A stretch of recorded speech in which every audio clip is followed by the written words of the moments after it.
All right. Good morning, everyone. Welcome to Jindal School of Liberal Arts and Humanities' 5th Annual Undergraduate Research Conference. We are kicking off with a student panel today that looks at reimagining the pandemic. The conference has sort of been off for the past 2 years because of the pandemic that we're in. So it's sort of fitting that we begin by talking about the pandemic itself. We have 4 presenters with us, and to quickly lay the ground rules, each presenter will have about 15 minutes to speak. And since we're working within a very strict time constraint, I request everyone to stay within the time limit. And we will monitor the questions as your moderator, Samina and I, and the questions we'll take towards the end collectively.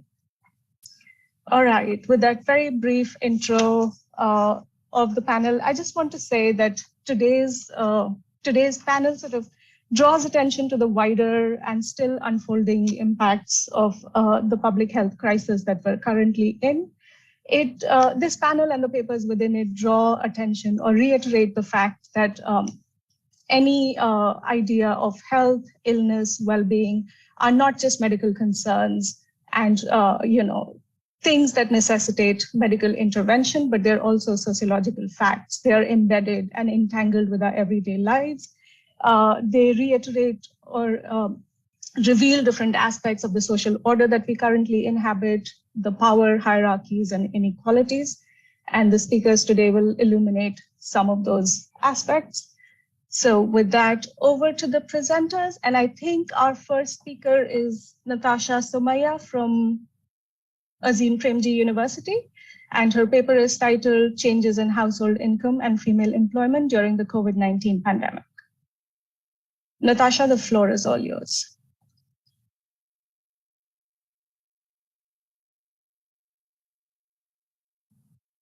Hello, am I audible? Yes. Thank you. Can my presentation slides be shared?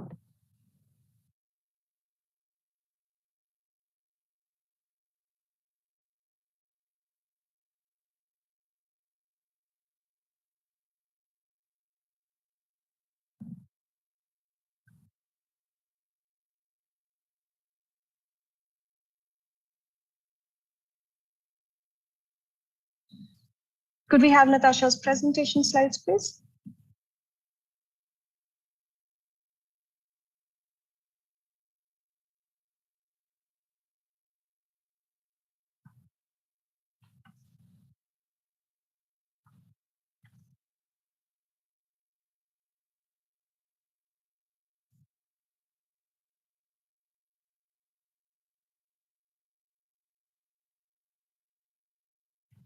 Just a moment, Natasha.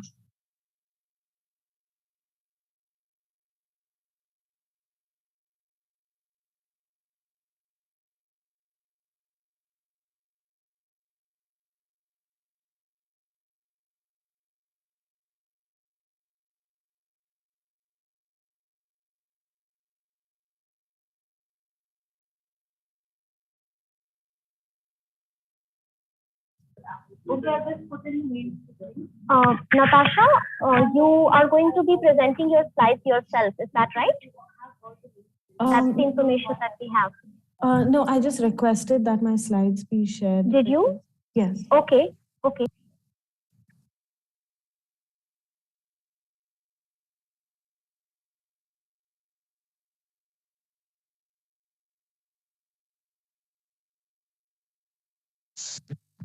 Natasha, the slides will come. In the meantime, why don't you start your presentation? We are very tight on time. Yes, sure, I can do that. Okay, so good morning, everyone. I am Natasha Somaya from Azim Premji University. Firstly, I would like to thank Jindal University for giving me this opportunity to present my work on changes in household income and female employment during the COVID-19 pandemic. I'll just start with my motivation behind doing this research. Since the past 2 decades, India experienced 6 to 7% of average GDP growth rate per annum, a decline in fertility rates, and an increase in average years of schooling among females. In several countries, these factors have led to an increase in female labor force participation. But this is not true of India, where the female labor force participation has been persistently low, in fact, even declining. Drawing upon economic and sociological literature, several explanations have been provided as determinants of low female LFPR in India. On the other hand, there are several demand-side factors like lack of suitable jobs, and there are some supply-side factors as mentioned on the slide. Can the second slide be shared? Yes, thank you. So a rise in household income, specifically spouses' income, is shown to have a dominant substitution effect, which leads to exit of women from the labor force. This is closely linked to status production and the idea of a male breadwinner. Women's participation in the workforce is also negatively impacted by their involvement in household chores, care work, and other unpaid work. Next slide, please. Now, motivated by this puzzling aspect of the Indian labor market, this research answers the following research question. How is women's entry and exit from the workforce during the pandemic related to changes in their household income? There are three specific questions that the paper explores. Firstly, we want to understand whether female entry into the workforce is largely among women whose households faced higher income distress. Secondly, we look at whether women who did not return to work, those that belonged to households that faced lesser income distress. And finally, my third specific question pertains to comparing employment experiences of women with men during the pandemic. Next slide, please.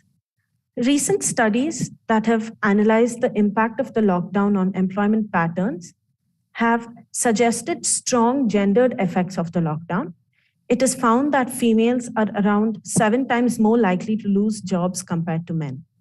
Females also have lower recovery of jobs. They were 11 times more likely to not return to work after lockdown than men. For a large share of men who were able to return to the workforce, there is observed to be a significant transition from wage employment to self-employment or daily wage work. There are claims that the impact of job loss on women was harder because sectors like education and agriculture, where females are overrepresented, was hit harder during the pandemic. But even after controlling for the industry of occupation, it is found that women were less likely to return to the workforce because unlike men, they often lacked typical fallback options. Next slide, please. The data that I have used for my research is the CMI Consumer Pyramids Household Survey, which is a nationally representative sample administered on a panel of households. The survey is conducted thrice a year. Each of these are called waves. For my baseline analysis to understand pre-COVID times, I have constructed a panel for 2018-19, and the COVID-19 analysis is done on a 2019-20 panel. And these include only the working age population. In this research, we employed a logistic regression model to examine the extent to which changes in household income is a significant factor influencing women's entry and exit decision. We have modeled these separately for both men and women, rural and urban. Next slide, please. Yes, I will now briefly explain how I constructed this continuous panel. For the employment indicators, we created a panel of Wave 3 2019 and Waves 1, 2, and 3 of 2020 from the People of India database of CMI. So essentially, if an individual was out of the workforce from September 2019 to August 2020, and then gained employment in Wave 3 2020, then that individual has entered the workforce and the dummy takes value 1. If the person remains out of the workforce, the dummy takes value 0. Now, for our explanatory variable, which is the change in household income, we use the monthly income pyramids data of CMI at the household level. Considering that any changes in the household income during a period would have an effect on the labor force participation in the subsequent months, we use the income data of September to December months of 2019 and the May to August months of 2020 in order to understand the impact of change in households during this time on female labor force participation in the September to December period of 2020. Next slide, please. A similar construction of the panel is carried out for the exit model, where given that an individual is in the workforce, the dummy takes value 1 if the person loses employment and takes 0 if they remain in employment. Next slide, please. Okay, I will now present some of my important findings from my research so far. In these tables, we see that compared to males, females have considerably lower values of LFPR and WPR. Although the LFPR for rural females shows a slight increase between 2018 and 2020, the decline in WPR is indicative of increased unemployment. In case of urban males and females, males experienced around 7.6% decline in WPR, while females experienced a 29% decline in WPR. Next slide, please. We recognize that education is an important determinant of female workforce participation. These results for rural and urban female WPR by education categories confirm the U-shaped relationship that we are familiar with. At one end, females with no education take up poorly paid, unskilled wage labor, and females with higher education gain access to better paying white-collar jobs. Females having primary and secondary level of education have considerably lower WPR than males with the same level of education. And perhaps this is due to a lack of demand for female employers. Next slide, please. The urban female plot is also characteristic of the U-shaped relationship that I just discussed. And this is not really the case for the urban male plot. Next slide, please. To get an understanding of the female and male employment transitions pre and post lockdown, we created 9 categories based on employment status of individuals, beginning in Wave 3 2019 and then in Wave 3 2020. The flowchart that you see on the slide captures the 9 possible paths of entry or exit from the labor force or workforce. Based on our analysis, we find stark differences in the employment experiences of males and females. Of the men who were previously employed, 89.52% continued to remain employed during the pandemic. 21.5% of men who were out of the labor force entered the labor force in this period. For women, however, 51.7% of those who were previously employed continued to remain employed, and only 6.52% of women who were not working entered the labor force during the pandemic. We also observed that around 3 to 4% of females were in the employment to OLF category, as well as the OLF, which is out of labor force, to employment category. This suggests that there is some kind of churning of female workers in and out of the workforce. Next slide, please.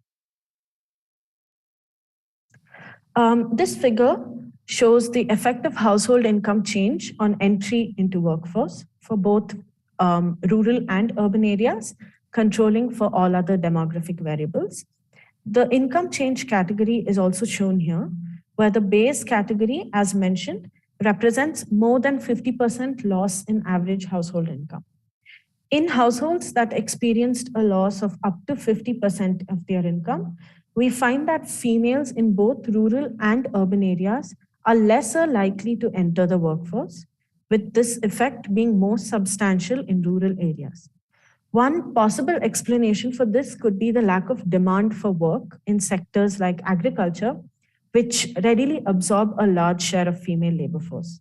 And this could also be a result of the discouraged worker effect. However, urban males are around 1.2 times more likely to enter the workforce when faced with income distress. In households that experienced an income gain, it is interesting that females in urban areas were more likely to enter the workforce, And this likelihood is slightly lower for females belonging to households that faced more than 50% income gain. This is perhaps suggestive of a substitution effect at play. Next slide, please. The next plot here shows the effect of household income change on exit from the workforce. The differences in exit of rural versus urban females is significant, while there is little difference between rural and urban males. Urban females belonging to higher income households were more likely to stay out of the workforce.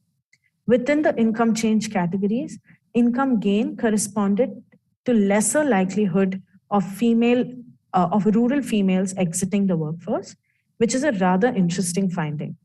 This is the case for males as well.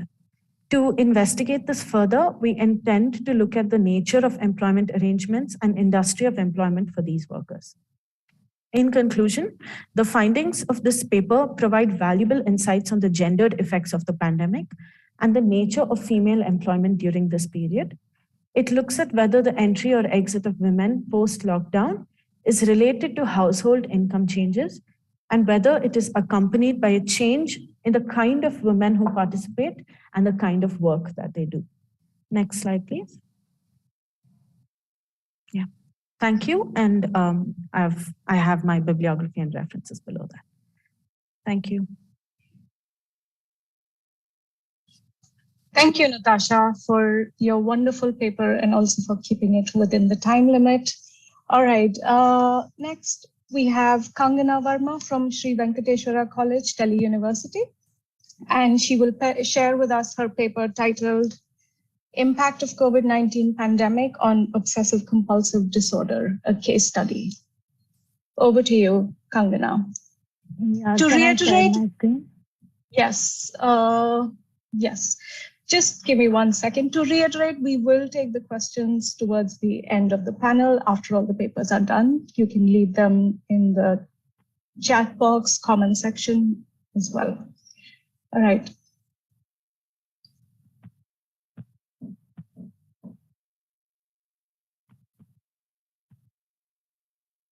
Oh, I can't share my screen until the previous presentation is. Yes. Kangana, would you like us to present your slides? No, I will present it on my own. Okay. Yeah. Okay.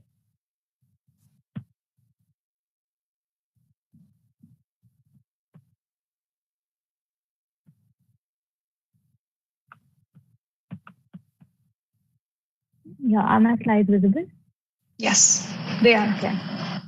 So good morning, everyone. I am Kangana Verma, a student from Sri Venkateswara College, and I'm here to present my paper on impact of COVID-19 pandemic on obsessive compulsive disorder, a case study. I would first like to begin by defining what obsessive compulsive disorder is.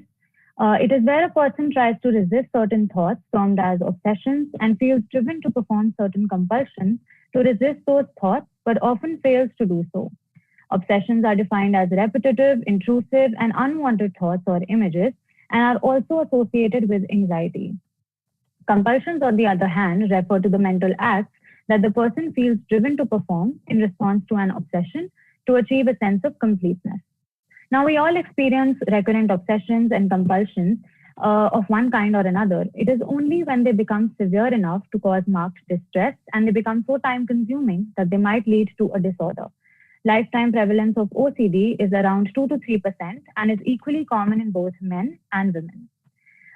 Fear of contamination is the most common theme associated with OCD, which leads to compulsive washing behaviors and other compulsions, like longer than necessary showers, taking extreme amounts of time, washing hands in a specific pattern, repeated sanitizing, disinfecting of surroundings, maintaining social distance, and also avoiding touching certain objects in fear that they might be contaminated. Now, a lot of you must be wondering that these contamination OCD symptoms are very much similar to the preventive measures that all of us undertook during the COVID-19 pandemic. And hence, it becomes important to study the impact of COVID-19 pandemic on contamination OCD, as the containment measures often overlap in appearance with the contamination OCD symptoms. Now, a lot of lifestyle changes and the lifestyle habits of a person are also impact the various anxiety disorders such as OCD, such as diet, sleep, and exercise. So I would first want to talk about the diet correlation with obsessive compulsive disorder. It is believed that OCD is triggered by the communication problems between the brain's deeper structure and the front part of the brain. These parts of the brain primarily use serotonin as a chemical messenger to communicate, and therefore increasing the levels of serotonin in a person's body can help relieve the symptoms of OCD. So tryptophan is an amino acid and it is a precursor of serotonin, and it is metabolically converted to serotonin in the following manner. Dietary sources of tryptophan like nuts, tree nuts, milk and dairy products, dry legumes, meat, fish and eggs can help the person relieve their symptoms of OCD, as nutrient supplements of containing tryptophan, if incorporated in a person's diet, will help increase the levels of serotonin and hence relieve the symptoms of OCD. Now, moving on to the effect of exercise and sleep on the anxiety that OCD brings along with it. Exercise is often the first step in lifestyle modification for the prevention and management of chronic diseases.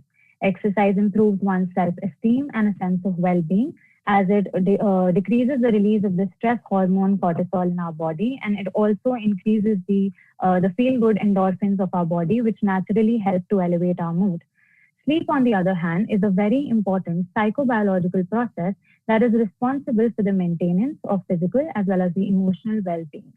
Poor sleep quality can result in failure to resist certain obsessions and compulsive behaviors. Hence, a person with a poor sleep quality and an irregular sleep pattern is more prone to having OCD symptoms than a person having a proper and a healthy sleep pattern and maintaining a healthy sleep quality. So the COVID-19 pandemic has proven to be a tremendous stressor for the general population. I would like to mention that this study cannot support causation, but stresses on the fact that this pandemic may have a role to play on the physical and mental well-being of an individual. It was expected that the COVID-19 pandemic may be a stressful event, which might pose a greater risk for developing symptoms of contamination OCD in vulnerable population. Hence, these objectives were studied through our study. The first is to evaluate the degree to which the individual is concerned about the COVID-19 pandemic. Second, to evaluate the lifestyle followed by the subjects during the pandemic and correlated with OCD. To study the change in the lifestyle and behavior of the subjects in comparison to before the global pandemic. The methodology used. A case study on the impact of COVID-19 pandemic was carried out, focusing on the aforementioned objectives through a survey form, that is a Google Doc, formulated with the help of the Yale-Brown Obsessive Compulsive Scale by following the necessary ethical guidelines of the institute and the necessary undertaking by the individual. Now, I would like to discuss the results that I got from my study. The first is these graphs are showing the relative percentage of survey responses for the extent of concern about the COVID-19 in females and in males, where A, B, C, D were the following questions which were asked in the questionnaire. As we can, for example, A was, to what extent are you concerned about the coronavirus? D, to what extent has the threat of COVID-19 affected your decisions to meet and be around other people? As we can see that a majority of the female subjects were extremely concerned about the coronavirus, and the threat of COVID-19 has extremely affected the decisions to meet and be around other people in the female subjects. The similar pattern was followed for the male subjects, where majority of the males were either extremely concerned about the coronavirus or the concern was a lot. And they were also extremely following and maintaining social distancing. The next figure shows the relative percentage of survey responses for the evaluation of the contamination OCD symptoms in females during and before the pandemic. So again, A, B, C, D, E, F were the questions of the questionnaire. Now we can see that there is an increase in the difference of the levels of washing of hands, taking over long showers, repeatedly disinfecting and sanitizing certain objects for females as compared to before the pandemic. As we can see that the concern is extreme, like there is very extreme difficulty touching an object which has been touched by strangers, and also the extent of showers from coming after coming from outside is also at an extreme level during the pandemic. But if we see the results for the before the pandemic data, we can see that these levels were either little, like moderate, or a little. And hence, we can clearly see that there is a very large difference between the behavioral patterns that the female subjects are now following during the pandemic. Similar result was looked at for the male subjects. Again, there are extreme amounts of concern, and the levels of repeated of washing hands, disinfection was again at an extremity. But if we compare them with before the pandemic data, we can see that the levels were either not at all, never, or at a moderate level. Now, if we talk about the sleep correlation with OCD, these graphs are for the female subjects and these ones are for the male subjects. We can see that majority of the females are now going to sleep after midnight. But if we compare these with before the pandemic data, we can see that the percentage is quite less. And similar for the males, 55.35% of males are now going to sleep after midnight. But before the pandemic, the percentage is still less. Now, I would want to mention that however, the sleep duration was maintained at 6 to 8 hours. But as we can see, that there is a lifestyle change as compared to before the pandemic. And this lifestyle change of sleeping after midnight can lead to a lot of metabolic changes of a person. And also going to bed after midnight leads to exhaustion and chronic fatigue, and hence can cause problems with the anxiety. Now, these graphs show their exercise correlation with OCD. These charts depict the relative difference in the levels of exercise during and before the pandemic for the females and the male subjects. As we can see that the percentage of females exercising daily is at an extreme level of 29%, whereas before the pandemic, the percentage was less, which is 26%. So this is good that now the females, there are more percentage of females exercising daily, whereas for the males, the data is not quite the same. During the pandemic, 34% of males exercise daily, whereas before the pandemic, the percentage was quite high, which is 39%. So there is a difference in the levels of exercise also when compared to before the pandemic. Now, these pie charts show the relative percentage of survey responses by females of different age groups during the pandemic. And these are the data for the tryptophan-rich diet and OCD. So we can see that the percentage of females taking a tryptophan-rich diet daily is quite less for all the three age groups. But when we compare them with before the pandemic, we can see that the percentage was still quite high for all the age groups. That is, the diet rich in tryptophan was still taken by a little high percentage of females. And when we see for the male subjects, we can again see that the percentage of males taking a tryptophan-rich diet daily is again less when compared with the other frequencies. But before the pandemic, again, the percentages were quite high. So again, I can conclude that the tryptophan-rich diet was also taken at different levels before the pandemic, while during the pandemic for both males and females. So in conclusion, I would like to say that a significant concern regarding the COVID-19 pandemic was observed in the subjects. Increase in levels of washing of hands, taking overlong showers, repeated disinfecting of oneself and the surroundings, constant sanitizing of certain objects was seen in both males and females as compared to before the pandemic. Food items important to relieve the symptoms of OCD were taken either never or once a month by males and females of higher percentage of both male and female subjects in all the three age groups. Both the female and the male population have an effect on their sleep cycle because of the pandemic. Physical activity such as regular exercising levels in the female subjects were seen more as comparison to the male subjects during the pandemic. Now, apart from posing a horrific effect on the physical health of an individual, the pandemic is also silently affecting the mental and the social behavior of a person. Now, however, further studies may be done to emphasize the impact of COVID-19 pandemic on obsessive compulsive disorder in reference to clinical samples and manifestations. I would like to thank my principal of Sri Venkateswara College, the coordinator of Sri Venkateswara Internship Program for Research in Academics, for giving us this opportunity to carrying out this research survey-based study. And I would also like to thank my mentor, Dr. Kameshwar Sharma, for constantly guiding me throughout the course of the study, and he was a constant support and was always there to guide me. Thank you. Thank you very much, Kangana, for your wonderful paper. Arushi All is next. She's from OP Jindal Global University and is going to be presenting her paper titled Indian Mothers and Parental Burnout During the COVID Pandemic, an Exploratory Study. Arushi, over to you. Could you please share my presentation? Yes, just give us a moment, please.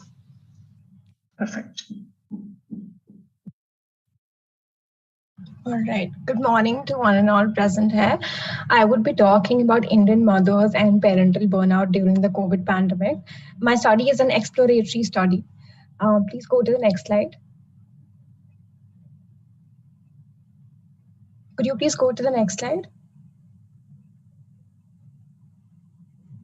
Okay, so before I go to parental burnout, I would be talking about parenting and I'll be talking about parenting. So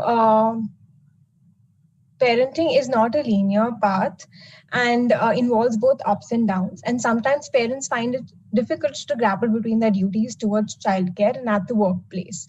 So job burnout results from continued exposure to high job demands in the absence of necessary resources. So job burnout is a phenomenon that we all know. It has three key elements: an overwhelming exhaustion, feelings of cynicism and detachment from the job, and a sense of ineffectiveness and lack of accomplishment. Parental burnout, on the other hand, is a condition that is distinct or different from job burnout.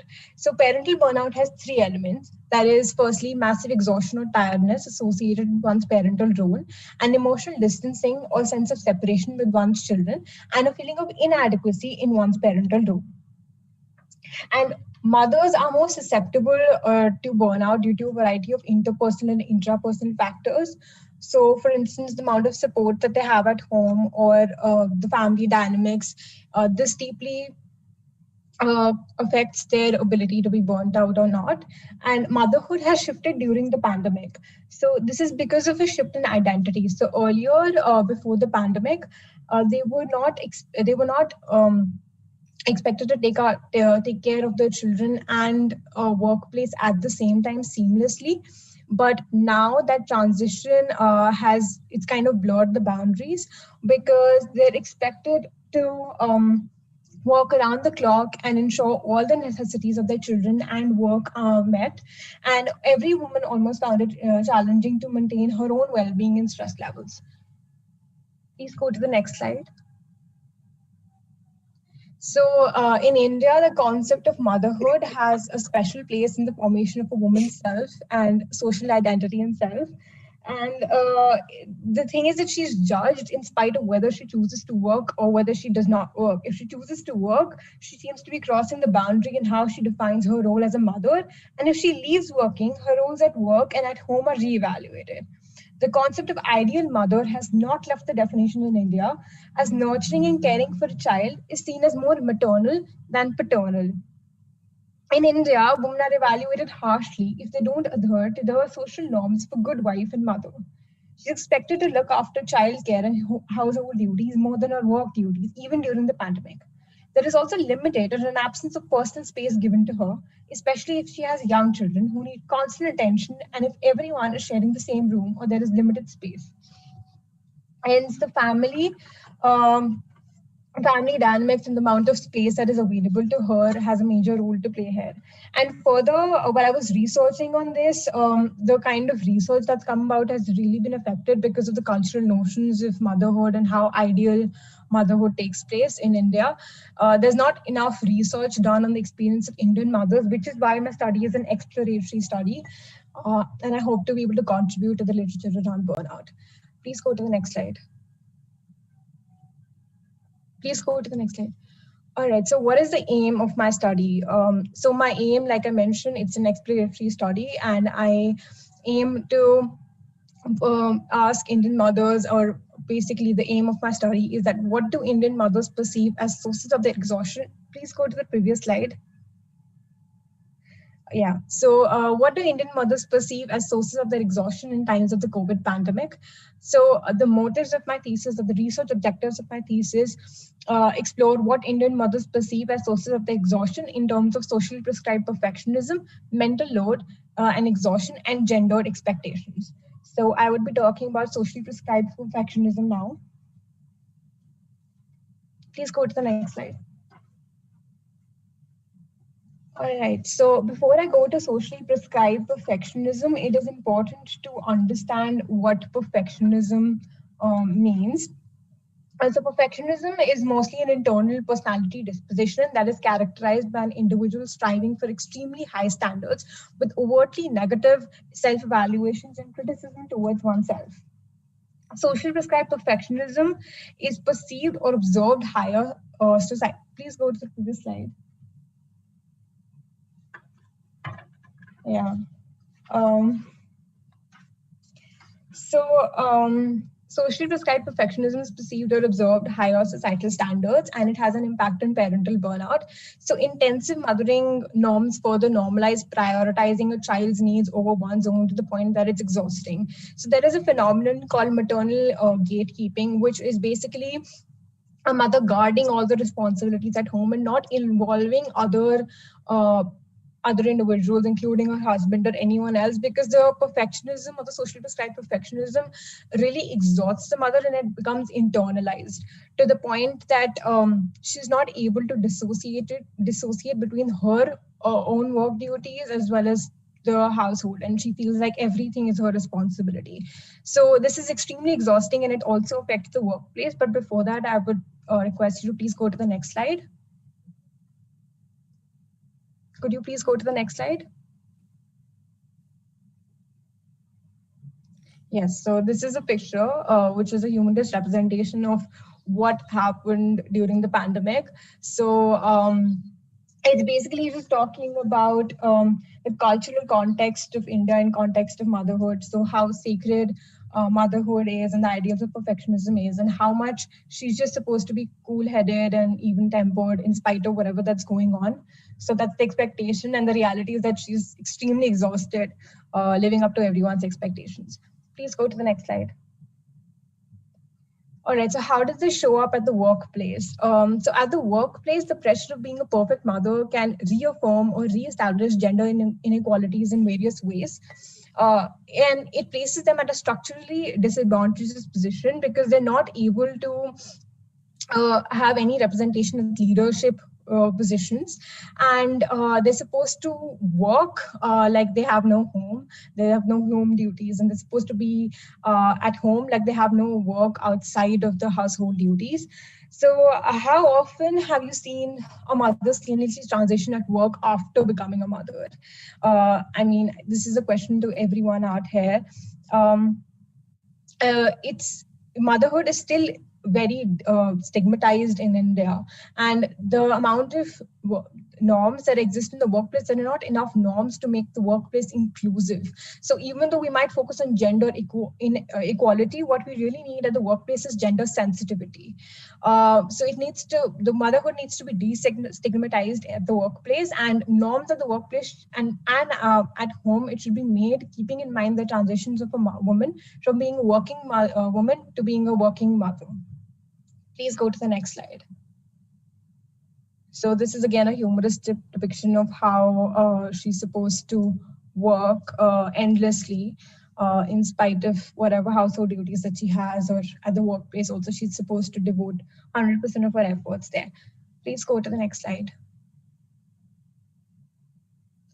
All right, so I'll be talking about mental load now. And so the constant need to be efficient makes it hard for women to be in the present moment, as they constantly feel the need to shuffle through tasks and be productive. Feeling on the edge is also being reported from past literature. And in addition, this excessive need to make every moment worthwhile results in tremendous mental load on working mothers. This inability of, and further, if there's no support, the inability of partners to understand the additional mental load of working mothers further results in marital conflict or tension to some degree. Marital conflict and tension further take the form of shouting, screaming, yelling, and various forms of aggression. These not only impact the relationship between husband and wife, but also affect the child. Children feel abused and neglected. Increased conflicts in the pandemic damage the well-being of parents and cause several emotional and mental disturbances in children. Please go to the next slide. So I'll be talking about the shame cycle now. So the shame cycle is very prevalent in working mothers during the pandemic. Mothers who are unable to work like they used to pre-pandemic or before the pandemic feel guilty about being unable to give their 100%, which affects their professional competence. This guilt then takes the form of shame as a feeling of failure in not being able to efficiently manage both work and home roles and identities, and a new identity sort of comes up. Then a feeling of forced gratitude takes over. This gratitude stems from the fact that mothers are finally able to spend time with their children and keep them safe during the pandemic. However, when mothers noticed that they were not being grateful enough, they felt guilty again and then eventually shame.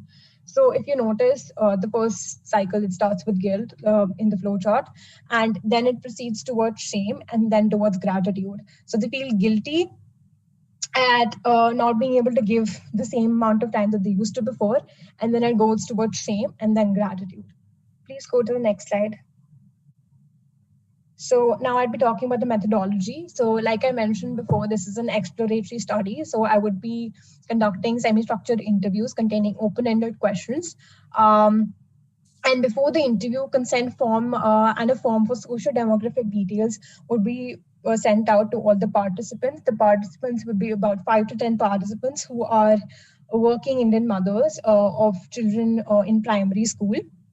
And I will synthesize and consolidate the evidence from past research as well as primary data collection from interviews with open-ended questions to uncover the different facets of burnout experienced by mothers.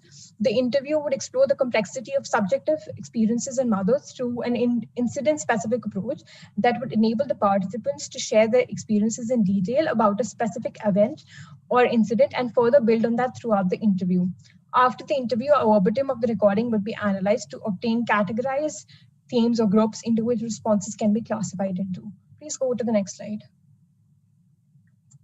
So what is my proposed analysis plan? How do I use this data to get the results? And so based on the information received from the interview's themes, the themes will be categorized and a set of inductive and deductive codes would be developed. Based on the data gathered, qualitative or statistical tools would be used to describe the sample and answer the research questions better. Please go to the next slide. So these are my references, and the next slide are also my references. And yeah, that's it. Thank you.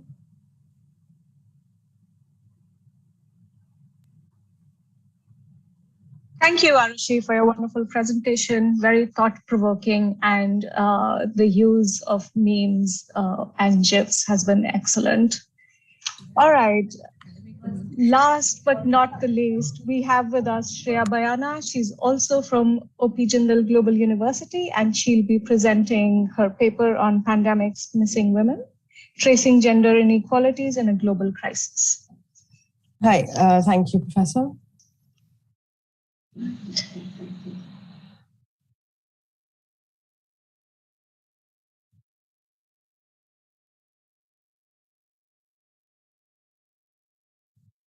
I hope my screen is visible and it's not on some weird view. It's visible. Okay. Yeah. So hi, good morning to all. My project was motivated by the the divisive and the unequal effect of the pandemic. And that's what I want to discover, and how the female labor force participation rate has already been falling before the pandemic, but how it has been impacted by the pandemic and what kind of reforms are required in general and especially after such a global crisis. So the COVID pandemic has proved to be harsh in a variety of categories, but one of its largest impingements has been on the widening gap of inequalities. And while the pandemic was not supposed to have a biologically differentiated impact on men and women, the same cannot be said for the socioeconomic impact of the same.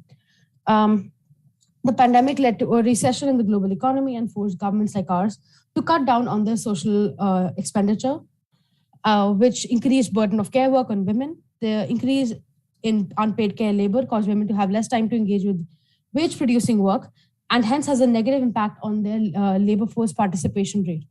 Other than the additional care work thrust upon women, sectors hit harder by the pandemic, such as education, domestic labor, healthcare, service sector, were all sectors which relatively more women are found as compared to other sectors.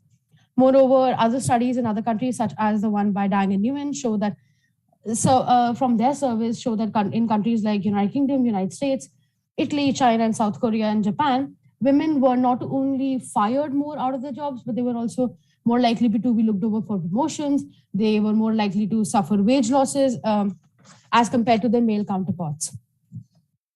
To understand the change brought in by the pandemic on the Indian household and in the Indian diaspora as such, I have looked at research, and I'm conducting a secondary analysis here. The primary analysis has been done by researchers far above my pay grade. They looked at, both the researchers that I'm looking at, they looked at the Consumer Pyramid Household Survey by Center for Monitoring of Indian Economy. And while a variety of surveys have been conducted in the country during this time, through telephonic, some even physical at times, in the physical sense, but mostly telephonic and digital interviews have been conducted because of the restrictions of the pandemic. The CPHS is considered to be the most nationally representative survey conducted in this period. This organization has been conducted surveys since 2014, and their surveys are conducted in 3 waves, which actually I find quite interesting because it allows you to monitor transitions in and out in the same households, because they're conducting the survey and interviewing the same households in the 3 waves. And in the first month of every wave, they interview a household, and they do so for the second and the third wave. The upcoming wave, which will look at the data from 2020, will approach 2.6 lakh households. And that would mean over 1 million individuals. And that's a humongous number, honestly. For the year of 2020, their survey sample was quite restricted, while before they conducted a survey for over 1.7 lakh households. And this year they're conducting a household survey of 2.6 lakh households. And before I'm in the year of 2019. For the year of 2020, due to lockdown restrictions, they were only able to approach 13,000 households, which covered 60,000 individuals. And in May 20, there was an increase to 15,000 households and an individual count of 75,000.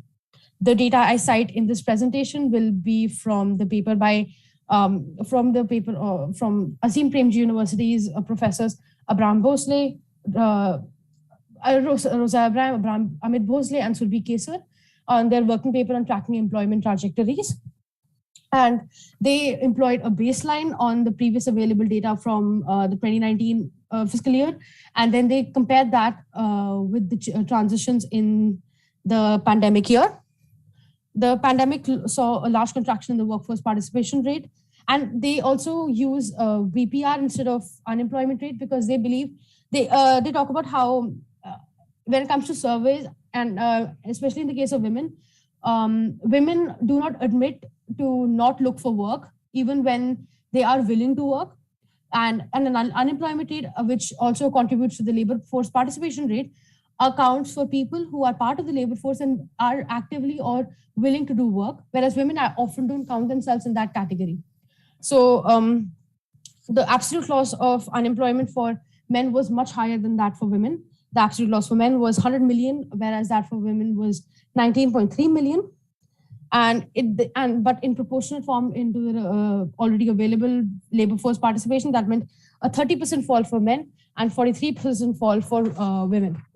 What's interesting here is that while the VPR fell from 66.6% in December 2019 to 46.9% for men in April 2020, and the change for women was from 9.5% to 5.2%. By August 2020, the male VPR was back to 62.5%. So that's just a 4% drop from the original one in December 2019. But the one for women only came up to 5.8%. This implies that for women, the rise was nowhere as close. There was only a 0.6% rise, and the fall was around 3% in the previous year. So again, relatively, while in absolute terms, of course, the loss for men was more. Even in this case, even percentage-wise, the loss for men is more. But relatively, it's a completely different game here. This implies that 9 out of 10 men who were employed in December 2019 were also employed in August 2020. Over half of the women who were employed in December 2019 were no longer employed in August 2020. They examine employment trajectories for men and women, and they, so as you can see, the data is available here. So what's interesting about their data is they look at employment trajectories, and they kind of try to classify them under 4 categories, which are no recovery, delayed job loss, recovery, and unaffected. This is a quite interesting way of looking at it, because this allows us to understand how different people were impacted, and were they able to regain back their employment, or did they just slide into unemployment but not really part of the labor force participation rate anymore. As you can see, the unaffected population for men was quite high. It was 59%, whereas for women it was only 16%. A percentage for recovery is relatively the same, with men being at 29% and women being at 24%. Delayed job loss, which meant that their jobs were lost beyond April 2019, but they were basically unemployed by the jobs were lost in April 2020, and the jobs were lost. They were around that period, after that, the second period, and they were unemployed around August 2020, was 4% for men and 11% for women. The scariest part is the no recovery, which is 49% of women continue to remain unemployed, whereas the number is only 8% for men. Okay, but I would like to reiterate that this is data these are trajectories completely based on CPHS and their survey, which only accounts for around 60,000 people. And the population of India is much larger. Yeah. So while this is, of course, a stark reality, the actual thing is that Indian female labor force participation rate has been steadily falling since 2005.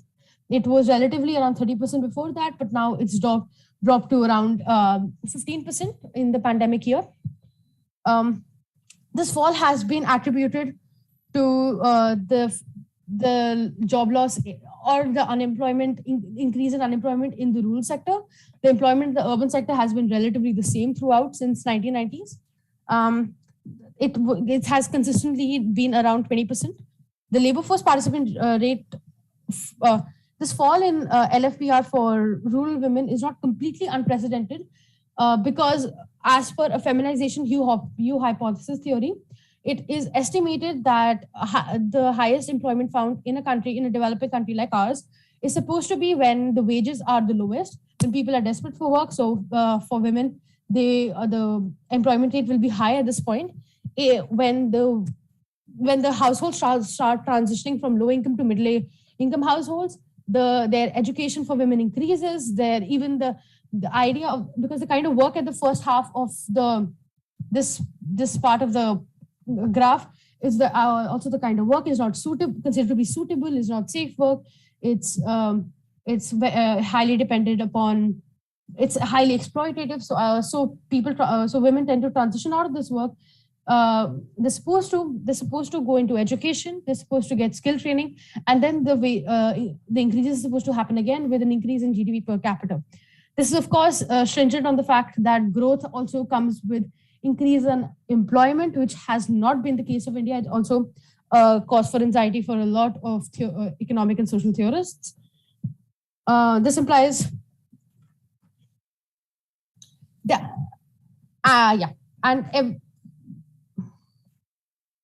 once the household income increases, women tend to retreat from the workforce into the households. These women have no need per se to continue working.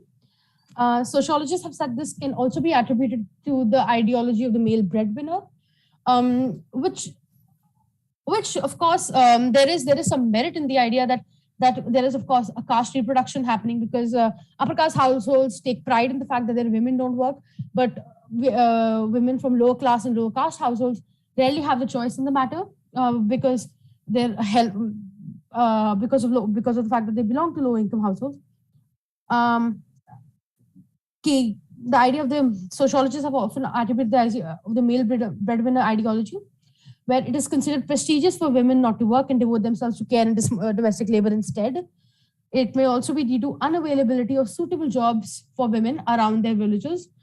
While the poorest women do not have a lot of agency when it comes to choosing their livelihood, women belonging to middle income households do have certain amount of agency when they regarding where they want to work. But this idea of the fact that women are choosing not to work has been contested by Ashwini Deshpande's work. Shows that women's employment is often characterized by exit and re-entry into the labor force at multiple times. They documented that while women frequently transition in and out of the labor force, the transition differ by age, educational levels, urban, rural locations, and social identities. They documented data from 2016 to 2019, so that's 4 years and 12 waves. They found that women frequently transition in and out of the labor force as compared to men. 70% men stayed in the labor force throughout all the waves.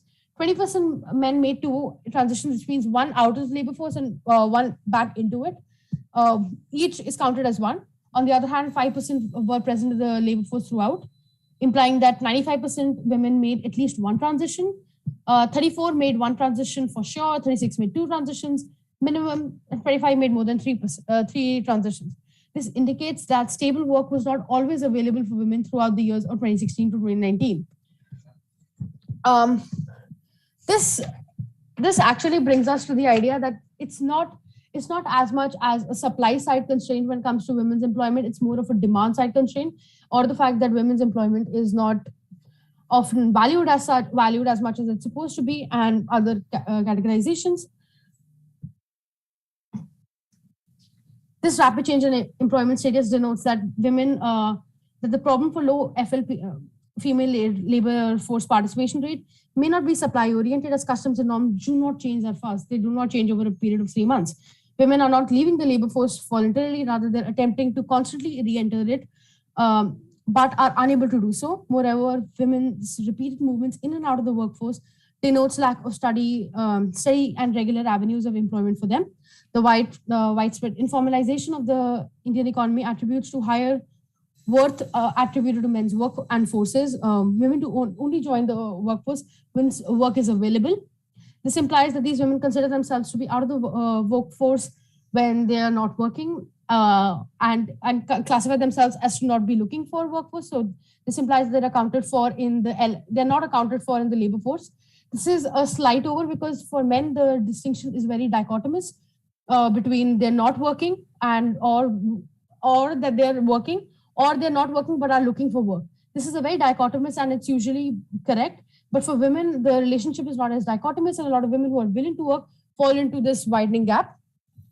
At this point, certain schemes of the Indian government have been extremely helpful to ensure women's employment. One of the ones is entrepreneurship scheme, which is the National Rural Livelihood Mission. The first attempts of the scheme was to increase women's self-employment through women's entrepreneurship, facilitated through membership in self-help groups, and extending credit facilities. They attempt to provide women with technical training and access to digital platforms, and facilitating credit through low extending mudra loans. In essence, they wish to build entrepreneurs out of women and get higher workforce participation out of them. Even though this program has been pushed vigorously by states, it hasn't merited a lot of data. Though there was some resurgence in self-help, women-oriented self-help groups during COVID, where a lot of them were making masks, sanitizers, and other protective gear oriented with the pandemic. The next is MG Narega, which has been monumentally helpful for wage employment and has provided to be an important source of non-agricultural employment for unskilled women workers. The act wishes to ensure that 1/3 of all employment created must be for women. There are a number of field reports which suggest that the provision of not just paid employment, but equal wages for men and women, proximity of workplace, assumed safety at workplace, and so makes this a popular option for women. Various studies have shown that the wage gap in this scheme is actually much lower than and has led to more power for women in terms of household negotiations and decision making when it comes to their male counterparts. The fear when it comes to this particular scheme is that in the post-COVID, this might shrink further and reverse migration of men back to their villages, which might result in a drop in female participation in rural areas. There is a need for the Indian government to address, which has been, I feel like, reiterated quite a few times, but there is a need for the Indian government to address the jobless growth which India has witnessed, and there's a need for formalization as much as possible of the Indian economy, because 88% of women continue to be engaged in the informal side of the economy. A lot other initiatives such as policies aimed at incentivizing private sector to train and hire more regular female workers can be done. Incentives can include subsidies, can include tax forgiveness and other forms, certain amount of tax cutbacks to ensure that they employ more female workers to increase the female participation. Policies addressing women should be cognizant of cultural norms and try to create demand for work that is, at this moment at least, around what is already understood of their needs, which should be they should provide, if they can, they should provide for transportation around, because that is a lot of studies have shown that transportation, having transportation to and from work can aid in the female labor force participation rate. Things like safe environment for working, things like even having work around their villages encourages people to work more, encourages women to work more. Barring that, there are certain things to be understood when it comes to how data around work is recorded. A lot of criticism have been aimed at CPHS and the way they were recording data, in the fact that their accounting is much lower than the NSSO levels. It's because of the way that their questionnaire is framed at times. There is also the idea that women don't report, because surveys are often based on self-reporting, and they don't report themselves as being self-employed when they're contributing their time and their efforts to female-owned enterprises, whereas men who do the same are classified as self-employed or entrepreneurs. This is an issue.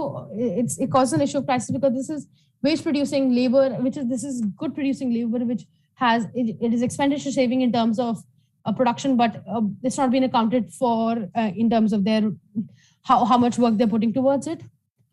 Current scales have a tendency to miss out if there are opportunity on women who are willing to work but do not report themselves as to be actively looking for it. And yeah, that's it for me. Thank you, Shreya. I thank all the panelists for presenting their very interesting and exciting work. I look forward to seeing some of it or all of it in its more final form once we get there. I'd like to invite Professor Samina to offer her comments on the papers.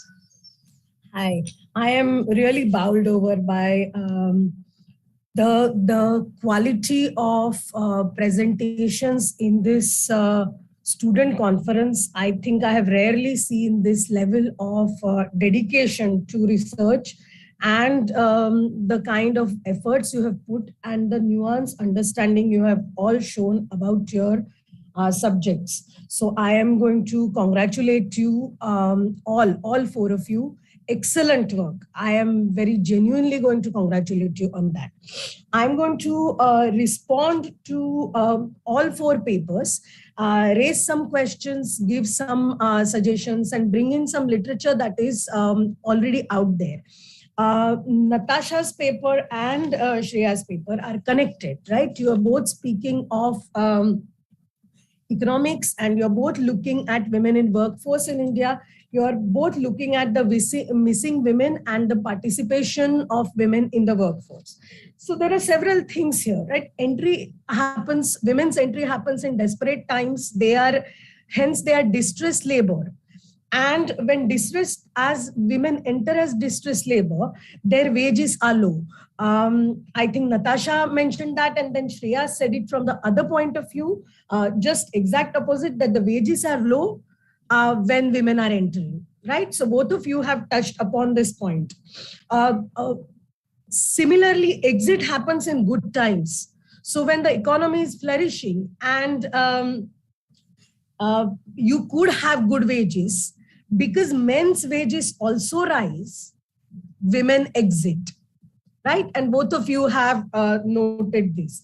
So that means actually women should have time and opportunities to then excel in education. If they are not in the workforce and they have exited, then that time can be used to get into education, get back or continue their education if they're young. But that does not happen because of the severe patriarchal setups in the families. So then when the next wave of distress comes, women enter at the same level and not at the rise in the level of their skill set. That seems to be one of the problems. There is another thing that has been noted by Saskia Sassen, who writes about urbanization, and her seminal book is called The Global City. And she has noted that at the higher level of workforce, women don't get affected as much as the lower level of workforce. So say women, professional women like us, they don't get affected as much as the lower strata women, say Sodexo workers on campus, or the third, fourth level workers. They get affected so gender affects according to class lines. So there is an intersectionality of gender and class in workforce participation. Do you get me? Both of you, right? And that has been noted. There are then caste angles to this, which I believe must be noted. For example, women are stuck in caste jobs. So look at the Bhangi women. When men come out of the caste ordained jobs in the rural economy and in informal sectors, women are still stuck in their caste jobs. So when the Bhangi job is done, when say India is, we still say that manual scavenging, a nice fancy word for actually carrying shit on your heads, right? Or cleaning by your own hands the shit of other people, upper caste households, who refuse to put in sanitation of modern India, right? So who does that work? Bhangi people do that work, but actually boys are sent to some extent to do education and to do some other level of work, and women are stuck in this, right? So that is again a caste and gender intersectionality stuck in the jobs. Where women are not able to transit, and there we go back to Saskia Sassen's argument, where are the female drivers? I have always wondered. I came back to India 12 years back, and I was abroad for 10 years. And I saw all these drivers, right? This is again a low scale job, but very highly skilled job in the Western world. We don't consider our drivers skilled anyways. And that makes a whole lot of jobs inaccessible entirely to female workforce. Right? So taxis, buses, all kinds of transport, women are completely missing.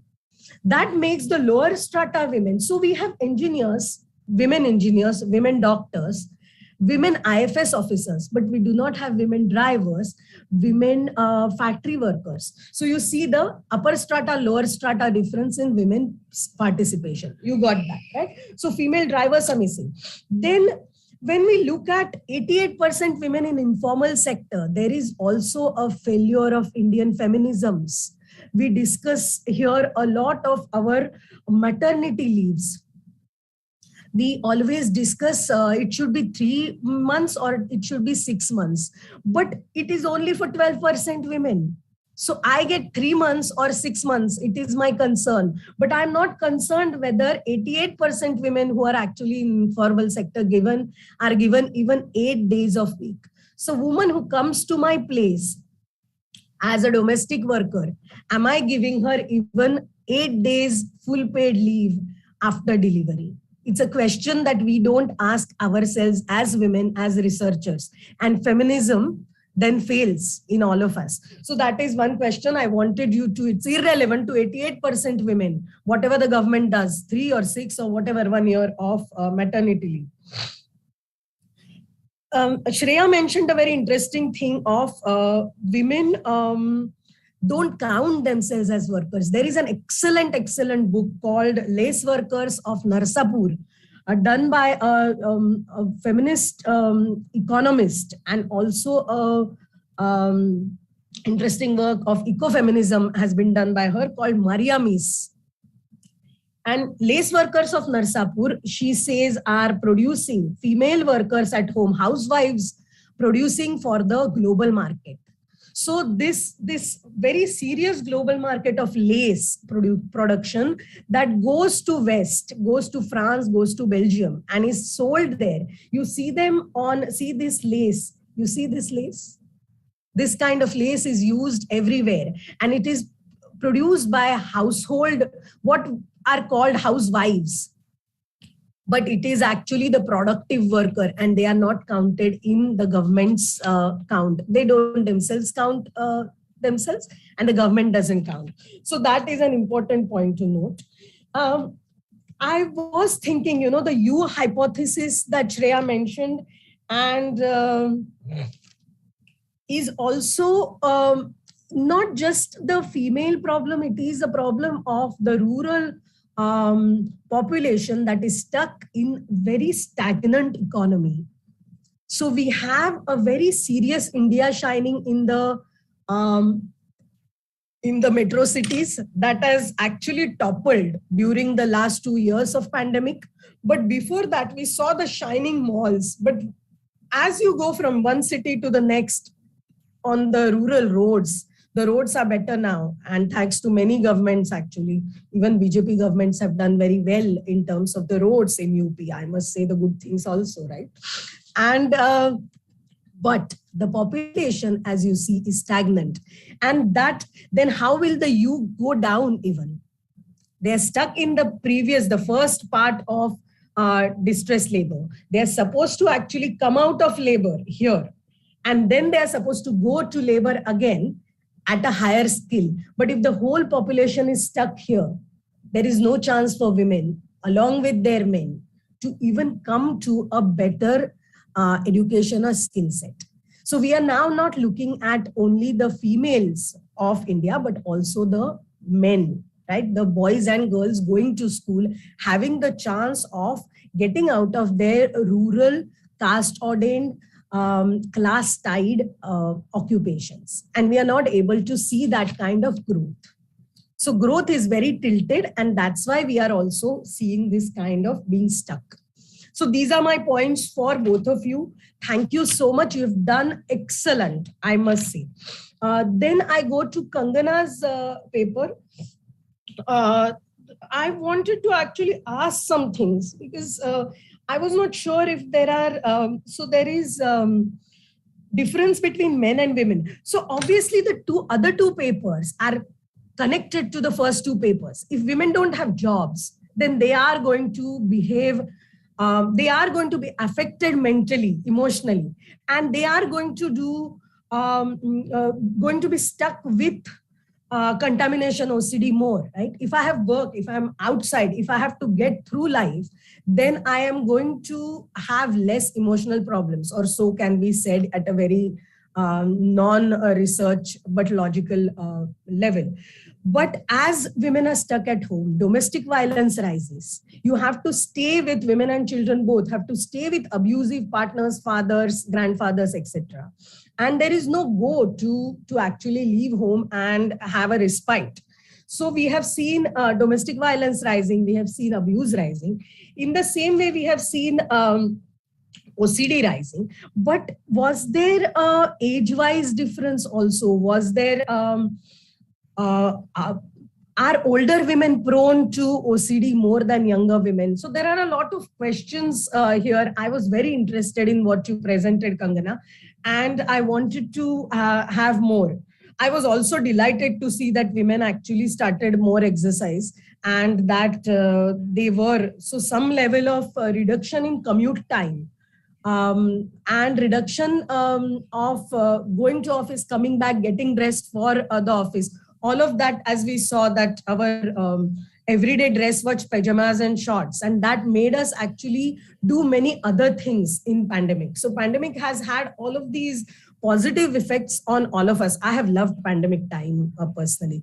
And so I feel that there is, Kangana shared that women started exercising more, and I'm delighted with this presentation for that. Arushi's presentation has very close to my heart because I was raising two young daughters at home. But I have a lot of actually things to say from the other side of this presentation. With taking into account all of these as absolute truth, I wanted to say a few things from the other side. One is upper class, middle class women tend to expect too much from themselves in both work and work as well as home. So the gajar ka halwa kind of mom that the presentation showed, and this, the loving of the, and that is not for the daughter, you mind, right? It's a thing for the son. So that son preference and the making gajar ka halwa for the son is a thing that we could actually move away from. So if we can, women in the 40s, I am in my 40s, and if we can actually move away from that model, this model, as some people have written about other things. Kancha Ilya has written a book called Why I'm Not a Hindu. In that he says the Hindu household is like a mandir. It is like a ritualistic space. You do so much, you make 5 dishes for every meal. You are doing 5 rituals for every little occasion of your life cycle events. But he calls we Dalit Bahujans. So last 2 varnas in the caste hierarchy. He says we don't do this. Our women don't treat our husbands as gods. Children as like the gajar ka halwa kind of thing. They make 1 dal chawal, 1 rasam chawal, and we feed them, they get out, they do work. This is a oxymoron in the households which are upper caste, upper class. And I have been called the cool mom a lot of times by colleagues who have said,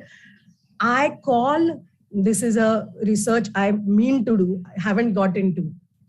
I call the hotel we are going to stay to make them do halwa puri the way I do every day for my 2 sons, क्योंकि वो दूसरा कुछ नहीं खाते. You are a cool mom because you to feed them anything. So I to take biscuits, ये वो जो मिलेगा वो खाओ, तीखा लगता है तो पानी पियो, right? This is a cool mom said in a disdainful voice. Colleagues who call themselves feminists have asked me, your husband does all the childcare, what do you do? So now all of this is not society. It is us who are women, who are young, who are professionals, who are looking outward, who are feminists. There is another failure of feminism in judging each other. What if we left all of this and move to the ideal of slow life?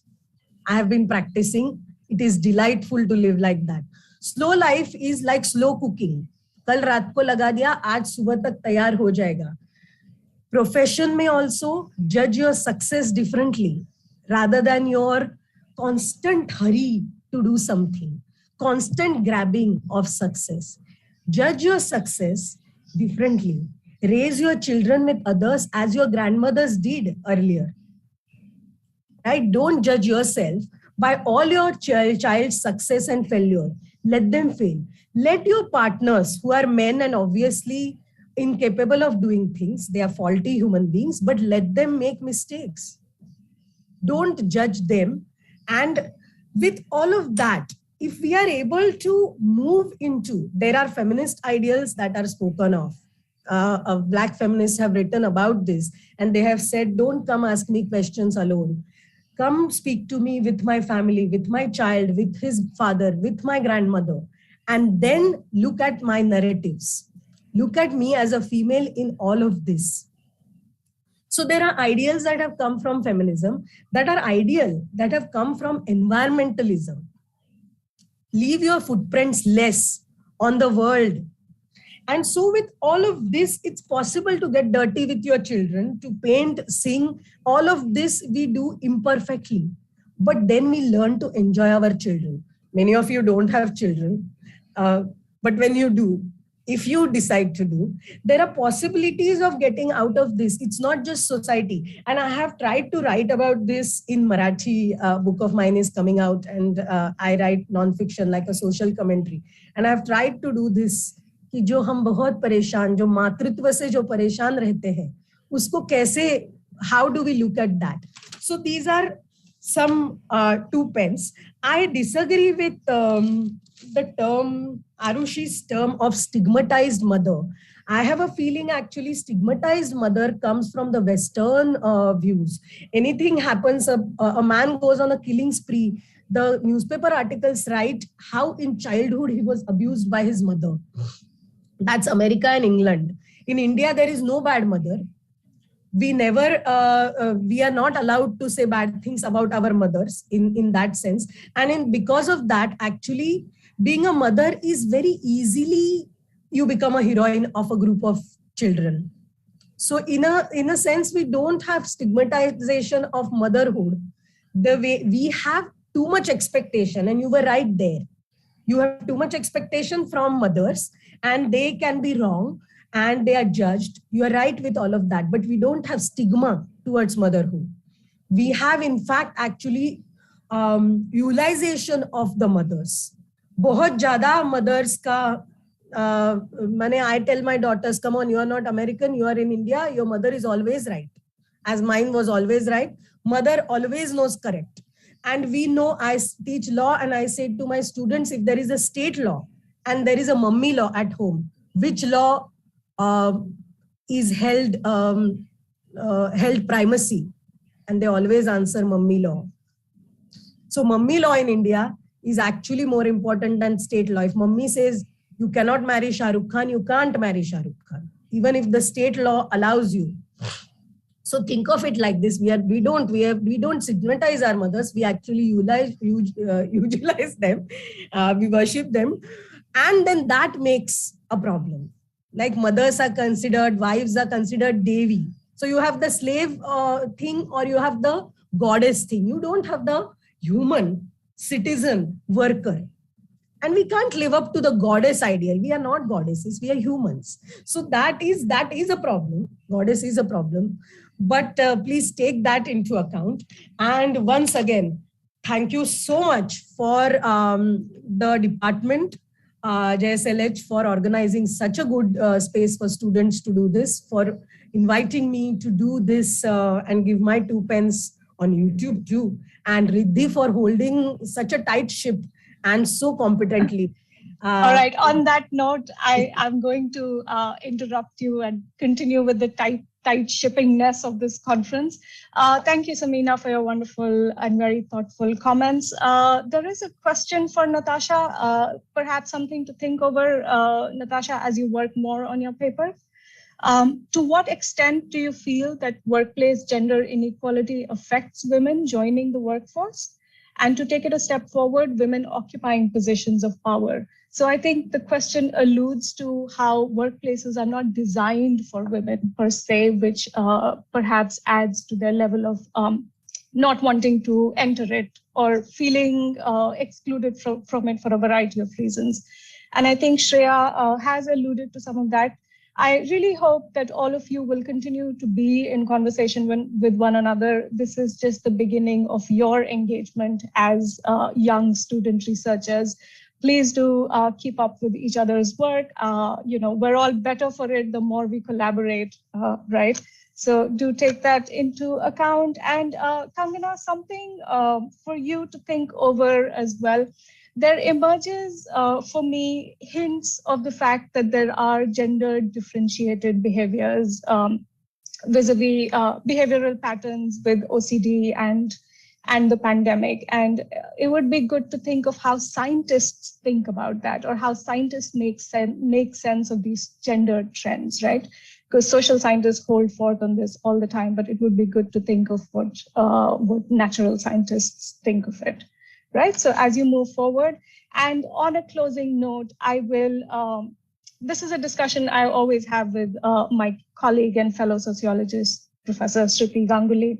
And I think we would both collectively urge everyone to adopt a more discerning and differentiated approach to concepts, right? Ideas of what a mother is or what work is even are not homogeneous, uniform ideas. They intersect with one's positionalities, one's location in terms of caste, class, gender, region, education, and all of that. So when you use these overarching concepts, be aware that they operate and manifest themselves in different people's lives in a variety of ways. All right, on that note, thank you everyone for getting us started. Thank you, Samina. Thank you, IT, for all your support, and everyone who is doing the hard work behind the scenes. And obviously, thank you to the presenters for your wonderful work. Thank you for having us here. Thank you. Thank you so much. Bye, everyone. Thank you, professors. Bye-bye. Bye. Thank you. Bye, everyone.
You may start real life.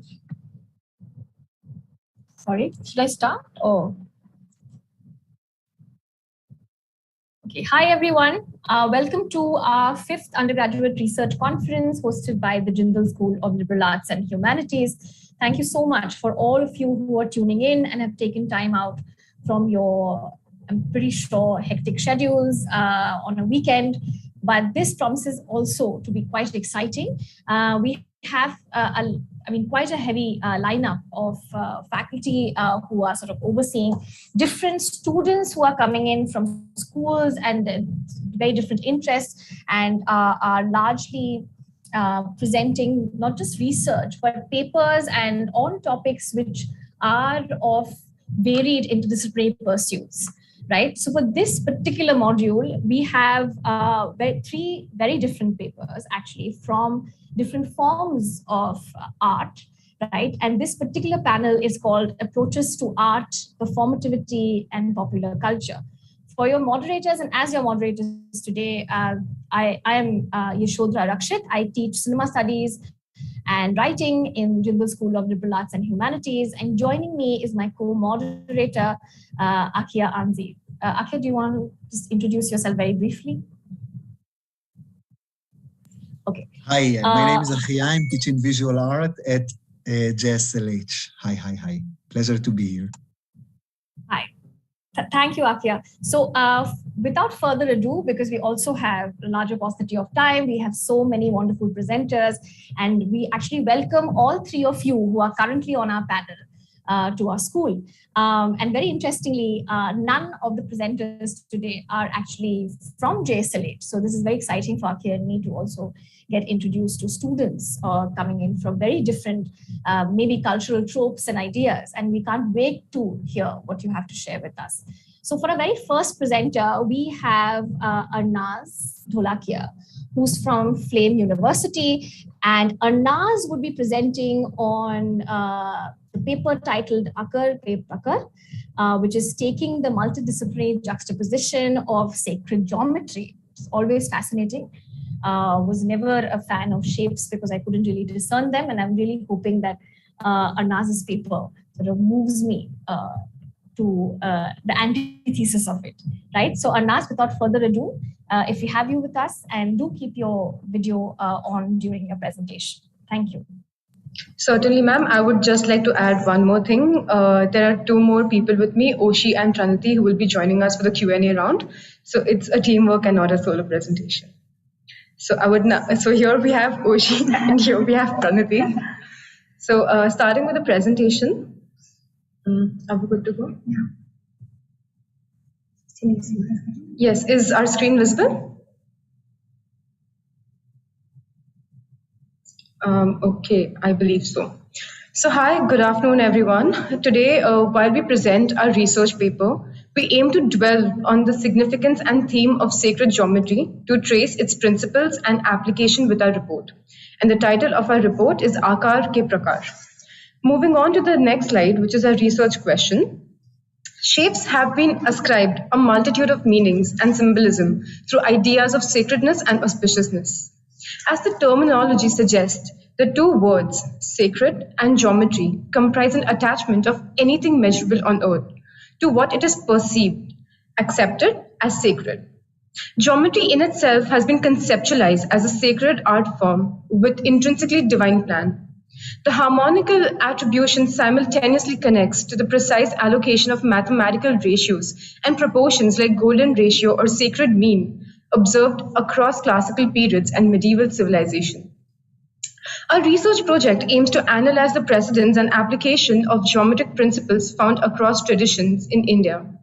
The research spans across disciplines of architecture, dance, psychology, and theology. We particularly explore these disciplines as they flesh out various parallels of sacred geometry, and we see them recurring motifs of the idea of the mind with the body and the architectural structures built. Moving on to the next slide, which is our aims and objectives. There is a gap between textual traditions and their manifestation in the contemporary world. Instead of viewing these sites as contests between sacred and secular thinking, we opt for a more expansive view. But before we get deeper into the topic, let's look at the gaps that we have found in the literature. From mathematicians like Carl Friedrich Gauss Skinner to scientists like Johannes Kepler, the notion that God arithmetizes has been discerned in shapes such as the hexagon of the honeycomb to mollusk animals. Harmony, balance, and symmetry are seen as integral to the shape and meaning of symbols. While extensive attention has been paid to the application of golden ratio in artworks, such as Leonardo's use of this principle in the Mona Lisa, where he used the golden number. This principle has also been applied in planning and constructing ideas across disciplines, but predominantly from a Western point of view. Through our research, we were quite inclined towards understanding the application of sacred geometry in scientific contexts. Bioarchitects, neurologists, and evolutionary biologists have detected that observed symmetries conform to how the brain is hardwired to construe shapely equilibrium as aesthetic. What we also found through our interviews is that sacred geometry remains mainly interpretive, and that it's not a strictly defined term. It can incorporate many aspects like dance, mandalas, yantras, and other psychological implications. The study of sacred geometry remains highly subjective in theology due to different religions and explanations for how they interpret a certain shape. Moreover, researchers have differences in the direction of their focus and how they interpret the significance of a certain theological observation pertaining to shapes. Moving on to the literature review that we have done for our report. The purpose of this research lies in amalgamating a few of the disciplinary strands of sacred geometry as they intersect and echo with each other. All disciplines echo the creation myths that try to explain the duality of the one and the many. As for theology, in our study, we reviewed papers on symbolism and interpretation of mandalas and yantras to explain the applications of Vastu Purush Mandala and the dynamics between yantras and mantras. Application of mandala in architecture in India is the tradition of temple design, that is Vastu Purush Mandala, founded in cosmic man, which is still practiced. The mnemonic plan of a Hindu temple is scaled to the meter. All these measures are commensurate with the size or movements of Purusha or the cosmic man imposed on the diagram of the earth, for which the Sulba Sutra states, and I quote, "The universe is to the total height as the volume of a sphere is to the volume of its circumscribing present in the temple in the form of proportion." Looking at the literature review for performing arts, the point is quite simple.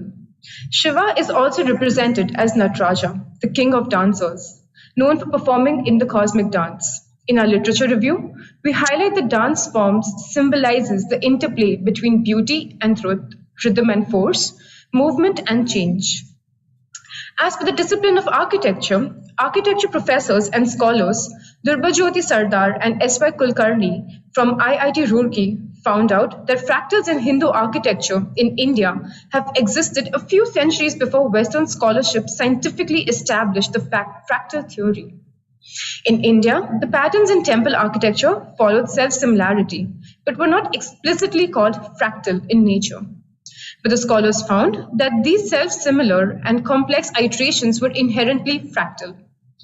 Aryaman Agarwal's Sacred Geometry, Mathematical and Geometric Applications in Ancient Architecture of India, the book, sheds light on the symbolic and stylistic use of geometry in Indian ancient tomb, temples, and Mughal architecture. To quote a few examples, we have Humayun Tomb, Red Fort, Taj Mahal, or the Kandariya Mahadev Temple we will be looking at through our presentation and a small surprise towards the end. As for the last discipline that we have explored, which is psychology, fractals have been observed in ancient and medieval Indian architecture, and they have scientifically been found to have an innate harmonious pull. A survey done by Taylor in the year 2006 showed that 90% of participants preferred to look at fractals instead of non-fractal images. As quoted by Carl Jung in 1972, mandalas are representation of the individual's personality and are the source of energy for their psyche. The center point of the mandala is the self, which is surrounded by circles that depict personal and collective unconsciousness. Looking at the methodology of our report, which at the very moment sounds pretty complex, but is very simple. The methodology for our study was based on both primary and secondary sources. Primary data was collected through conducting semi-structured interviews, which were presented online. We incorporated purposive and snowballing sampling methods to shortlist interviewees. Respondent profiles included psychologists, professors of religious studies, and classical dance practitioners. Moving on, let's take a look at the findings and analysis of our paper. So the first thing that we would like to know, and as I had already mentioned, the universe is to the total height as the volume of a sphere of its circumscribing present in the temple in the form of proportion. As I had mentioned earlier, even though this line looks very complex, it was easier for us to show it over here in a slide. So the first finding and analysis that we found was for theology. Theology in itself uses number and multiple mathematical forms as interpretive symbols for understanding the cosmos, referred to as symbolic mathematics. In theology, we discovered that the numbers are themselves products and applications or representations of sacred geometry. Vastu Purush Mandala is a type of mandala which is a geometrical bias of the Hindu temple plan. A result of fractal iterations as the increasing number of squares in a mandala helps the diagram to contain the cosmic energies more concretely, where the field of forces is increased in a fractal manner. Moving on to the slide of architecture and the findings and the analysis that we did. As mentioned earlier, the Kandarya Mahadev temple also follows a fractal design containing replicas of intricate towers and friezes which follow a rhythm that produces harmony. Through our primary data, we found that sacred geometry becomes a matter of textual traditions, as there is a great deal of internal diversity among Hindu texts of Brihad Samhita and Bhavashya Purana, which regard to the placement of a structure in a particular direction. In modern-day practices of sacred geometry, there is a gap between Puranic texts and modern-day manifestations of sacred geometry.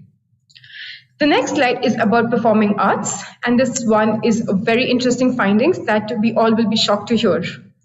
Sacred geometry appears across different knowledge systems in the Indian tradition, and this spans Vedic, Buddhist, and Tantric practices in our findings. On your screens, we have illustrated the tracings of shapes in the two dance forms, Odissi and Bharatnatyam. Odissi is the oldest and one of the most unique forms of Indian classical dances.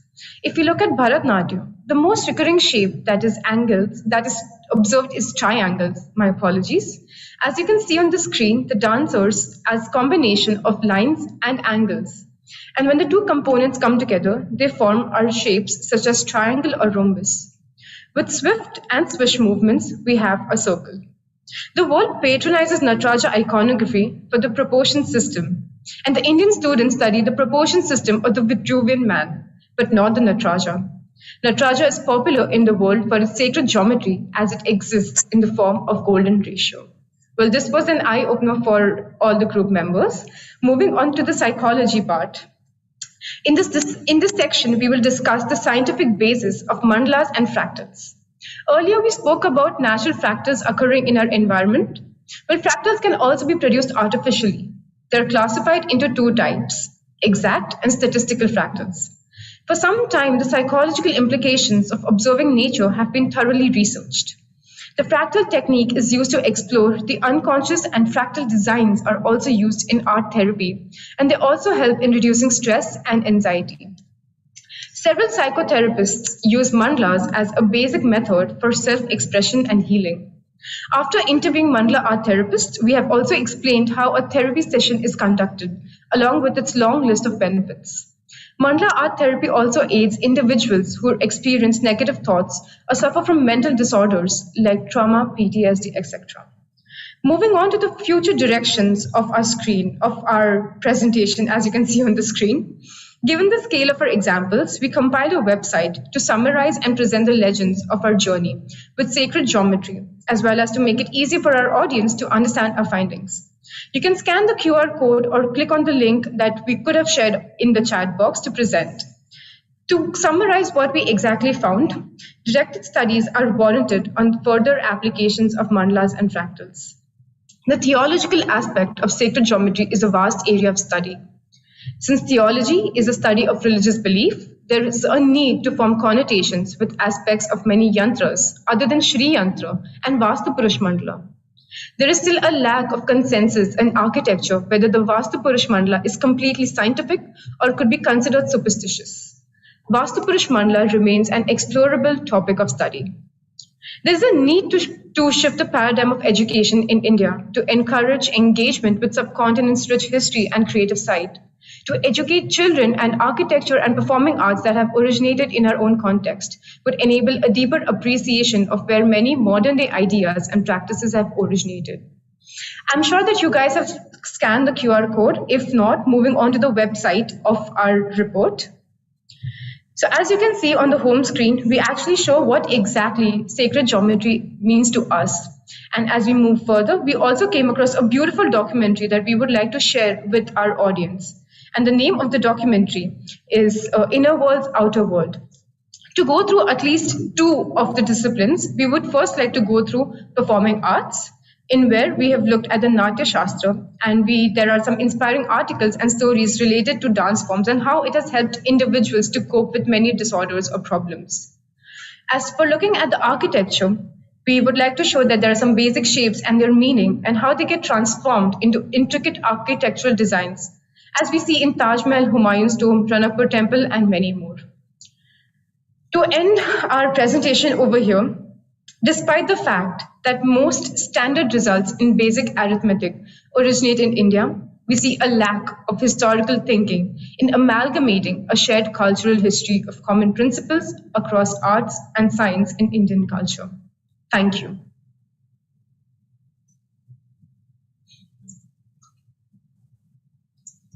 Thank you so much, Arnaz, and thank you so much, Arnaz and Oshi and Pranati, if I'm getting all your names right.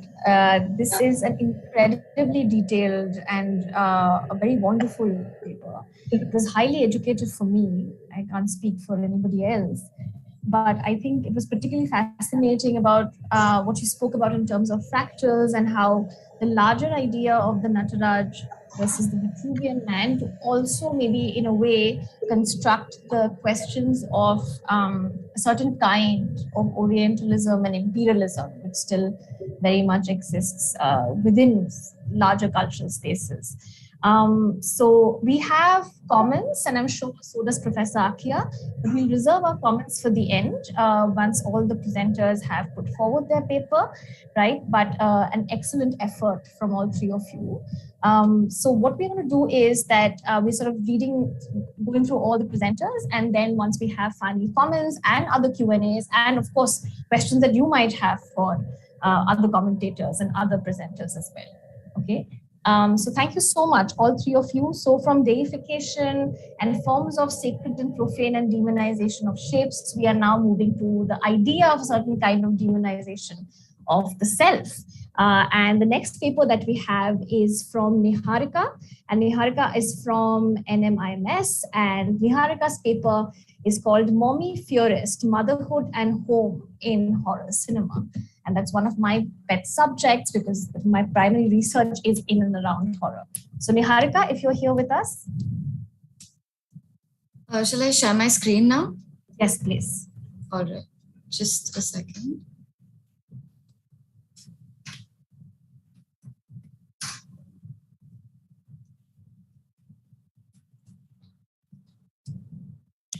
Yeah, is this visible and am I audible to everyone?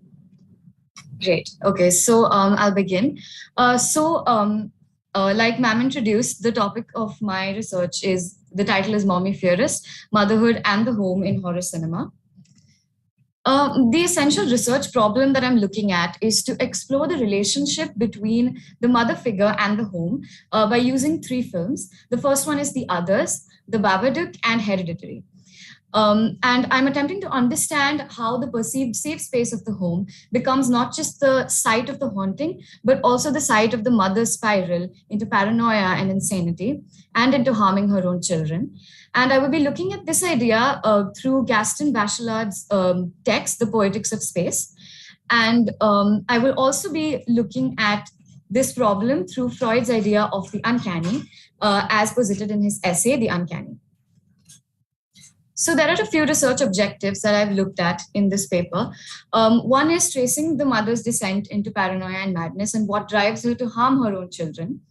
understanding how familiar and safe ideas of the home and of childhood are turned unsafe and unfamiliar through Freud's idea of the uncanny. Exploring how the home, which is perceived as a safe space for the family, becomes the site of the haunting and of the mother's spiral, and analyzing the architecture and the aesthetics of the homes in the aforementioned films, and understanding how they reflect the mother's emotions, desires, psyche, and things like that by using Gaston Bachelat's The Poetics of Space. So for the methodology, I've used a hermeneutical approach where I'm interpreting and analyzing existing texts and literature. And I have critically analyzed the three films that I've mentioned in order to highlight this connection between the mother and the home, and looking at how various rooms in the house, the color scheme and things like that are playing into this. The theoretical framework is as provided by Gaston Bachelard in his text, The Poetics of Space, and I will be identifying aspects of Freud's idea of the uncanny. So for the literature review, Sarah Arnold in her seminal text, Maternal Horror Film, has talked about this idea of the good mother as opposed to the bad mother in horror films, and has talked about the rejection of stereotypical ideas of motherhood as represented by the bad mother. And it is because of this that audiences can empathize or resonate with the bad mother. And all three of these films have employed this to some extent. Andrews talks about domestic spaces being maternal or abject, or almost having womb-like or uterine implications, which becomes important for this research. Barry Curtis talks about how the home constitutes the dreams and anxieties of its inhabitants. With regards to the others, Marcia England talks about how the Gothic formula of woman plus habitation has been used in this film to bring about this, to talk about this relationship between the female character and the home or the house in Gothic horror films. Paula Quigley talks about forbidden spaces of the home in the Babadook and how these can become representations of the unconscious of the inhabitants. And lastly, Steve Rose, who's a film critic, has talked about Hereditary and said that the house in Hereditary can become a representation of repressed secrets and troubled psyches of its inhabitants. So the first film that I'm looking at is The Others, which is a 2001 film directed by Alejandro Amenabar. And in this film, we see Nicole Kidman, who plays Grace Stewart, living with her two children who suffer from a photosensitive condition and thus cannot be let out of the house. The curtains of the house have to be closed at all times. And because of this, we see that there is not just an emotional attachment to the home, but also a physical attachment, wherein Grace and her children are physically unable to leave the premises of the house. Even when they try to, there's a thick fog outside the house and a thick forest, because of which she's unable to leave the house. And this has been used, the fog has been used to show further detachment from the public sphere and to show that there is a further disconnect between this completely isolated home, its inhabitants, and the outside world.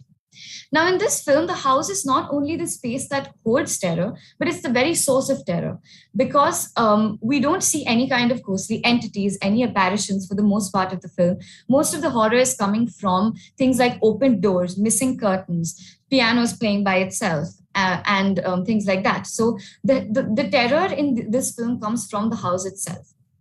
Now, we can also look at this attachment to the home from a gendered lens, where we can think about how the historic confinement of women to the domestic space has alienated them from the public sphere. And Lukács talks about this in his essay on The Others, and he quotes Doreen Massey, where she says that because women have been confined to the domestic space historically, they become an attachment of the house, not just an inhabitant of it. And this further alienates them from the public space. And the relationship that they develop with the home is of a very different kind. The curtains have been used in a way to protect Grace's delusions. Now, Bachelard talks about this in saying that heavy draperies and curtains that have been used in the house, when you look at the outside, there is a greater contrast that is created. And this has been used in The Others, where the outside is bright, the outside is also foggy, and we see the forest, whereas the inside is in perpetual darkness. It's always covered by the curtains. However, as the truth about who Grace is comes to light, more and more light is being let into the house, and the curtains start opening up, where at one point the curtains completely go missing as the truth about Grace and her family comes to light. And in the end, we find out that Grace and her children are actually the others. They are actually the ghosts in the house, and they have been sharing this space with another family who's actually the living beings in the house. So that is revealed interestingly by taking away the curtains eventually. Now, where the uncanny comes into play is that we see in one of the most important scenes of the film, we see that Grace's daughter Anne is sitting in her communion gown on the floor of a room and is playing with a doll. And this is the scene where Grace actually mistakes Anne for someone else and attacks her. And it's this scene that really reveals to the audience that she is spiraling. She is now beginning to harm her children even more. And in this scene, the doll that Anne is playing with is dressed exactly in the same gown that she is. And this makes for a very interesting scene, because it is after this that we the truth about Grace slowly begins to come to light. The second film that I've talked about is The Babadook. And this is a very interesting film because this has portrayed very well how motherhood can become traumatic, almost can become exhausting, traumatic, can come with a lot of baggage, as it has for Amelia in the film, who's a single widowed mother raising her son Samuel. And because of Samuel's behavioral issues, because of his inability to deal with trauma as well, she feels extremely suffocated in her own home. And this has been represented extremely well through the drab and worn out interiors and through the cinematography, which we see a lot of shots of the home, of different rooms of the home while they're uninhabited. And this really represents the kind of suffocation that Amelia must be experiencing in her own home. Now, there is a ghostly entity in this film, unlike the others, which is the Babadook, and he becomes a metaphor for Amelia's unresolved grief. And where does this metaphor live? In the unconscious, or in the cellar of the home. So it is in the basement where we see a lot of the action taking place. The basement is where Amelia stores the belongings of her late husband, and this is a very emotionally charged space for her.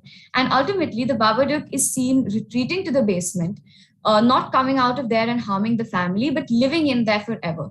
And this becomes a metaphor of how grief can eventually become compartmentalized in the mind of a person. And however, as we know, it's difficult to deal with that kind of a loss and to deal with that kind of a grief for Amelia. And it's going to stay with their family forever.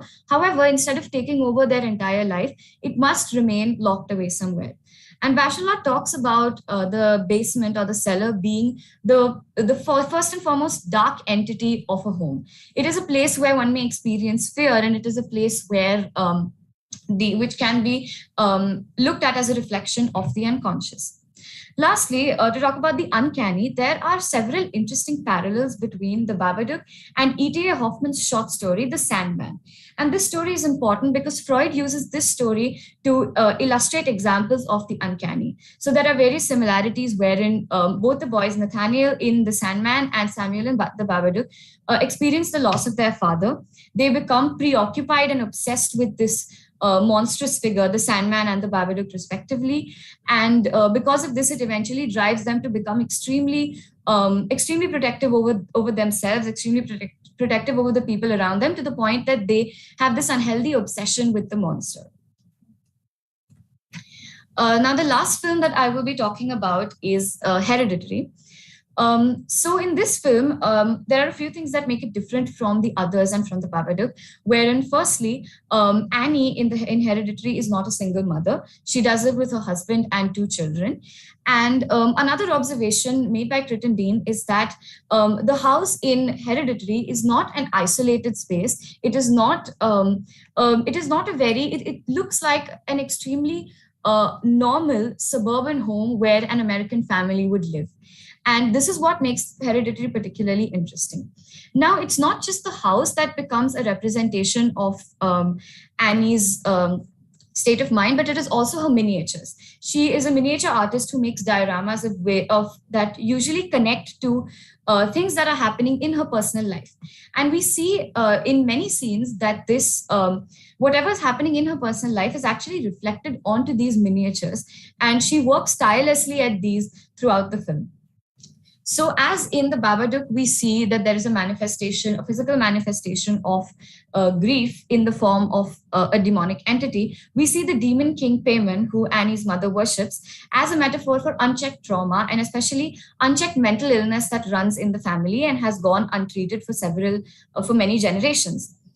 Bachelard has also talked about corners, nooks and corners of the house that can become reflections of how of the person's state of mind. And we see that Hereditary particularly uses dark, almost void-like corners to show places where ghostly entities may materialize. As mentioned earlier, there are uterine implications also of the domestic space, and this becomes clear through the attic, which is the place where Annie discovers her mother's corpse, and it is also ultimately the place where we see Annie decapitate herself and commit suicide. And this also becomes an emotionally charged place for Annie in this film. However, Bachelard has established a kind of polarity between the basement space and the attic or the uppermost floor of the house, where he says that if the basement symbolizes some kind of fear, if it represents the unconscious, then the uppermost floor or the attic may become a place of tranquility or solitude. However, we see this solitude and tranquility reflected differently than in the sense that one may ordinarily hear it in this place, where it becomes a space of revelations. It becomes a space for Annie to learn the truth and confront the trauma or the unchecked grief that she has been suppressing. The uppermost floor of the house is also associated with mental illness in other ways, as we see Gilbert and Gubar's theory of the mad woman in the attic that comes from Jane Eyre.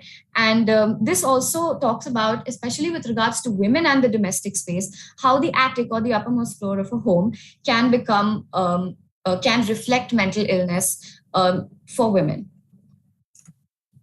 So to conclude, from this research, as well as from a previous research that I had conducted in one of my other semesters, horror as a genre has always been one that allows very unconventional depictions of female characters, be it through The Bad Mother or be it through Barbara Creed's idea of the monstrous feminine. There are a lot of depictions of women that are quite unconventional and that represent the struggles of womanhood through horror cinema. We now see room also for racially diverse mothers in horror cinema, like Adelaide Wilson in Us, or the recent TV show that came out in 2021, Behind Her Eyes.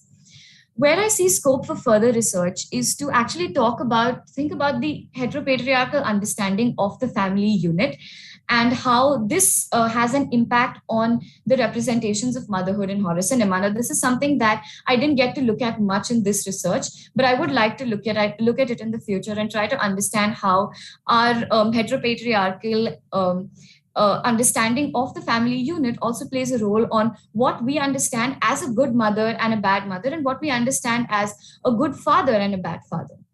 That's pretty much it for my presentation. Thank you. Thank you so much, Niharika. That was absolutely scintillating.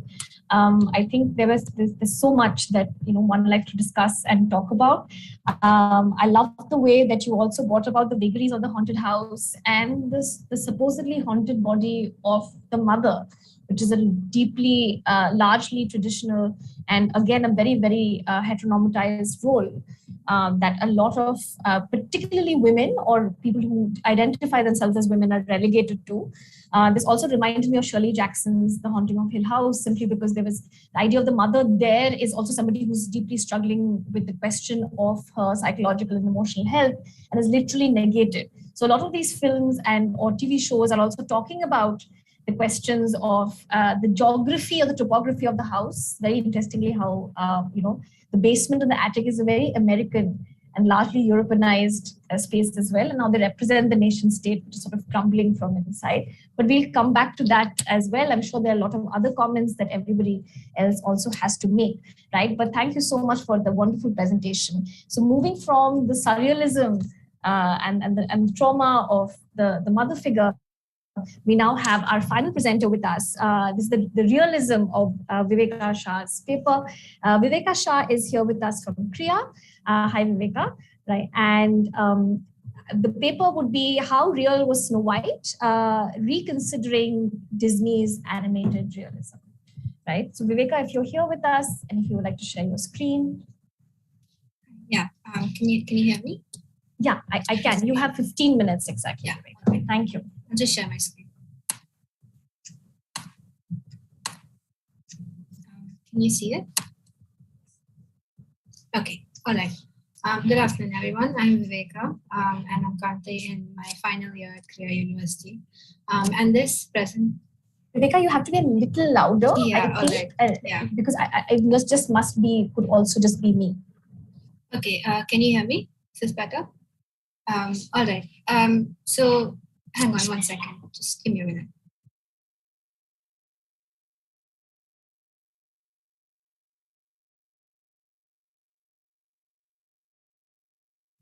Right. Is this better?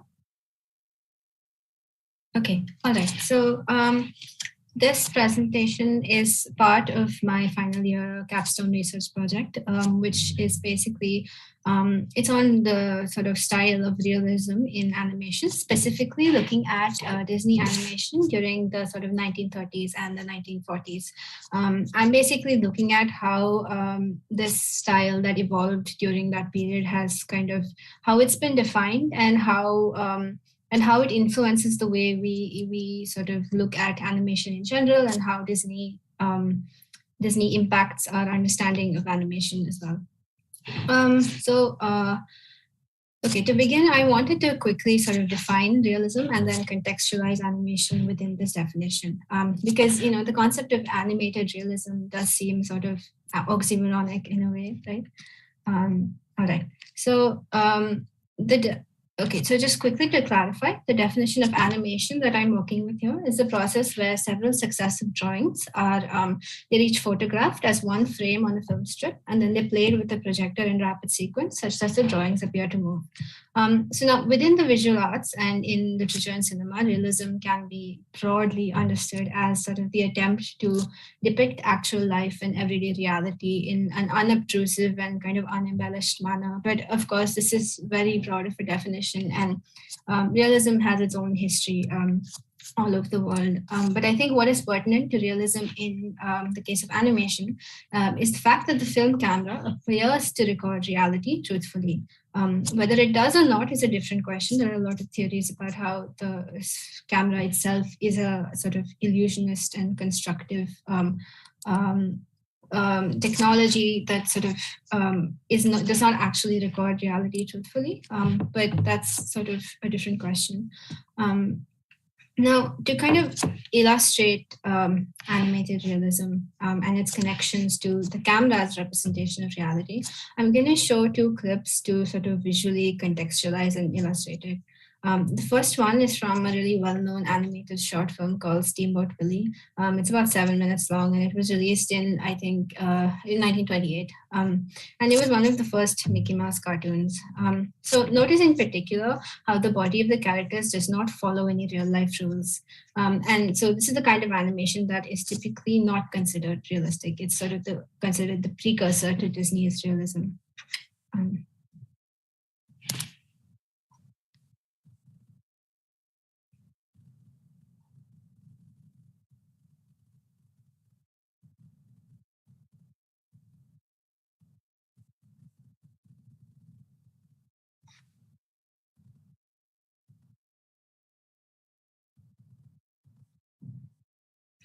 Right.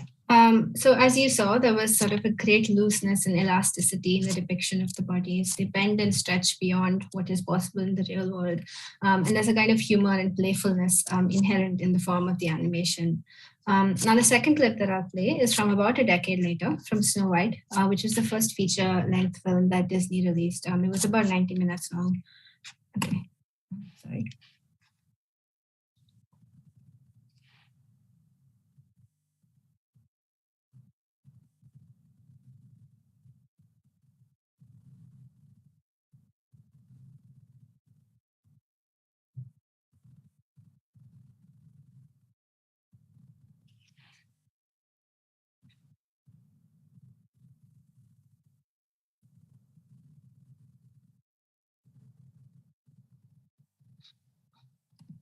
Okay, so if you compare that to the Steamboat Willie clip, you'll notice that the character's body has now lost all of its elasticity. She's shaded and colored to kind of emphasize three-dimensionality. The backgrounds are much more detailed. The camera seems to sort of zoom in and out, and it cuts between different subjects, just like it would in a live action film. And by live action, I mean just non-animated film, of course. So now, in animation, of course, there is no real camera there to actually film anything. It's just that the frames have been drawn in such a manner that when they are photographed, they appear as if there is a camera on location doing the filming. And the sort of illusion of the presence of a camera is sort of crucial to the definition of Disney's realism. And so what you see in Snow White is typically what someone has in mind when they talk about realistic animation. Now, within the literature, realism is still very much in debate in terms of what the specific features are that constitute it. So, for example, you have sort of the American film critic Leonard Maltin. He talks about Disney's style as not actually being realistic, but rather idealistic in what it chooses to represent in its subject. Whereas, on the other hand, you have yes, very popular ex-Disney animators called Frank Thomas and Ollie Johnston, and they talk about their style as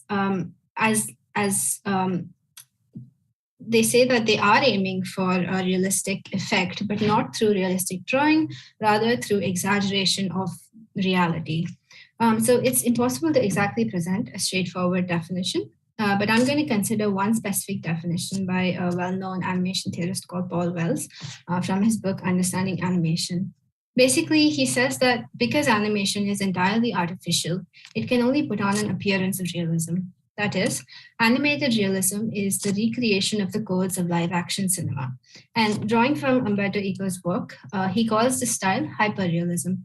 And he provides certain codes that the hyperrealistic style follows, such as, and I'm paraphrasing, 1, the approximation of the live action film's representation of reality, and 2, the construction of the body and movement in such a way that they follow the rules of humans and creatures in the real world. He also talks about the role of sound, but I won't be covering that in the interest of time. To now illustrate Wells' arguments, I'll be using the film Bambi as an example. It was released about 5 years after Snow White, and it's often considered to be the most stylistically cohesive of all the Disney films. And a later scholar, Chris Ballant, even suggests that it can be considered the peak of the hyper-realistic Disney style. And I think the first clip illustrates Wells' arguments quite well.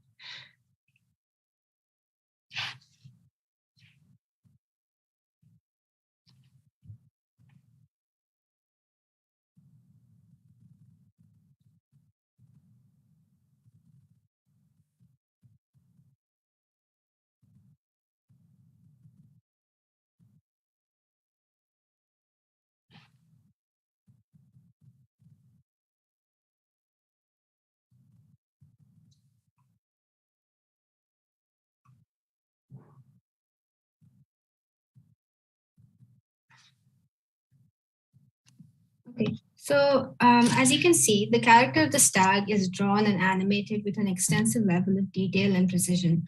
There are camera movements like zooms or tracking shots, which follow the stag as it moves. And so there is definitely grounds on which this sort of animation can be called hyper-realistic, in that it attempts to mimic the actual presence of a camera. Yet within the same film, you can also see contradictions. So I'll play another clip from the same film.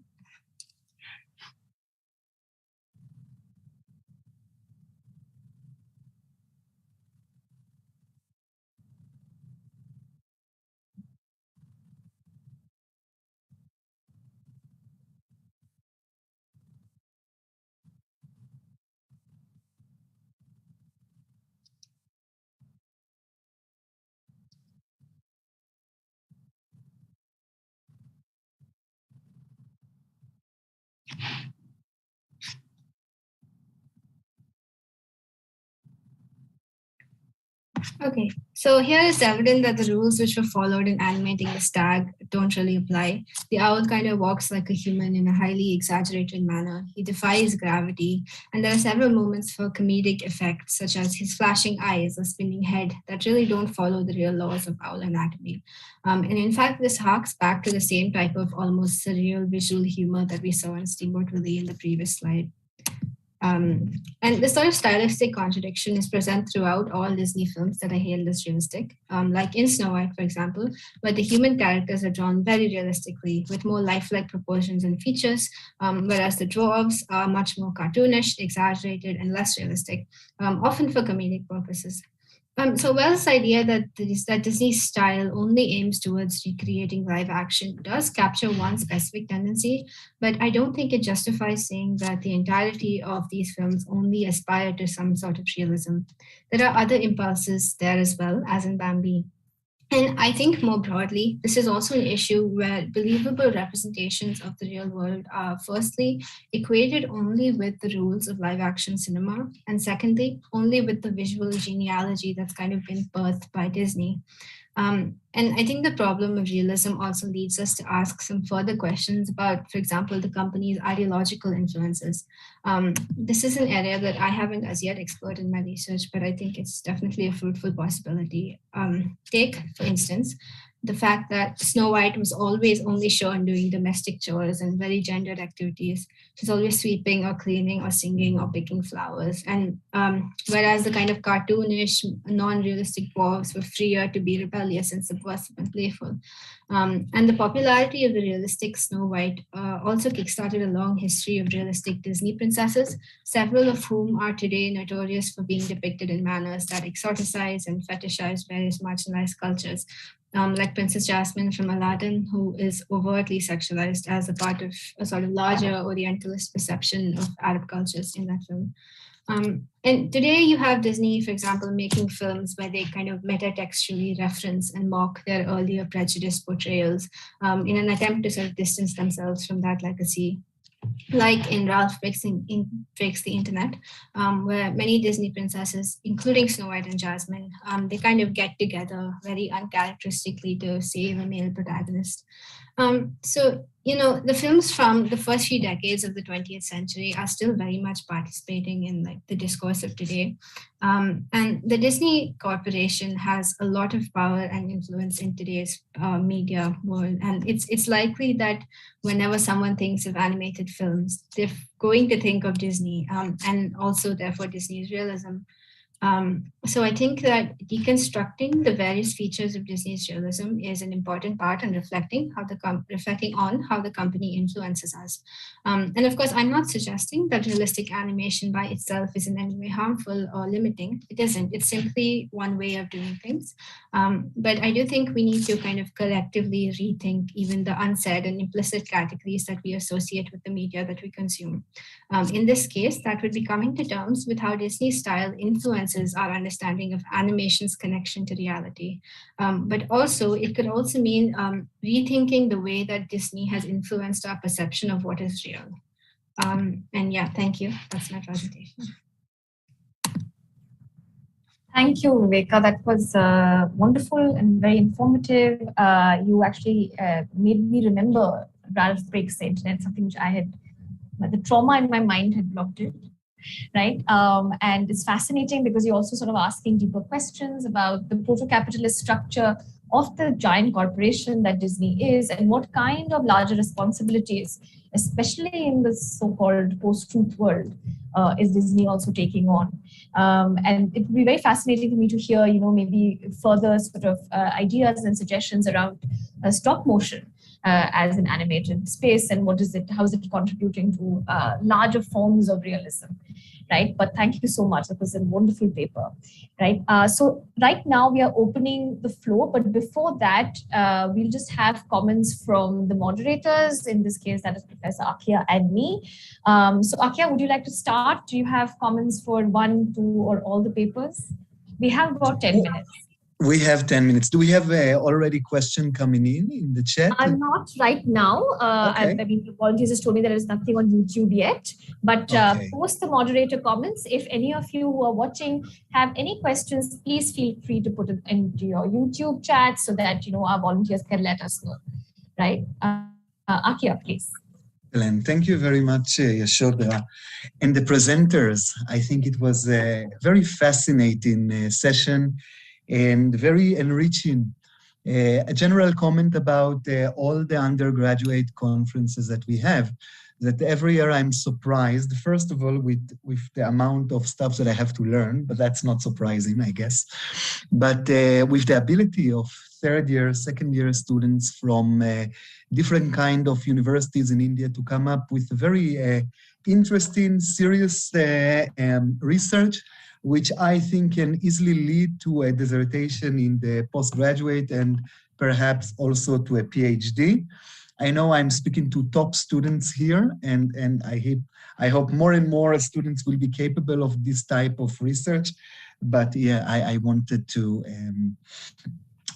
point out to this fact. It's very, very interesting to have such an intellectual engagement with young students. Okay, now to the challenges, and I agree with my colleague, with Yashodra, that tying up all those papers together, which is usually what we are supposed to do by the end of those sessions, it's not very easy.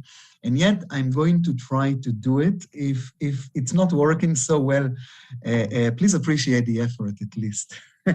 So let us begin. I think that what I find very, very interesting, I'm going to start with Viveka Shah, but I'm commenting about everyone. I think there is an interesting take here about realism and idealism. I think during the 90s and later on, still today, we are dealing a lot, both in literature, visual arts, cinema, etc. We are dealing a lot with the question of representation, how we are representing the world around us. It is quite obvious that if we are taking a painting or a movie or a literature, it's obviously, I think it was very clear from the paper of Viveka that, yeah, it means obviously it's not a reality. It's a way of representing reality.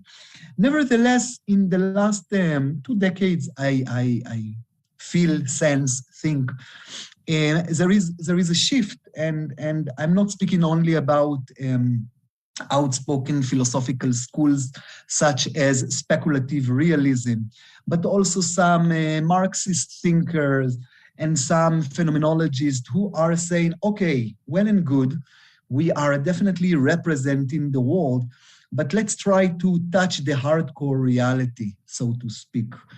And so what does it mean? Is it everything? I'm going to speak in a very simplified language, but still to make my ideas clear. So does it mean, is it all a play of representations of signs and signifier and signified and so on and so forth?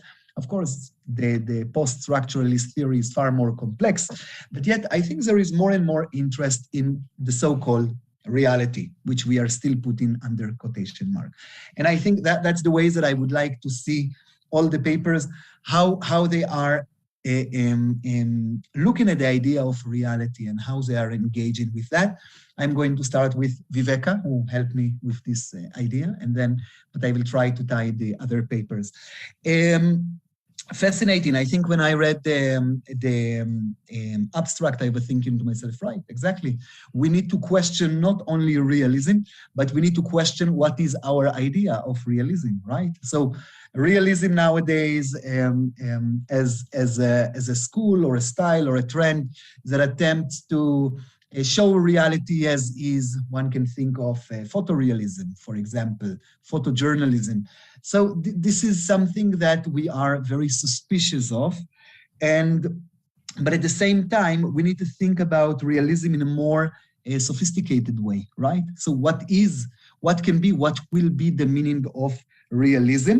There are many kinds of realism, many definitions of realism.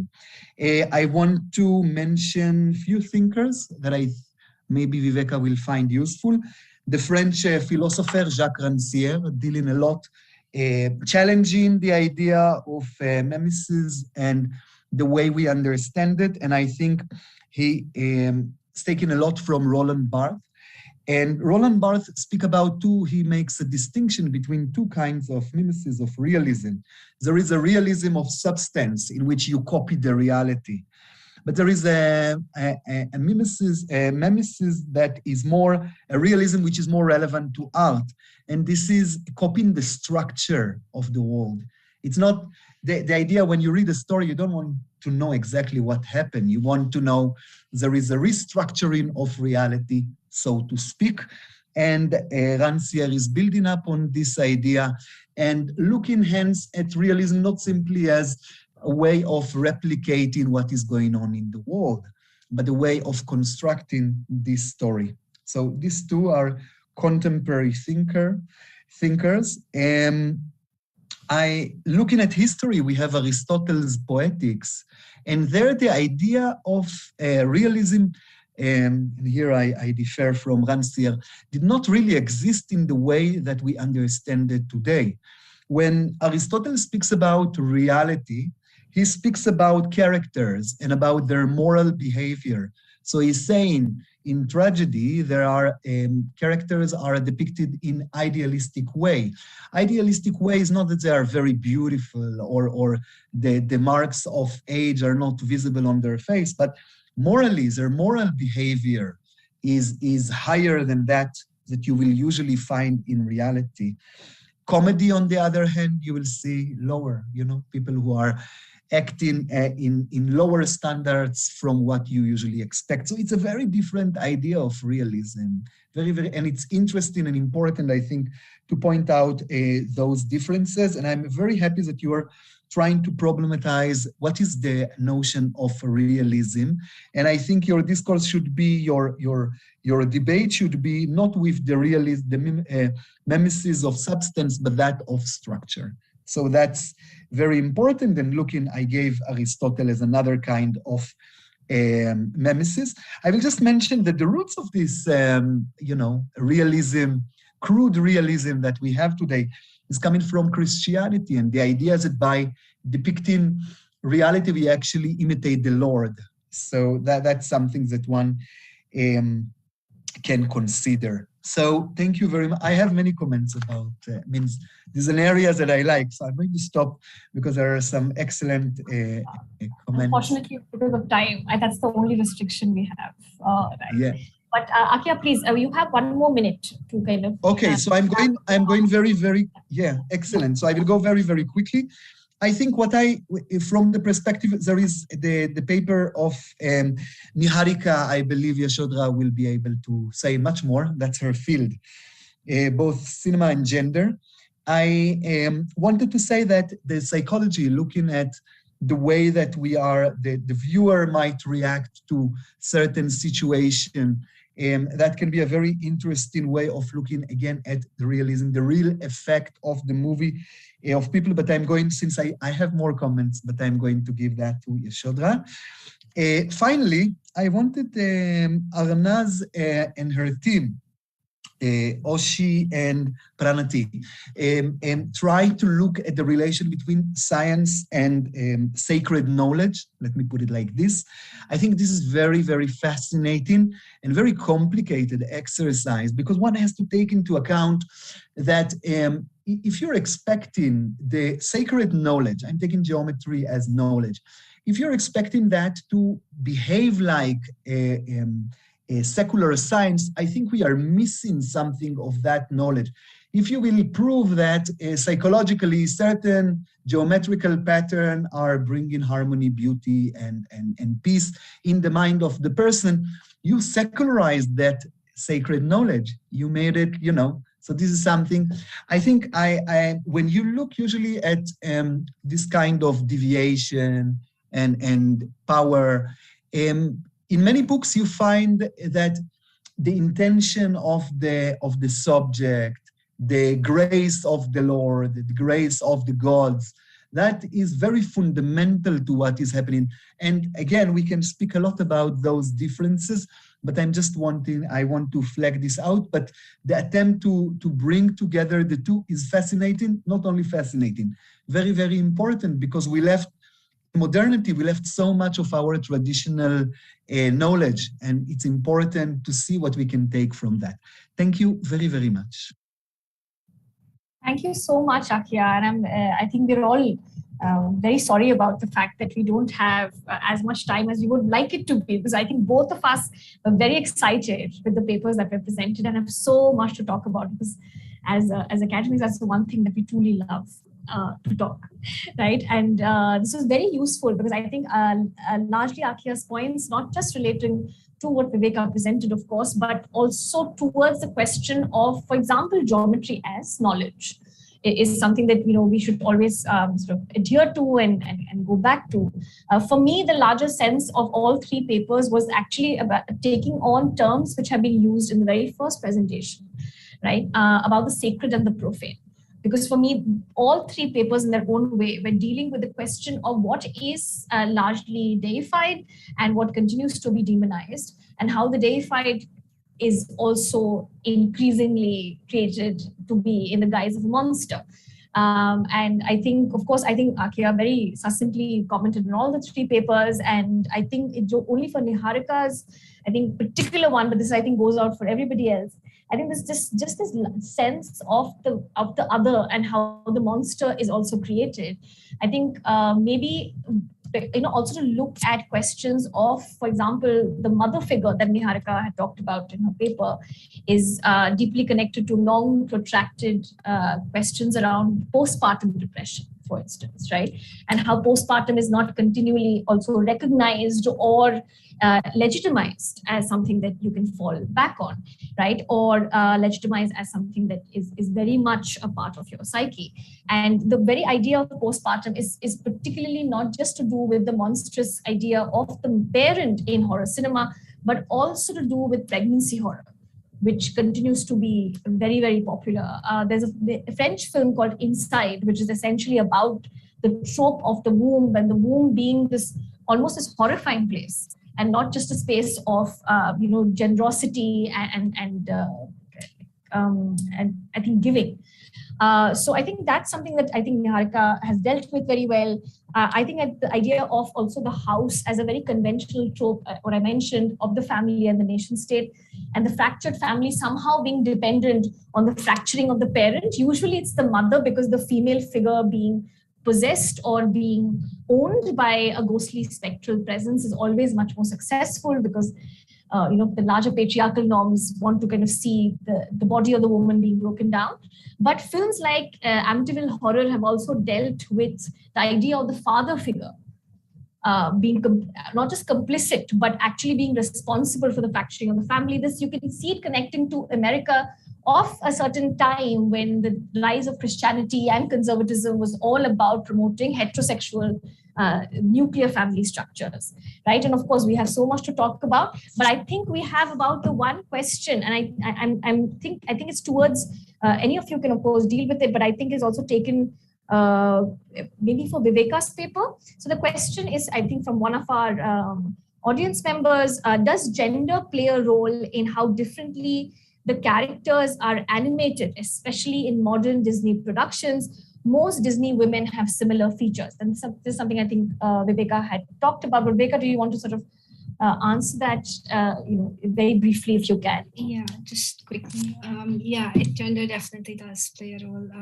And I think if we go back to like the time period that I'm studying, the notion of kind of the hyper focus on trying to draw realistic figures in animation was this focus was geared towards the female figure. And so, for example, in the film Snow White, you have the character of Snow White and you have the character of the prince.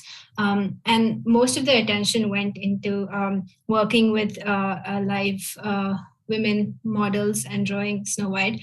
And they put very little attention into drawing the prince. And a lot of audience kind of responded to that. And a lot of people noticed how much more detailed Snow White actually was. And I think that kind of has, like I said, it's kind of fed into a legacy of Disney princesses, but there is a sort of hyper concentration of the female form in Disney's animation. And I do think it is tied with the notion of how to achieve realistic effects in animation. But yeah, again, like I said, I have not explored this a lot as of yet, but it's definitely an area that I would like to look at. Great. Thank you so much. So that brings us actually to the end of our session. It was wonderful to have you on board. It was very illuminating for both Akia and me. And any last comments, Akia? Do you want to close this off? No, I think it was fabulous, and please continue to produce so much knowledge and wisdom. Always very exciting for us as teachers. But thank you so much. All the best with your work, with your research, and we hope to see not just your papers, but maybe solid books very much in the future. Yes, thank you so much. Take care and see you. Bye.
Okay, I guess we are live. So a warm good afternoon to you all. Welcome to our 5th version of JSLH Undergrad Research Seminar. It's great to have you guys all. We are sincerely hoping everybody, all of us are doing well. We have sailed past these difficult times of COVID-19. Still not over completely, but we are coming out of its grip slowly. So we'll get started. What we have here is that we have got 2 moderators, and my name is Shrirup. I teach at JSLH. I teach climate change, environment, water, and things. We also have got another moderator with us, Professor Krish. Professor Krish is live right now. Krish, if you could say a word or two. Yeah, so I'm really excited to be here, and we're really proud at JSLH that this is the 5th edition of URC. One of a unique event where we encourage undergrad students to do research and present their ideas. I myself teach philosophy at JSLH, so I'm really looking forward to some of the ideas that are going to be debated in this panel. Yeah, so welcome. Yes, absolutely. We are really very proud to host this thing. This is an annual event for us. And we basically started in Jeju in our university. We were the first batch in 2016. 2017, we started this thing, and it's going on. It's really great to see all the bright young minds coming from all over the country. So let's get started. We have got, let me just look at this abstract series in here. We have got really great mix of themes in here. We got things on research on tennis analytics. We got marine protected areas in India. We got variations in non-songbird vocalization. We got SARS-CoV-2 virus. So we'll get started. Before we get started, just let me tell you one thing that we'll be giving you 9-10 minutes to 9-10 minutes to finish your talk. It can go up to 11 minutes. So after 9-10 minutes, after 9 minutes, Professor Krish or me will be giving you a signal that you got to wrap up your thing real quickly. So what I'll do, I don't know how we can signal you, but in the reactions box, what I can do, I can put up a thumbs. I can put a thumb. I'm not sure whether I'm allowed to operate on the chat box. If it's not, I'll just vocally tell you that you got to wrap up. You know that after that, you will be getting about 2 minutes to finish off your things. So we will go as the list shows. We will be starting with Madhulika. So we'll start on research on tennis analytics. Just take a minute. Madhulika, it's a normal common thing to everybody that I'm saying now. It goes slow. You don't have to rush. Just think of your thing, but don't think so hard. So in 1 minute, we'll get started. Madhulika, you will be the first one up. Eklavya comes next. Pravjit comes third. And the last one will be Shamasri. So go slow. After 9 minutes, I have a stopwatch here. So after 9 minutes, I'll give you a signal kind of thing. I'll tell you that you got to wrap up. After 2 minutes, we are good. Okay, I'm going to stop in here. So you get your material ready. And you please turn on your camera so that we can see you, please. Yeah. Okay, great. So just in 30 seconds, we'll get started. Do not rush, do not panic, take your time. Everything is good. Everything is all set. Thank you. Okay, there you are smiling. Yes, show us the smiley. That's the thing. We need to smile. All along the thing, we need to smile. Everybody. Okay, just let me fix my stopwatch. I'll tell you when to get started, and we will get started. Okay. Just give me a minute here.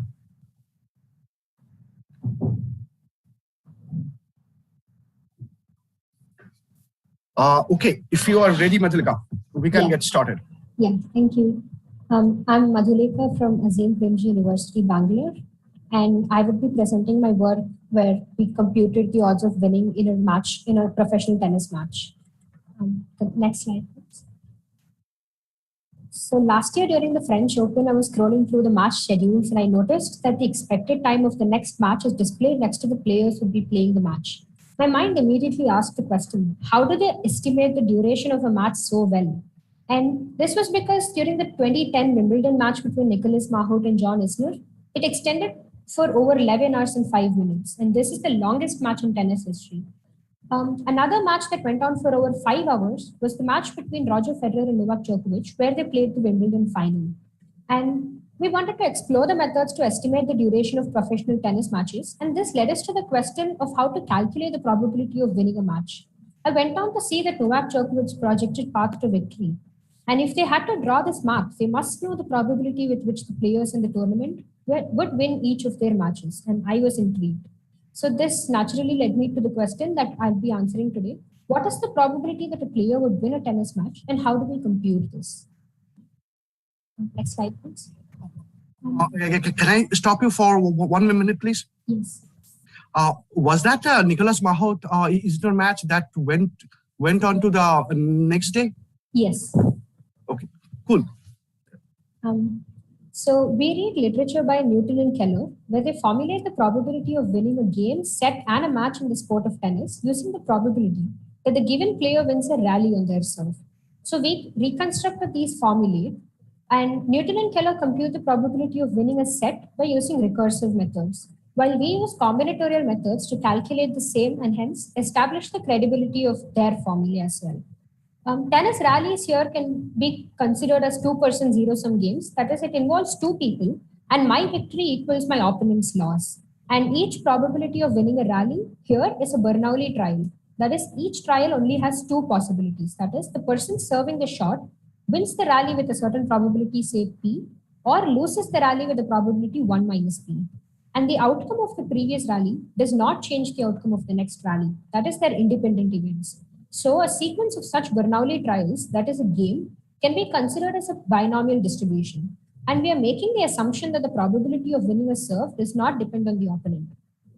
This is similar to Fermat and Pascal's problem of points, where the winner is the first player to reach n points. If the match is interrupted, then how do the stakes get divided? This is the question that Fermat and Pascal answer.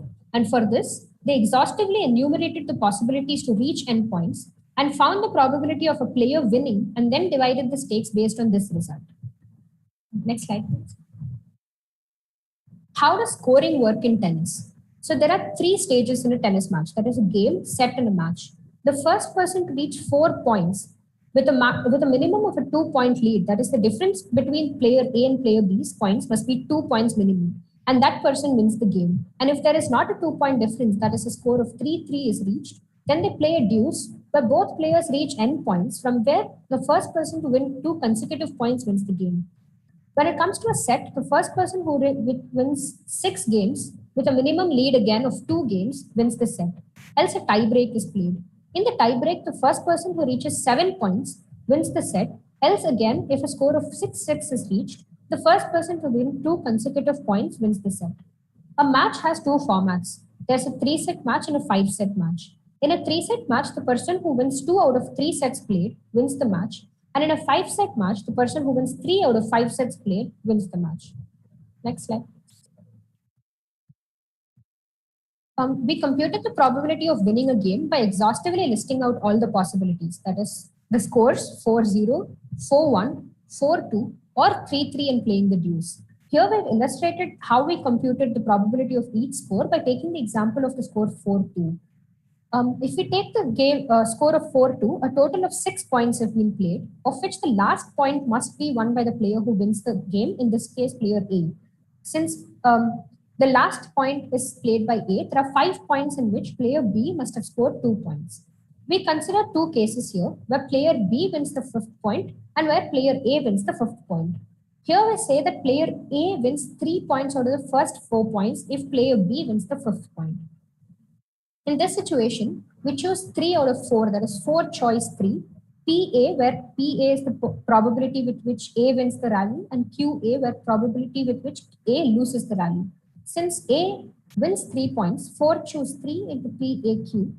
A loses 2 of their serves, which is QA squared, and the last point that goes to A, which is PA again. The player A wins the 5th game, and this would mean that player A wins the 5th and the 6th point, which means amongst the first 4 points, player B has won 2 points.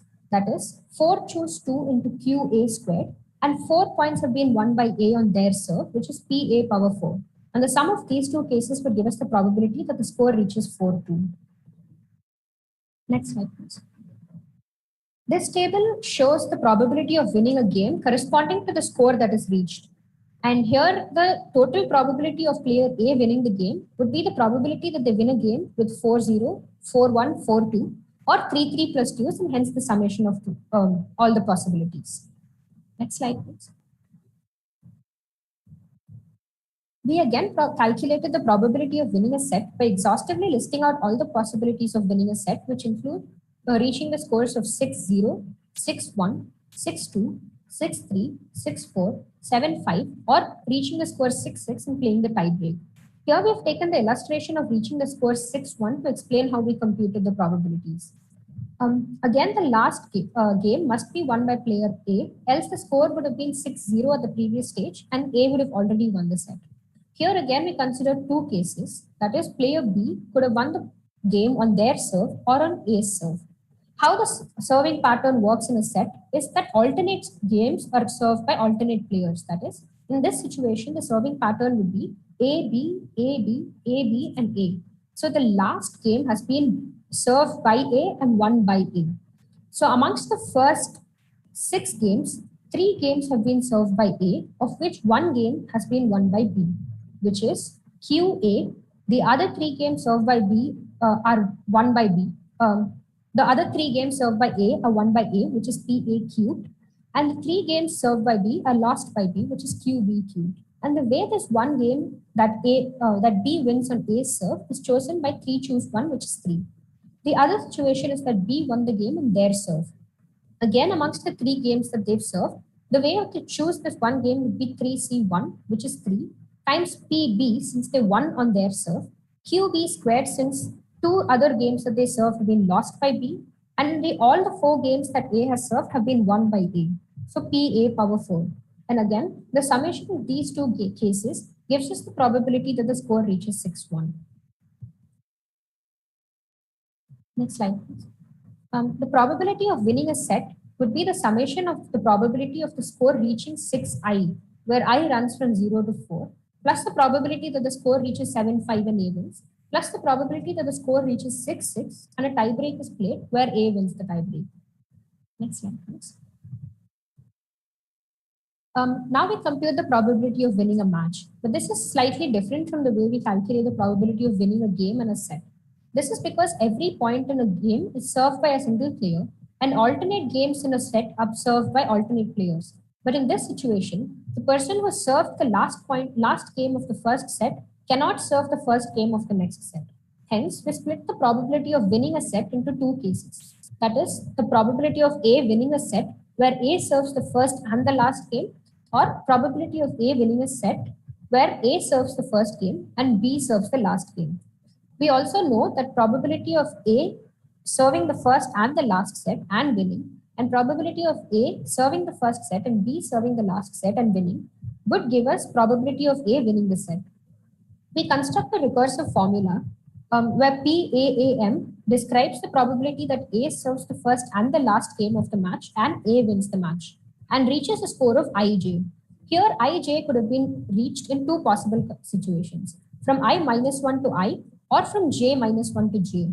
Here we explicitly state how we calculated this. That is, we take the probability of A serving the first and the last game, where the score reaches from I-1 to I by player B playing the first game of the set and player A serving the last game of the set and player B losing the set.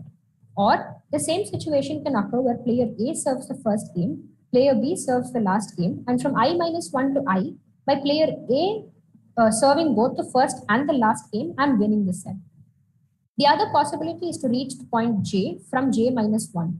That is, player A serves the first game, player B serves the last game, and from the score reaches J-1. And the last set is played where player A serves the first and the last game and loses the set. Or player A serves the first and the last game, the score reaches I to I, J-1, and from J-1 the last set is played where B serves the first game, A serves the last game, and player B wins the set. Next slide. So we calculated the probability that a player in the top 50 list of the men and the women's tour, that is the ATP and WTA tours, would win a game on their own serve, given the probability that they would win a point on their serve. This is the probability that a player would win a game, that is the empirical probability, has been given on the website as well. And the way they calculated this is by calculating the number of games that player A won on their serve divided by the total number of games that player A has served. And by using our formula, we calculated the probability that a player would win the game and compared the same. We have described the results in the two tables here. And as we can see, most of the computed probability is similar to the probability, empirical probability available on the website up to a point of third decimal. Next slide, please. We reconstructed the methodology devised by Newton and Keller, where in certain places... Okay, we got 2 minutes left. Just to give you... we reconstructed the methodology devised by Newton and Keller, where in certain places they've used recursive formula, where we thought we should use a combinatorial method to be able to compare our result with the methodology devised by Newton and Keller. And we saw that we could, we were able to show that our calculations matched Newton and Keller's. And for a calculation of the probability of winning a match, we used a recursive formula as well. We also extracted the career empirical probability for the top 50 players of ATP and WTA. And we computed the probability of them winning a game using our formula. And for this, we used Python to code the same. We compared our computed probability and the empirical probability that the ATP and WTA have described in their website. And we noticed that our values matched their values very closely. Next slide, please. Thank you.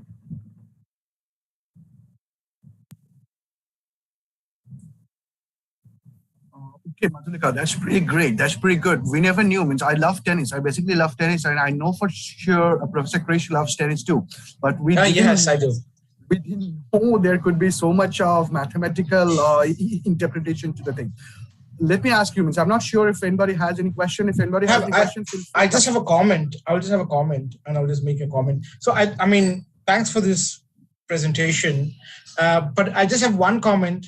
So you're using different papers and methodologies. It's always a good practice at the end to have a bibliography page, so we know what are the different articles or sources you used. So that's, I think, is missing. So please keep that in mind. That's all I have to say. Yeah. Okay. Does anybody else have any question, or otherwise I'll ask Madhulika one? Is there anyone else who wants to ask a question? Feel free to do that, or I'll ask a question to Madhulika and we'll move on. Okay, seems like we don't have any. What I'm asking you, Madhulika, it might appear pretty stupid, but what I'm asking is that, means, is there a way that a professional tennis players or the tennis academies or tennis coaches can gain through this? Means, are they aware of this kind of mathematical equations, the interpretations? It means, what I'm trying to ask you is that, what could be the best practical application for this? Where I got the idea was that I noticed that when we look at projected paths for players, they seem to know exactly which player they would be playing at which stage. And for that, I assume they would know the probability of the player winning a match. And another place that I've seen where they do project the probability that a player would win the match is right at the beginning of the match. They generally project who would win with what probability. And they keep changing that probability, which would be a much harder calculation, I would presume. But at the beginning, they do show with what probability a player would win the match. Maybe it's another stupid question. Well, I'm ask this. If a player gets to know even before the match whether he might lose or win, will that be a mental booster or kind of? I think psychology. No, I'm just asking. Yeah, I'm just asking. But that's a good thing. Means if a player gets to know that what could be, means what are the ways to maximize his or her probability of winning the thing, even by mathematics. Means we know in reality a lot of factors come into play. It might not work. There's the court condition, the supporters, the yelling, whether he or she can keep his or her mental cool or something, because we just experienced that world number one. He got so angry in the field, he threw racket at the referee, at the umpire. I'm not taking the name of the thing. He's from Russia. There were some political issues going behind that too. He or she got so angry that he has been suspended from the game for about 6 months or so. So that's a pretty bad thing. But yeah, and so if we can run this kind of equation, this kind of model simulations, it could be pretty good. Is there anybody who wants to ask Madhulika a question, or shall we thank Madhulika for a wonderful presentation here? I guess, Madhulika, everybody wants to thank you in here. Thank you so much. Thank you so much. Thank you. We'll move on to the next presenter, who is going to be Eklavya. Eklavya, are you there? Yes, Professor. Just let me share my screen. Yeah, sure, no problem. So the same rule applies. Means I will warn you around 9-10 minutes of your presentation. Then you'll get another 2 minutes to wrap it off. Okay. Means I'm giving you 30 seconds just to pull everything together. Then we'll get started. Okay. I'll tell you when to get started. Yeah, Professor. Sure.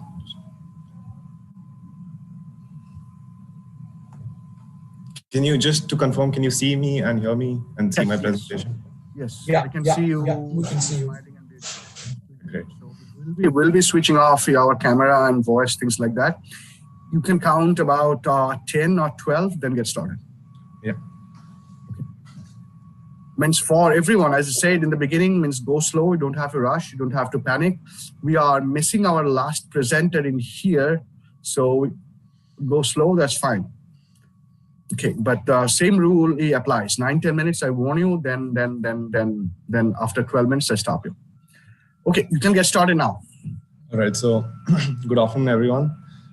Thank you for joining in, and also a huge thank you to all the presenters who've been presenting throughout the day. I know it's the post-lunch lazy hours now, but just bear with me for the next 10 minutes.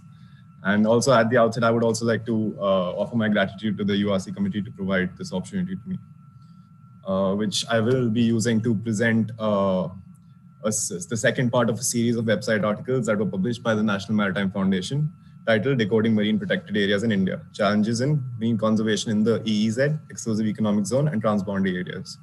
So this article has been co-authored under the guidance of Dr. Pushprachar from the foundation. And just to give you a brief layout before we dive in, I will begin by providing some research background to contextualize the significance of the research objective, and which will be outlined next along with the methodology. Then the two problems at hand will be discussed before further diving down into a discussion section where suggestions would be made about what to do with them. So I think by now it is agreed upon by the broader scientific community that humans are increasingly causing significant changes in the Earth system. So I hope nobody here opposes to that statement and that everybody concurs. Nowhere are these changes more apparent and of greater concern than in the global ocean. The oceans absorb almost 1/3 of the excess carbon dioxide in the atmosphere. And as a result, ocean warming and ocean acidification are happening. Along with this, overexploitation, untreated sewage discharge, industrial runoffs, pollution from ships, all kinds of land-based pollution pose a direct and imminent threat to marine biodiversity, and in turn to the millions of coastal residents that rely on the essential services provided by these ecosystems. So in response to this, in recent decades, there has been growing push at the international and national levels to protect and conserve key marine ecosystems around the world. This is typically done by establishing marine protected areas, or MPAs as we will now know them, which limit human influence and undertake conservation efforts in areas of high ecological importance. So MPAs have originated from the practice of protected areas, which were originated on land. And I have offered here the accepted definition by the IUCN on protected areas. To give you a better idea, what would translate better, I think, is these are basically the national parks and wildlife sanctuaries that you would have probably come across or heard about at some point in time. So currently established marine protected areas account for about 7.4% of the global ocean, However, as per latest scientific estimates, we require about 30% of the global ocean area to be covered in order to, sustainably utilize them throughout our lifetimes and future generations. So clearly there is a long way to go in terms of how much area has to be covered, and countries are increasingly pressured to ramp up MPA coverage in their waters. But now, what exactly are a country's waters? So now, as per the United Nations Convention on the Law of the Sea, each coastal state is entitled to varying degrees of jurisdiction over its seas. For the relevance of this presentation, all you have to know is that there is, at a length of 12 nautical miles from the coastline or the baseline, is the territorial sea, where a nation state enjoys full sovereignty. And further, at a distance of 200 nautical miles from the baseline, covers the exclusive economic zone, where the state doesn't have entire jurisdiction, but it can utilize its living and non-living marine resources, excluding those on the seabed. So if one were to compute the total area that is covered by the Indian EEZ, maritime India, as I would call it, is almost very nearly equal to the total land area of India. However, thus far, we have only dipped our toes into this water, so to speak, when it comes to exploring and utilizing this maritime space and its resources. So while this presents significant opportunities for the expansion of India's blue economy, the responsibility of the protection and conservation of these resources, also particularly the living marine biodiversity, also relies solely upon Indian authorities. So in this context, the argument here is twofold. One, to highlight the need to establish MPAs in the Indian EEZ and discuss policy obstacles in doing the same. And two, to demonstrate the potential in establishing transboundary MPAs with neighboring nations of Bangladesh and Sri Lanka. The methodology used here is a systematic qualitative analysis of literature that is already there, and it's used to basically develop this conceptual idea of how to connect these constructs. So I will just now mention a bit about the biodiversity in Indian waters. So there's a large range of biodiversity that exists here, several as evidenced by several scientific analyses. Through the demarcation of ecologically or biologically significant areas under the Convention of Biological Diversity, these are the areas, as you see on the screen, that are around in India's EEZ that are ecologically relevant. And this criteria is also a significant criteria in determining potential MPA sites. Another indicator of ecological importance is that of important marine mammal areas. This figure displays those in our region, and this just signifies the great amount of cetacean diversity over here. So overall, what I'm trying to say here is basically there is a lot that can be done and should be done in terms of conservation. Sorry.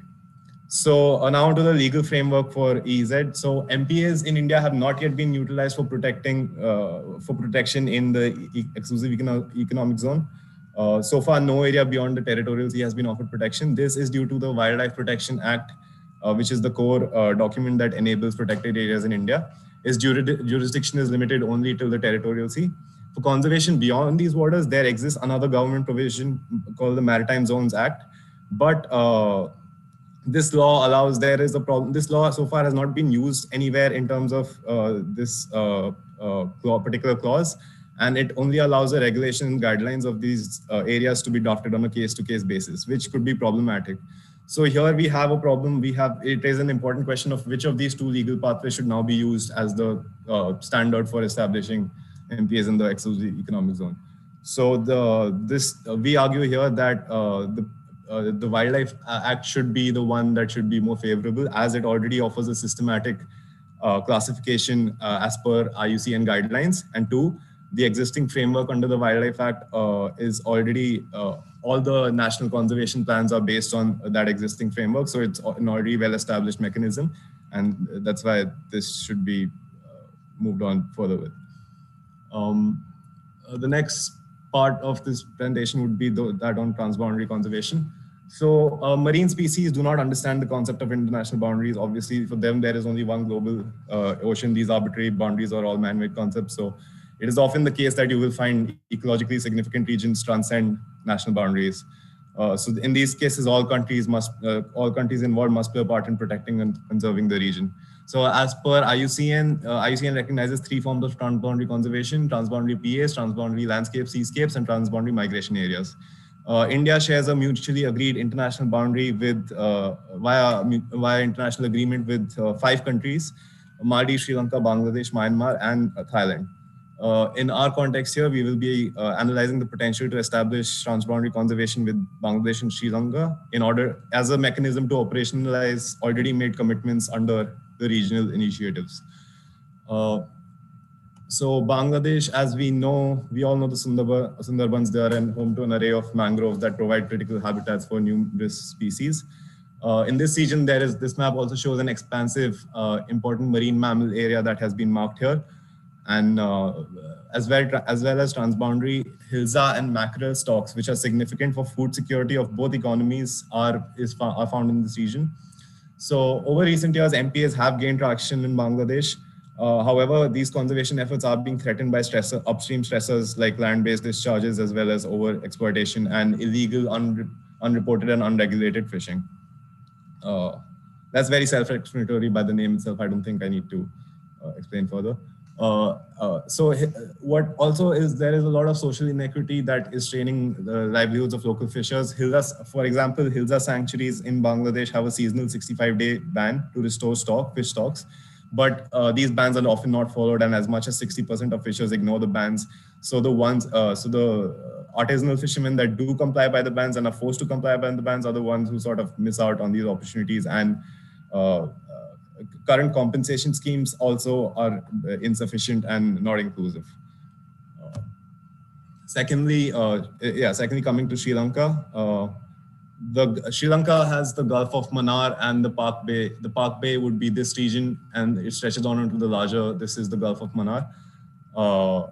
This is again a hotspot, biodiversity hotspot, and the shallow waters here possess seagrass, seaweeds, corals, and a lot of mudflats. So these basically serve as large. If you don't mind, you got 2 minutes to wrap up. Yep. So these basically serve as large breeding grounds for many fish species. So on the Indian side, conservation is carried out through the Gulf of Mannar Marine National Park and Biosphere Reserve. And threats to this region, again, IUU fishing, disputed territory, overfishing. Something particular to this region is deep sea fishing, as now India is trying to establish deep sea fishing. So there are fishing fleets from this region would go into the deeper sea, but this would not be adequate. It's a longer term thing, so it's not adequate to ensure conservation of fish stocks that have already been depleted. So as solutions to these would be joint governance and transboundary conservation in these regions. As the existing MPAs in both of these regions offer like a fragmented approach to protection. Moreover, they do not enjoy adequate protection as much as they should. And along with biodiversity conservation, the larger challenge is to rejuvenate fish stocks, which could be achieved through a transboundary MPA, which would lead to higher biomass spillover across the boundaries of the MPA itself. And obviously to employ all of this, governance has to be very stringent. It requires strict conflict resolution and rigorous enforcement and compliance mechanisms in order to ensure responsible attitudes from all fisher groups. And moreover, community level management so bottom up along with top down management models are essential for long-term success of these kind of plans. In Sri Lanka, particularly, both groups on both sides, Sri Lanka and India, are tied by a shared Tamil ethnicity, so that could also be utilized in order to do this. Finally, just to conclude, what we've covered through is 3 main points. The argument is to establish more MPAs in the exclusive economic zone through the Wildlife Protection Act and employ transboundary MPAs with Bangladesh and Sri Lanka, because they not only present a significant opportunity in conservation, but also to alleviate the poor socioeconomic conditions that pervade among the local populations here. So yeah, thank you for listening. I look forward to any questions and comments. And I would also encourage anybody who was intrigued by this topic to further read the article to get a detailed insight. I will try sharing the link somewhere in the chat. Yeah, thank you. That sounds pretty good, Eklavya. Thank you so much for your presentation. That was pretty nice. Anybody has any questions? The thing is that we cannot follow the chat box in here. The chat box is disabled. So anything that's Prabjit has a question. Yes. If you can ask the question, yes, please. Hi, Xavier. Thanks for that interesting presentation. So often in the discussions, we hear solutions like creation of these protected zones as both environmental solutions as much as we expect them to provide socioeconomic benefits as well. But there are also arguments and even empirical arguments that often government creating and enforcing these types of protected zones restricts access for local communities. And since the local communities anyway have been dependent on fishing for a longer period of time, then they the sort of not only there exists a conflict, but then the way they begin fishing and the sort of approach they take to it, the relationship they have with the fish or the nature in general, then becomes slightly different compared to how when they have the ownership and they they look after local bodies as well as continue with their fishing, right? So, and you mentioned in your discussion that you suggest there be also a bottom-up approach. But I was wondering, when these are often implemented, these become top-down inevitably, and they end up creating these sort of tensions or restriction of access. So in that sense, is this really sustainable from point of socioeconomics, from point of the local communities? Yeah, Prabhi, thank you for the question.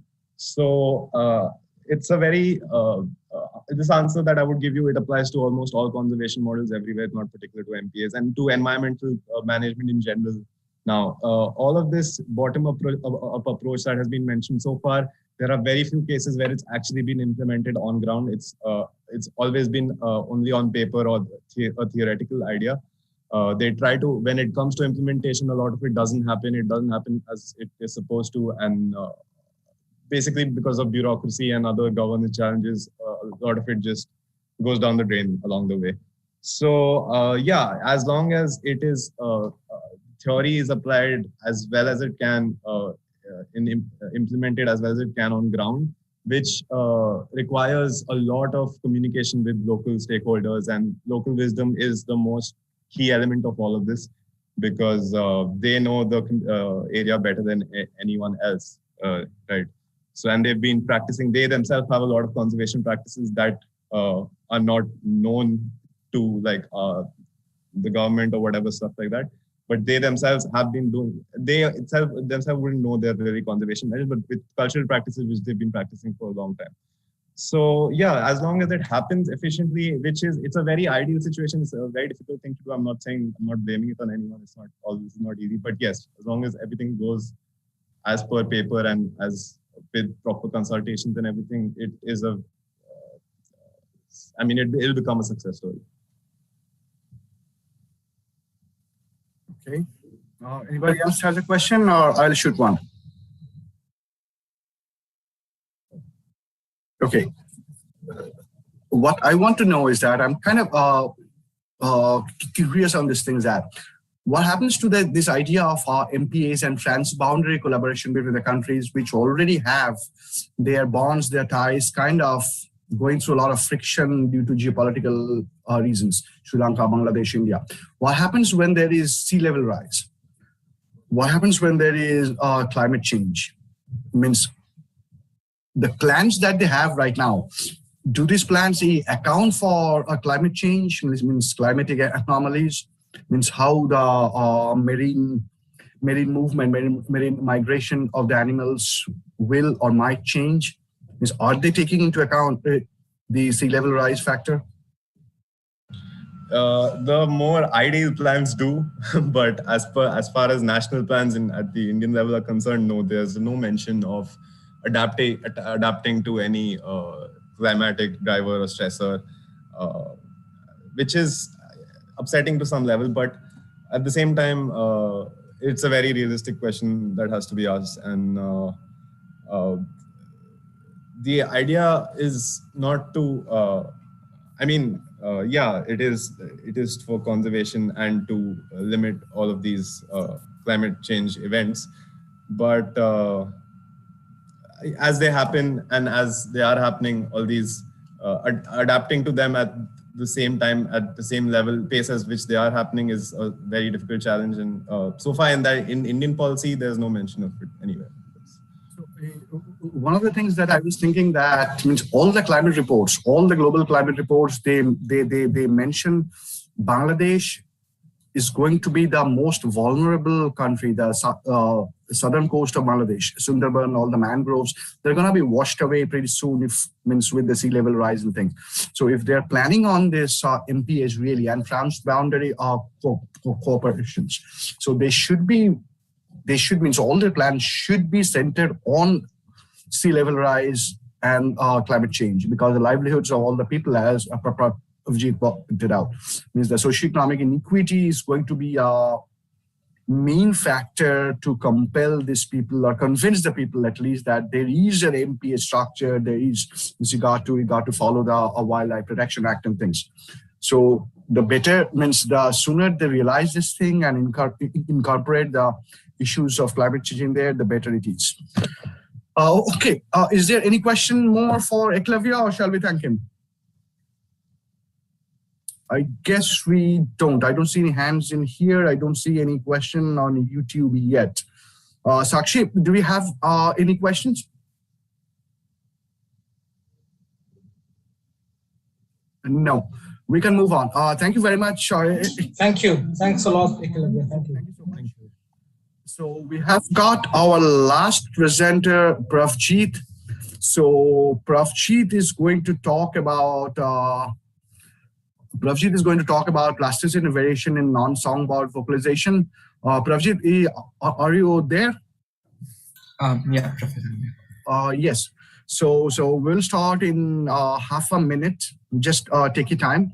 I am saying the same thing. The same rule applies to everybody. After 10 minutes, I'll give you kind of a warning, and then after that, 2 minutes, you got to wrap up. Okay. So half a minute. You can count about 15 or 20 yourself and get started. Share your screen with us and get started. Okay. I'll duck away. Okay.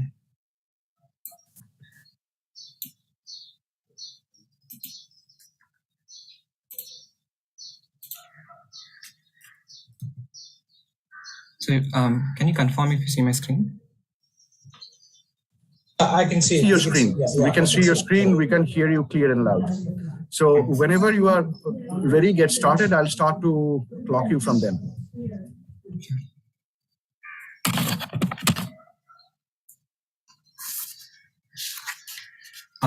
Hi, good afternoon, everyone. So I'm going to discuss a project that I'm working on along with Professor Vinod Kumar Saranathan, where we are studying the variation in non-songbird vocalizations. So the structure of my talk is going to be as follows. I'll start with a broad introduction, talking about the current work, talking about our question, what our objective is. And then I'll move on to talk about how I collected data from publicly available repositories and analyze them. And finally, make conclusive remarks about what the current results suggest and what we think is the potential of dialects in the select species we're discussing. So throughout this presentation, I'll be playing some audio clips once in a while, and I'd like to alert you initially itself that some of these are a little loud. So if you're using a headphone or something, you may want to turn down the volume a bit. So sound is a common and important mode of communication among birds, and it also governs various aspects of their behavior. And vocal communication in birds can be broadly categorized into calls and songs. And I'm going to play an example of call and a song.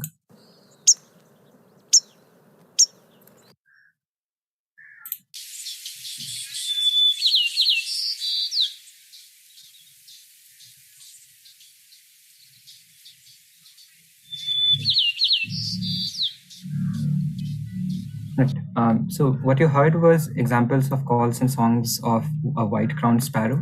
And the way that these two categories of vocalizations differ is first in terms of their structure, so to speak. Calls are much shorter, they are simpler, and they produce in a variety of contexts like contact calls, begging behavior, alarm call, and so on.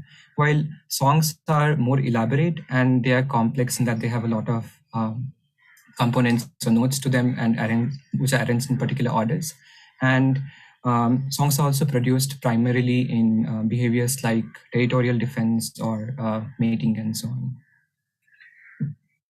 Now, how do we understand a song or decompose a song? So as you may see on your screen, it's a sonogram, which is a frequency form representation of a sound. And I'll play a sound.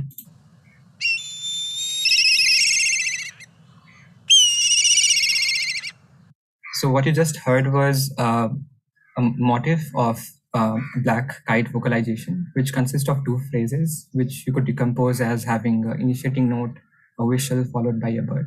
And you have another phrase, and between that there is some gap. And this entire motif repeats several times, composing a longer, so to say, a song or a complex vocalization. And the way that these vocalizations are acquired is either through learning, vocal learning, or they are innate, which is to say that these are genetic.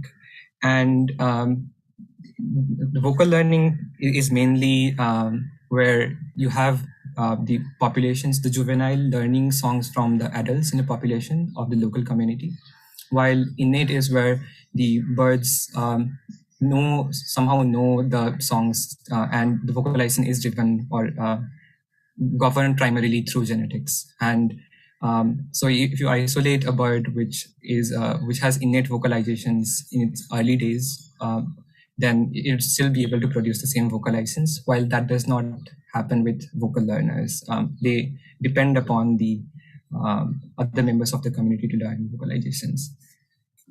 And this is an example of Hume's Schwabler song.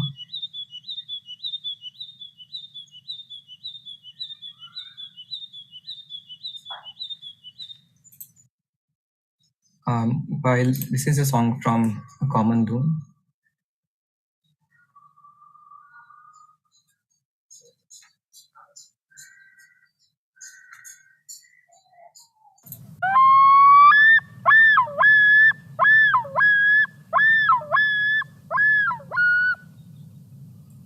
So again, we broadly categorize these into song learning or non-song learning birds, depending upon whether they are primarily dependent on learning or on genetics for their vocalizations. And so the passerines are birds of the, songbirds or true songbirds are the birds which are in the suborder called passeri of the order passeriforms, which are song learning birds, and the rest are classified or referred to as non-song learning birds. But we also have other groups where vocal learning has been... If I stop you for 1 minute, just for 1 minute.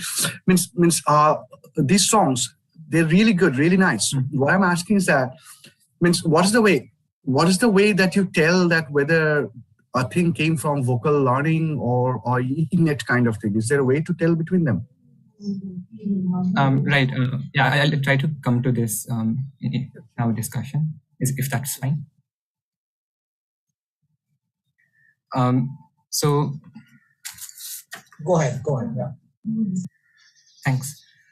So the other three groups where vocal learning has been documented, but which are not passerines, is among the parrots, among the hummingbirds, and the three-wattle bellbird, which Dr. Saranathan and others discovered. But I'm not going to play all of these. If we have time, we can come back to this later. Just play one of them.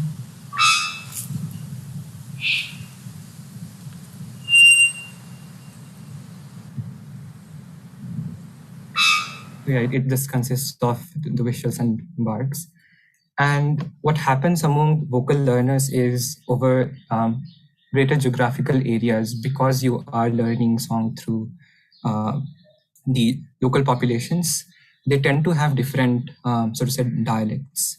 And these dialects differ across large geographical regions, and also sometimes in a shorter region where you have dialect boundaries, where separate populations are they sing a same song in different alterations or variations. And here, this is an example of how a song type, call type varies in Amazon Areopagita. And across these three locations, you can see there are variations in the first phrase, the first syllable, and the second syllable in terms of the how they connect, as well as to some extent maybe in terms of the number of overtones they have and so on. But the notion of dialects or whether dialects are present has not been extensively studied in non-passerine groups, barring parrots. And our current understanding is mostly limited to those songbirds in passerines and parrots. And this is a phylogenetic tree that you should be able to see. Sorry, just a minute.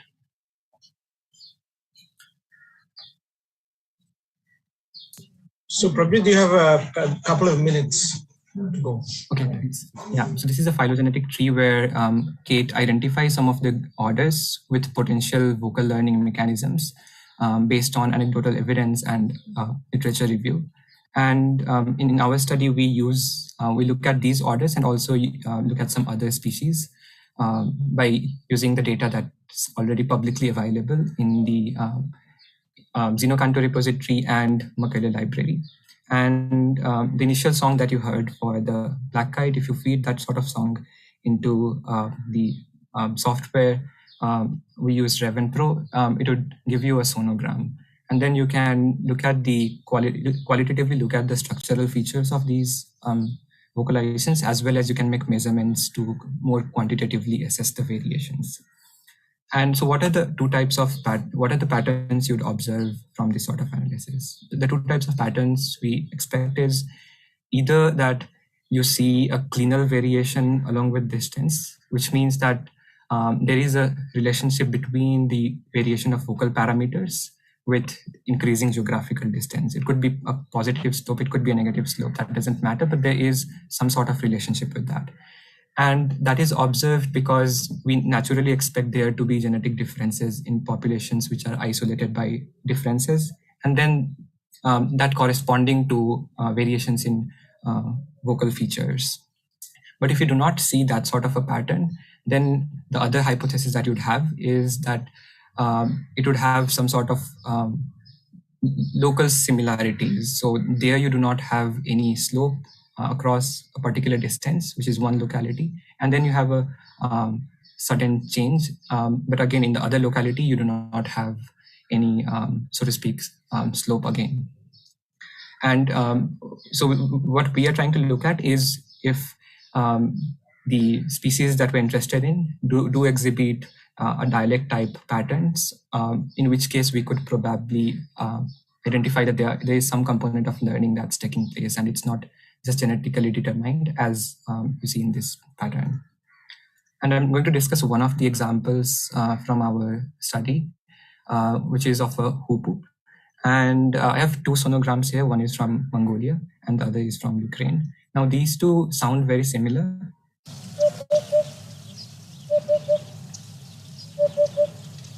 But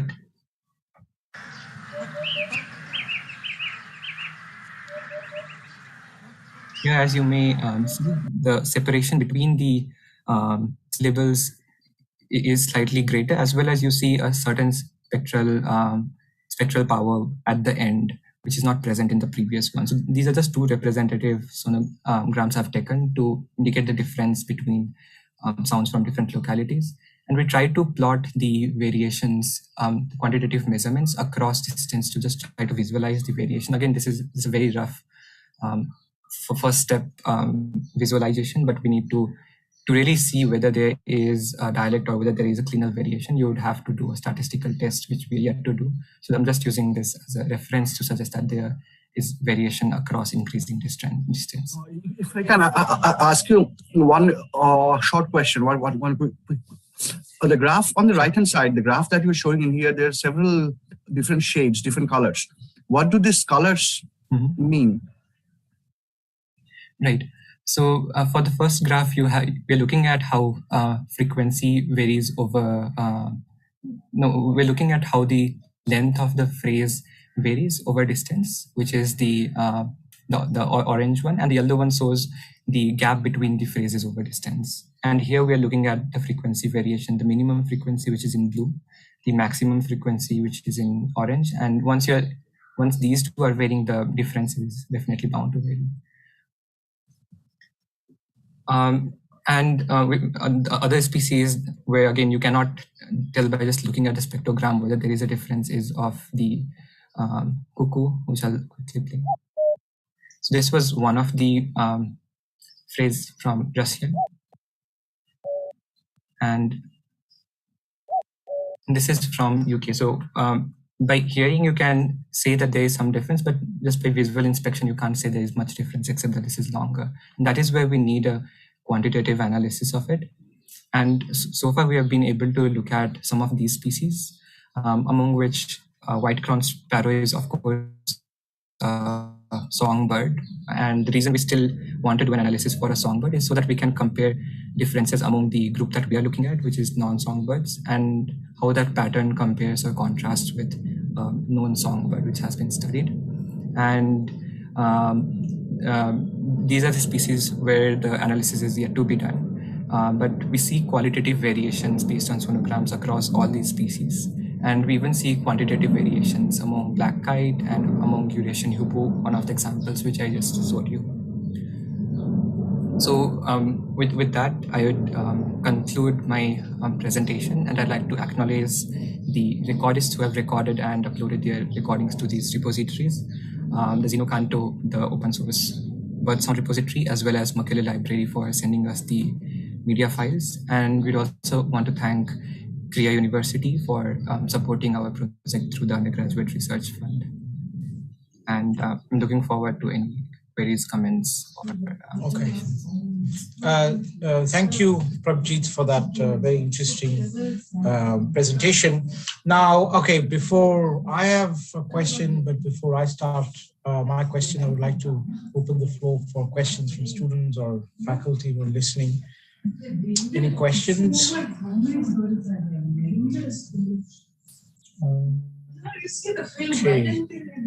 Okay, no questions, but I mean, yeah, sorry.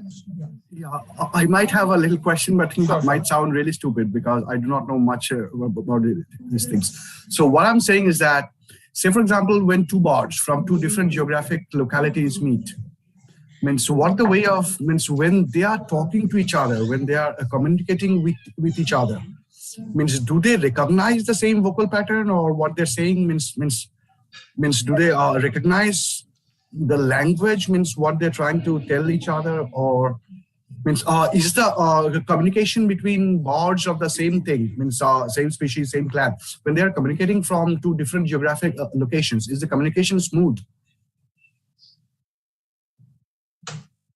Well, so first, the types of songs or the calls that they use to communicate are produced in very specific behavioral contexts. So they would use very specific type of call to alert that there is a predator around. So whenever the members of the same subspecies is producing the same sound, the same call, the threat call or alarm call, the other member understands that there is a predator around, or there is a scenario which can threaten them. But the variations that we were talking about in the songs happen across the local communities, which are maybe geographically distant or could also be geographically closer, but they have different local dialects, and they do recognize that there are variations in both. And these often even govern certain aspects of their behavior. For example, during the breeding season, the males would sing a particular type of song, and the females would recognize whether it's from their own population or community or from they are able to recognize. What it seems to me like, means what you guys are doing, it's pretty appreciable. Means you're trying to track something which is kind of different track. But means, as you say, there is a lot of research to be done yet. Means you got to fit some statistical modeling through that, I guess, means to see it. But it's a very good thing, It's a really nice thing. Thank you very much. Any other questions from students?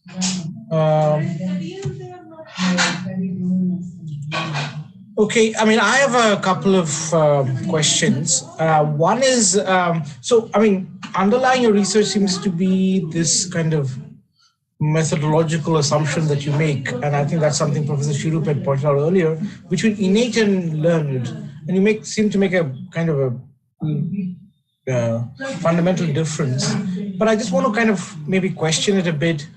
And you say, and you prove with geographical locality, if the graph is kind of uneven, if there are what you call dialects, then it is learned. And if there's on a graph, there's not much variation and there's no dialectical change, or dialect change rather, not dialectical, dialect change, then it's innate. But I'm wondering how innate, but I thought innate also has to be learned at some level in terms of, at least in terms of the function, in terms of, and also the fact that it's innate does not necessarily mean it has to be the same across all the birds of a species. It's going to have some differences, and at some level, after a particular number, it's going to sound slightly different. And whether you call it a dialect or not is just a terminological thing, right? So, I mean, I'm just worried that what you think is innate will also have to be acquired.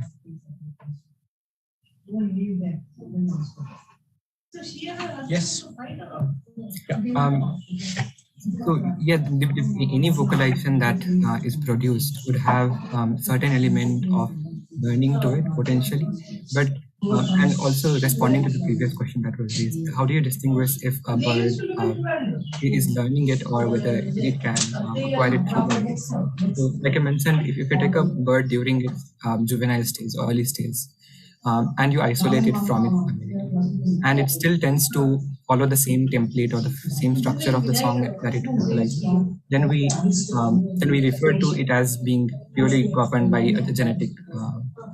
Purely governed by genetics. In the other case, it would be that you have certain amount of learning that's taking place. So there could be that the amount of learning is temporary, or it is not so substantial that it overrides the innate vocalization. But we can certainly look at the graphical reasons, and then you can sample a certain population and compare it with the vocalizations of another population and see if the variations you are seeing are just by chance. So like you mentioned, even within a population, there would be some individual who would sing at a higher frequency and lower frequency, would alter the ear pitch a bit. Sometimes it could be just because of anatomical variation. But that sort of variation do exist within population. And when you sample that population and compare it with other population, then you're able to pick out the differences and say that, okay, no, this is not a simple, like minor variation that exists within a population or a community, but this is a dialect type of variation where some population has inserted maybe a syllable or a phrase into their song that's unique to that locality and not in others. Or some are singing at a very high frequency that's unique and particular to them. So that way you can make out the differences. And coming back to the chart that I showed, the plot, it was just as it's a very rough and just a very basic look at whether there is any variation or not. But you definitely need to do a regression product test to see how it varies across distance and whether there is a relationship between the two parameters. Okay. Okay, another question which is different from this. How do birds react and learn from of the same species, migratory birds who come from far off, who probably have different kinds of communication calls and so on? How does that kind of feed into their learning of songs or calls? Because you're looking at transcontinental migration sometimes, or even across a country, birds always flying about. So does it have any impact on how they learn or how they communicate? What kind of interaction does that produce? I don't have a very good understanding of how vocal learning is variant or different in migratory birds. But in general, the learning process that we see is when the juvenile is in early couple of months period, then the song is very much plastic, and then they develop a sort of template, and then they practice and try to match it with their tutor. And after a few months, then it sort of, so to speak, gets crystallized. And they speak or they communicate using the same song templates. Now, so the amount of variability that gets introduced in the later stages of life is little lesser. And I think that is where they would be mostly migrating. In the most earliest stages, they would be in the local communities or in a particular region with the members of the same communities around. So, but I don't know if how that affects the learning. That said, there are cases where you take a bird and you place it with some other bird, and they tend to learn wrong songs, or they pick up a wrong vocalization, and then they produce that.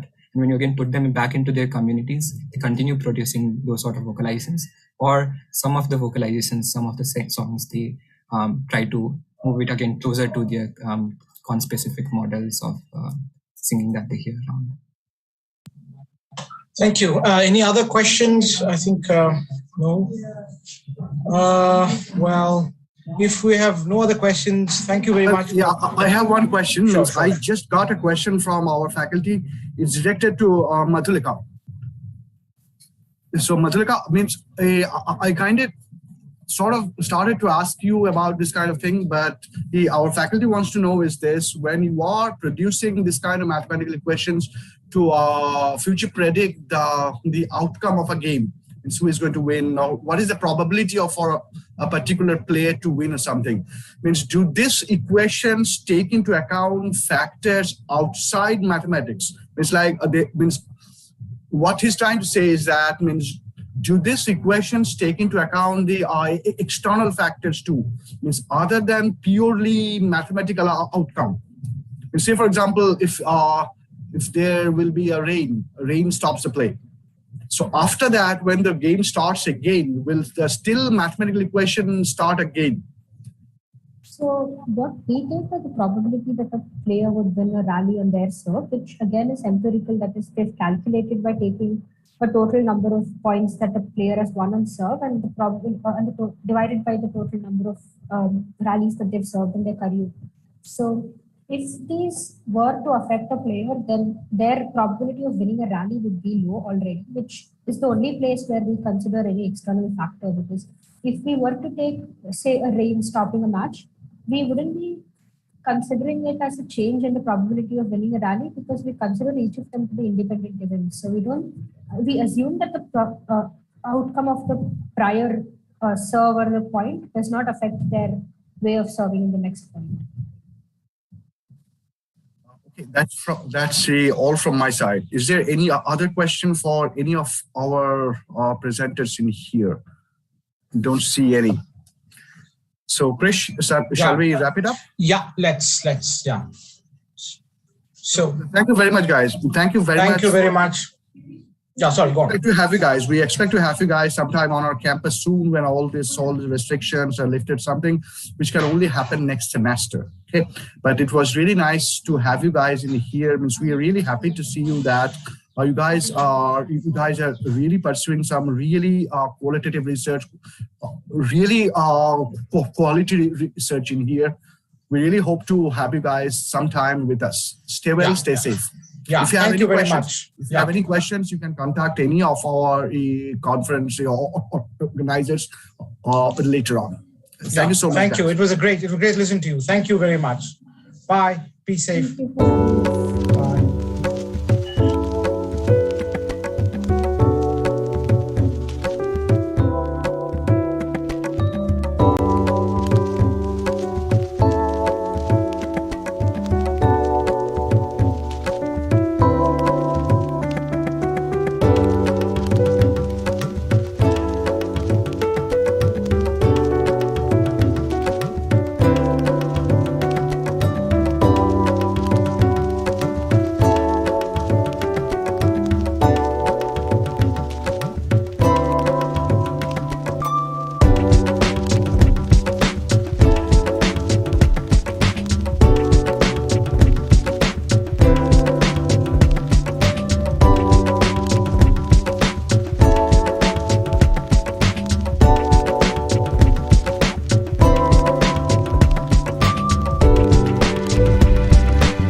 All right, so good afternoon, everyone.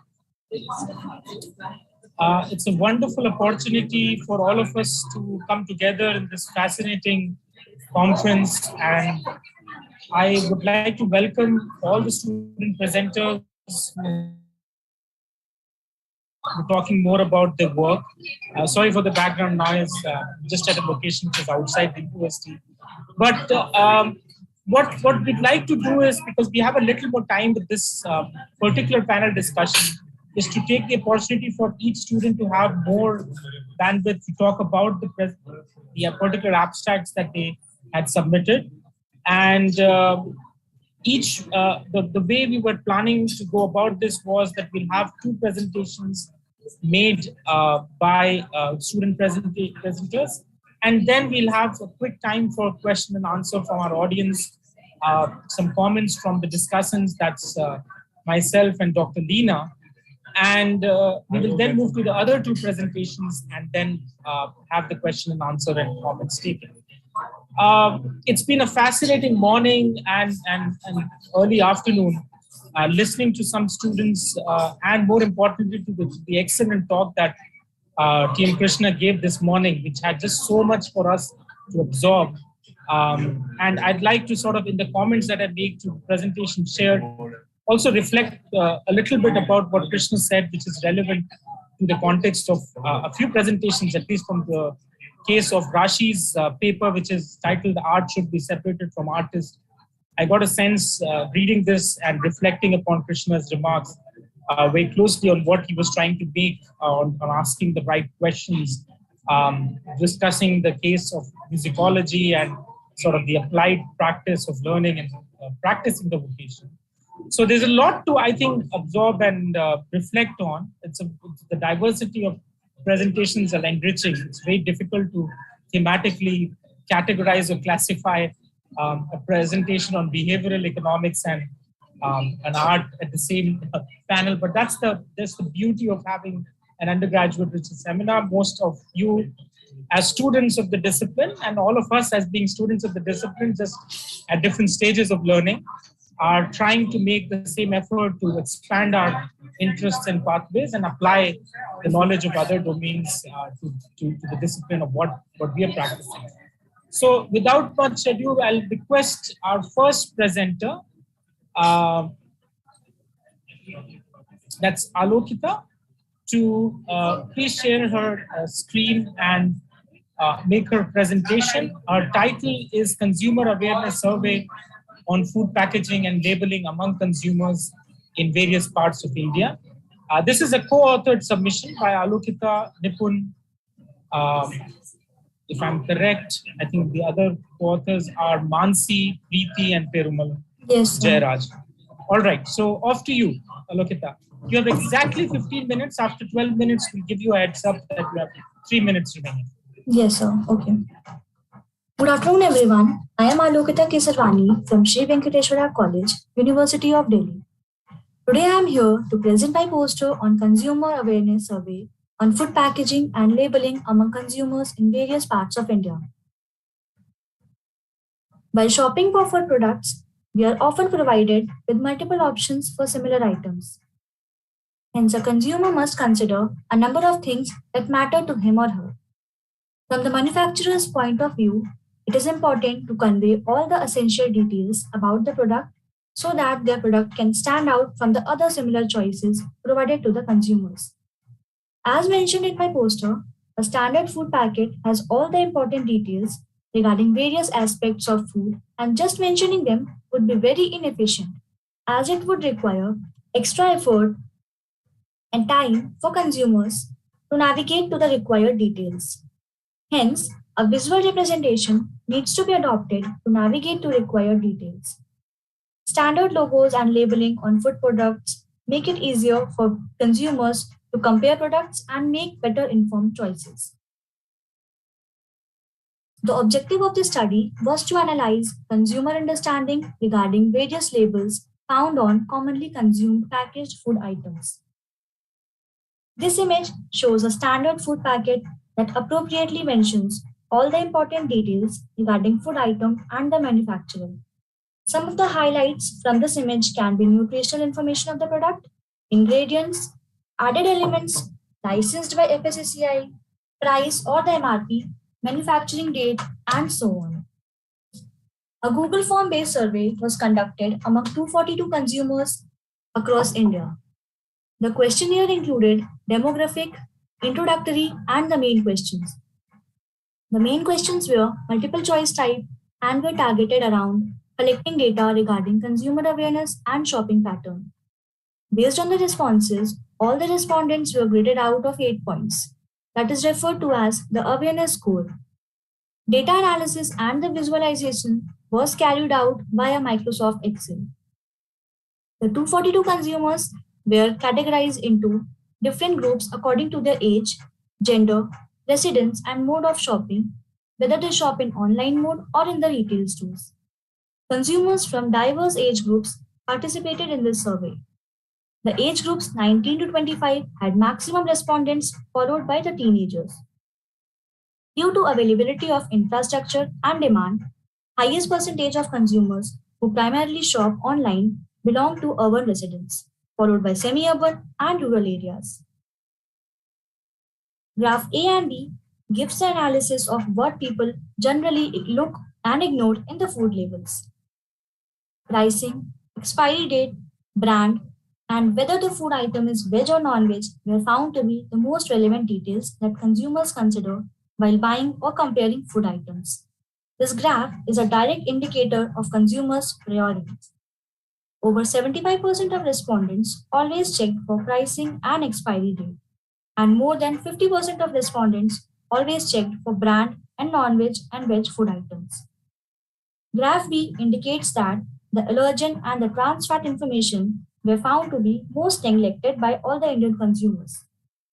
An allergen is any normal harmless substance that causes an immediate allergic reaction in a susceptible person. Eggs, fish, milk, soya bean, and gluten can be cited as common food allergens.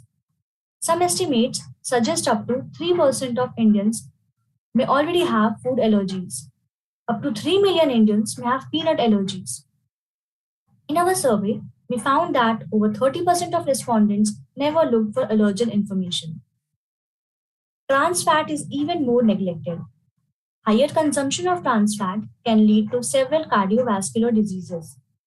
51% of respondents never looked for trans fat content, and out of these, 21% are not even aware of any such metric data being present on food packets. Advertisements have always been an important focus area of food companies. Brands promote their products via advertisements. Since these advertisements are mainly aimed to increase product sales, they can also be misleading sometimes. Hence, it becomes important that consumers should be aware in order to make better choices. The influence of advertisements perceived by respondents was marked on 1 to 5 scale. 1 in the scale denotes almost no effect, while 5 denotes that the respondent's food shopping list is heavily influenced by advertisements. The perceived effects of ads on a scale of 1 to 5 was normally distributed as shown in the brown-colored bar graph. The statement, awareness score, was found to be negatively correlated with the influence of advertisements on a consumer, means that the respondents who were most influenced by the advertisements have a least or the minimum awareness score, and vice versa.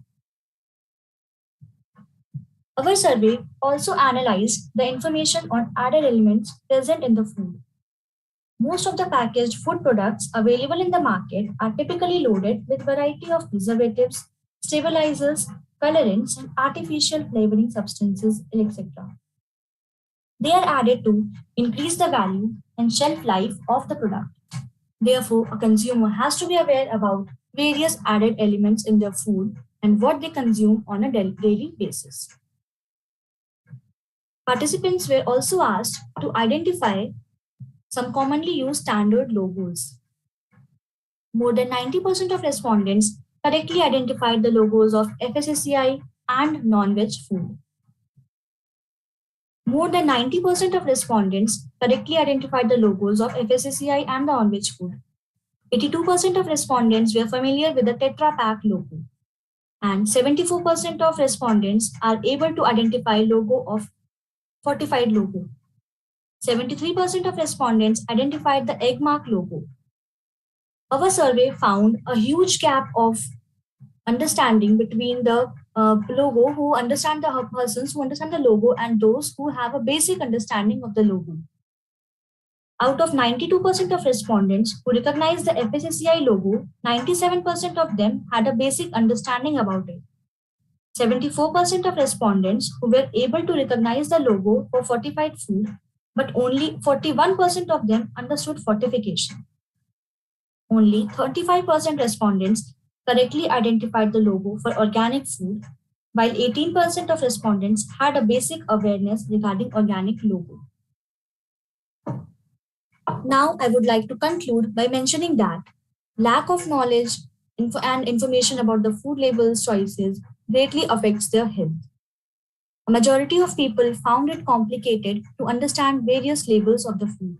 So, there is an urgent need to take up some educational activities and to introduce some measures to take up new labeling. Also, I would like to mention that we conducted a survey in an online mode, and this was just a preliminary step to gather information about the level of awareness and among consumers. We are still in the process of collecting more data. Now, I would like to thank the principal, Professor Sri Sila Reddy, Sri Venkateswara College, University of Delhi, for supporting us in this wonderful opportunity. My sincere gratitude to my mentors, Dr. Jayaraj, Dr. Mansi, and Dr. Preeti, for constantly guiding me throughout this project. Thank you. Okay, thank you, Alokita. Let me stick to time, so appreciate that a lot. Thank you so much, and let me now invite Rashi Agarwal, who is a third-year undergraduate student of liberal arts at the Jyoti Dalal School of Liberal Arts, NMIMS University, Mumbai, to make her presentation. Her presentation is on the abstract title, Art Should Be Separated from Artists, a case study of exploring perception change of audience. Please go ahead, Rashi, and you have 15 minutes.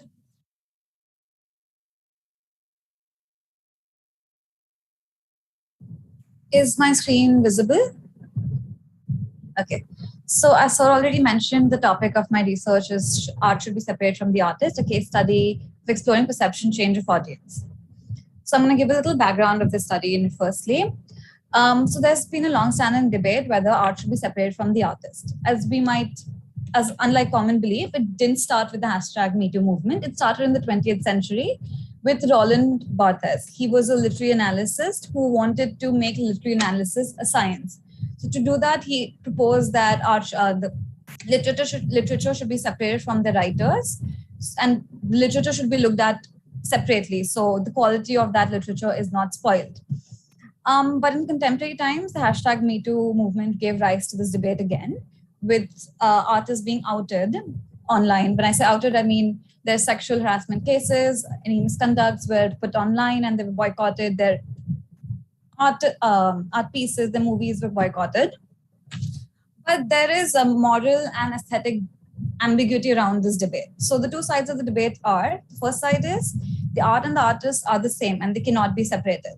Because when an artist creates an art piece, their personal experiences and choices go into making that art piece. So the art piece is an extension of the artist themselves. So you cannot separate the two.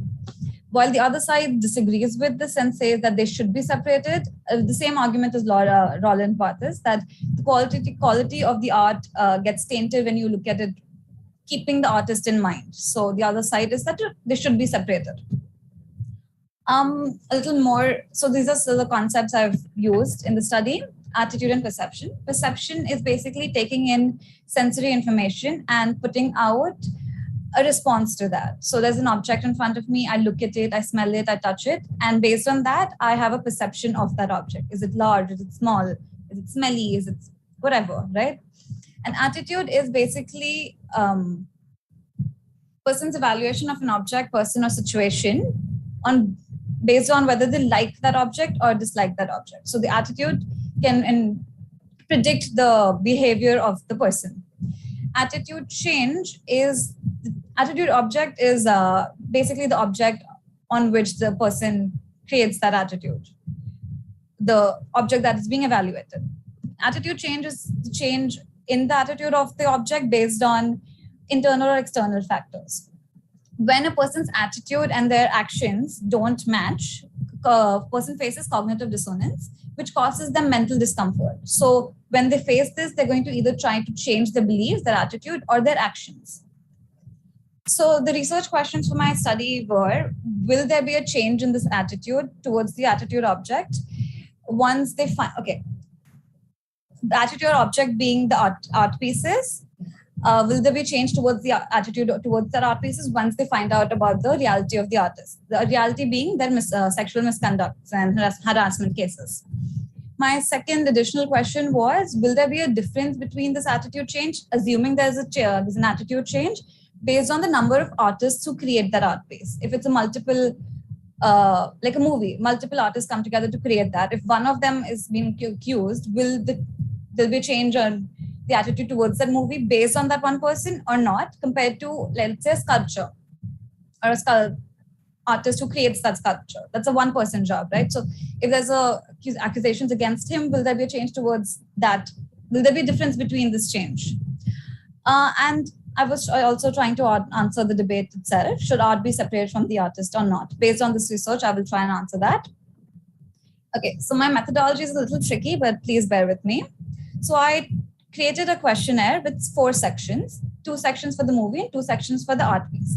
Each section was assessing their attitude towards the art piece or the movie in consideration. So first, they were asked to pick a movie from, I gave them 8 options of Harvey Weinstein movies because I didn't want to limit my participants. So I gave them a variety of choices of the movies. They were asked to keep one of the movies in mind while answering the section. And they were asked Likert scale questions, so their attitude towards the movie was assessed. After that, they were given a stimulation.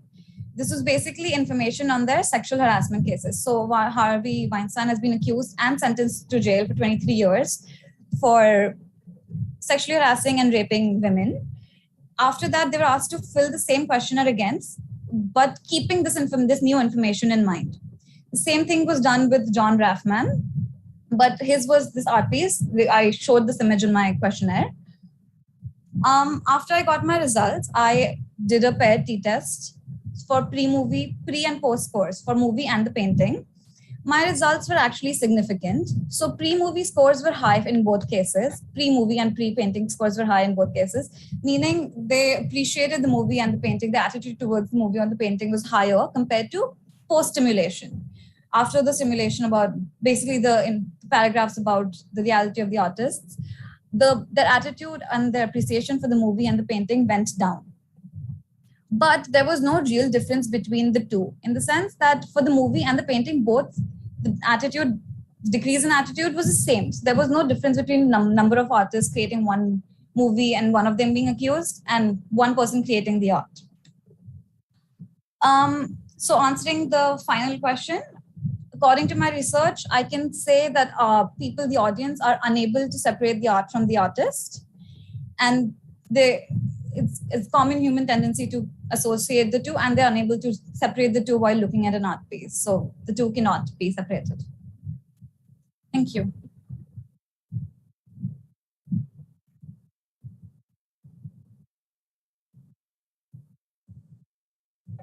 Okay, thank you, Rashi. Rashi, I'll just sort of implore you to add a couple of more details because we have around 6-7 minutes and before we move to the next round of presentations. From the list of research questions you shared, if I'm correct, you mentioned 3 questions. And I think in the response you just offered in the findings, you gave a binary response to the 3rd question, should art be separated from the artist? But there was the first and second question, which is, was there a change in attitude towards the attitude object? Second, will there be a difference in the attitude change for art pieces created by multiple people? The accused being one of them, and for an art piece created by a single person, who is being accused of sexual harassment. What about these first two questions? I did answer them, sir. I said that there was a change. Taking the results, the PET test I used, the results showed that there was a change between the pre-movie and the post-movie scores. Okay, so your standard deviation was just, there were very high variations in the standard deviation of the numbers if you pull out the data in front of you. The reason I'm doing that is because you have a little time to expand on some of these points that you've shared. And it's always good.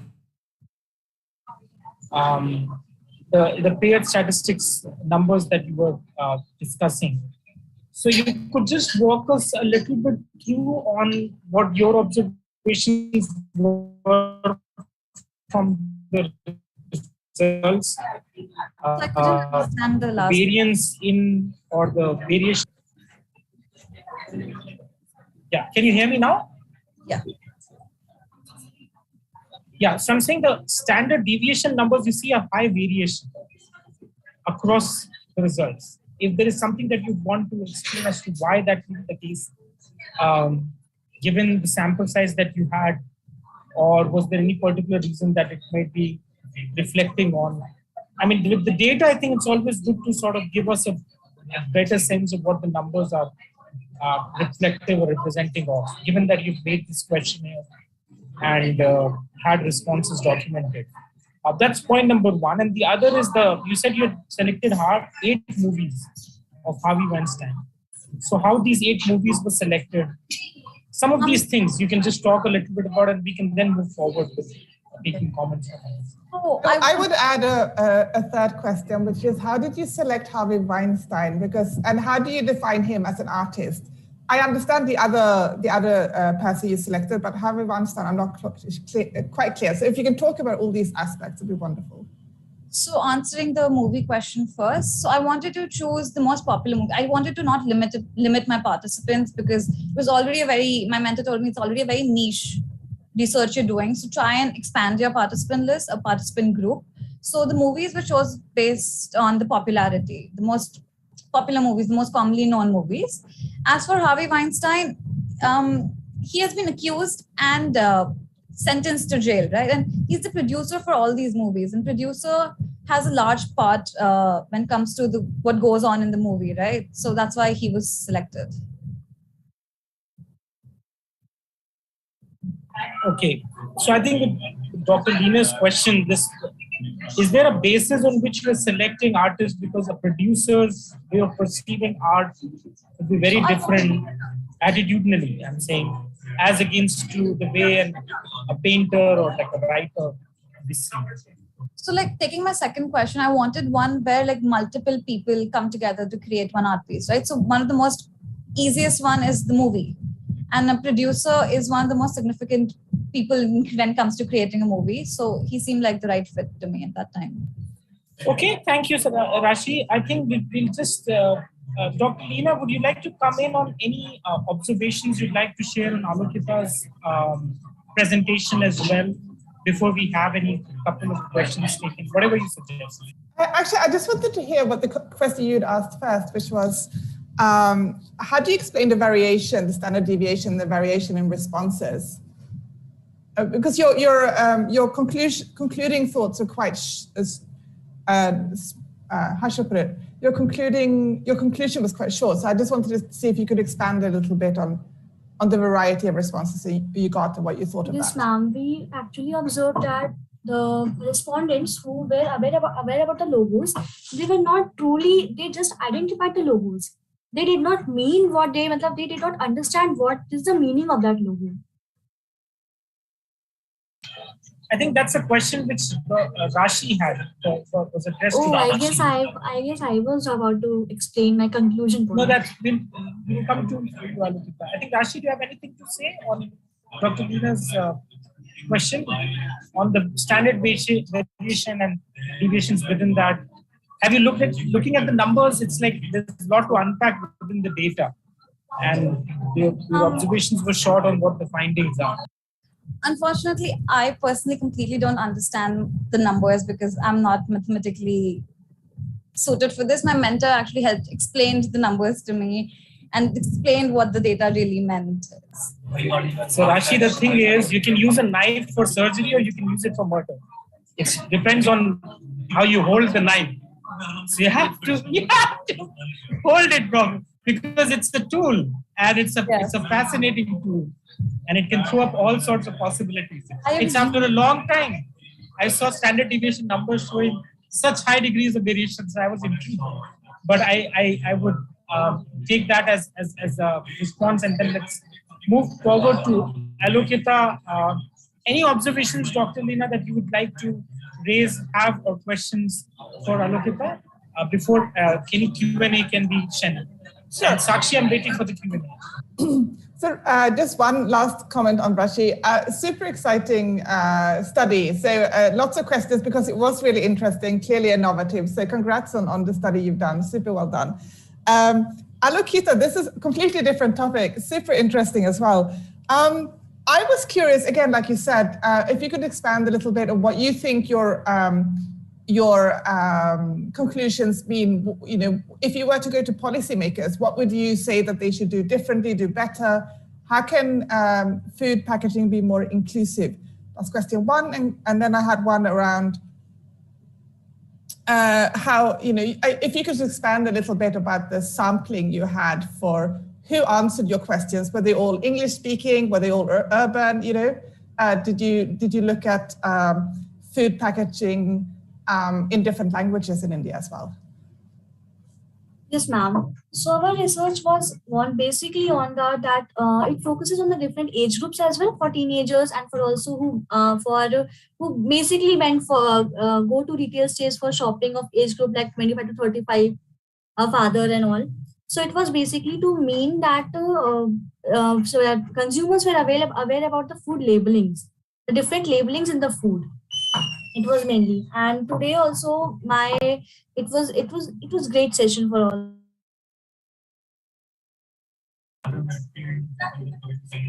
Okay. Sorry for the network issues. Sorry.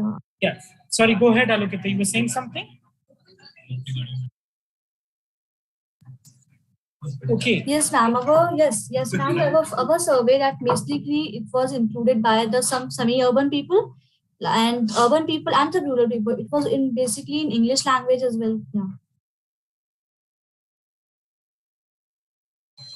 Okay. All right. So, Sakshi, do we have any questions at the moment for Alokita or Rashi? Or should we move on? So there's one question. I don't know who is this addressed to, but I think both can answer. Could you share your personal thoughts on resolution of ambiguity unbiasedly as you addressed in your presentations? Can you share your personal thoughts on resolution of ambiguity unbiased?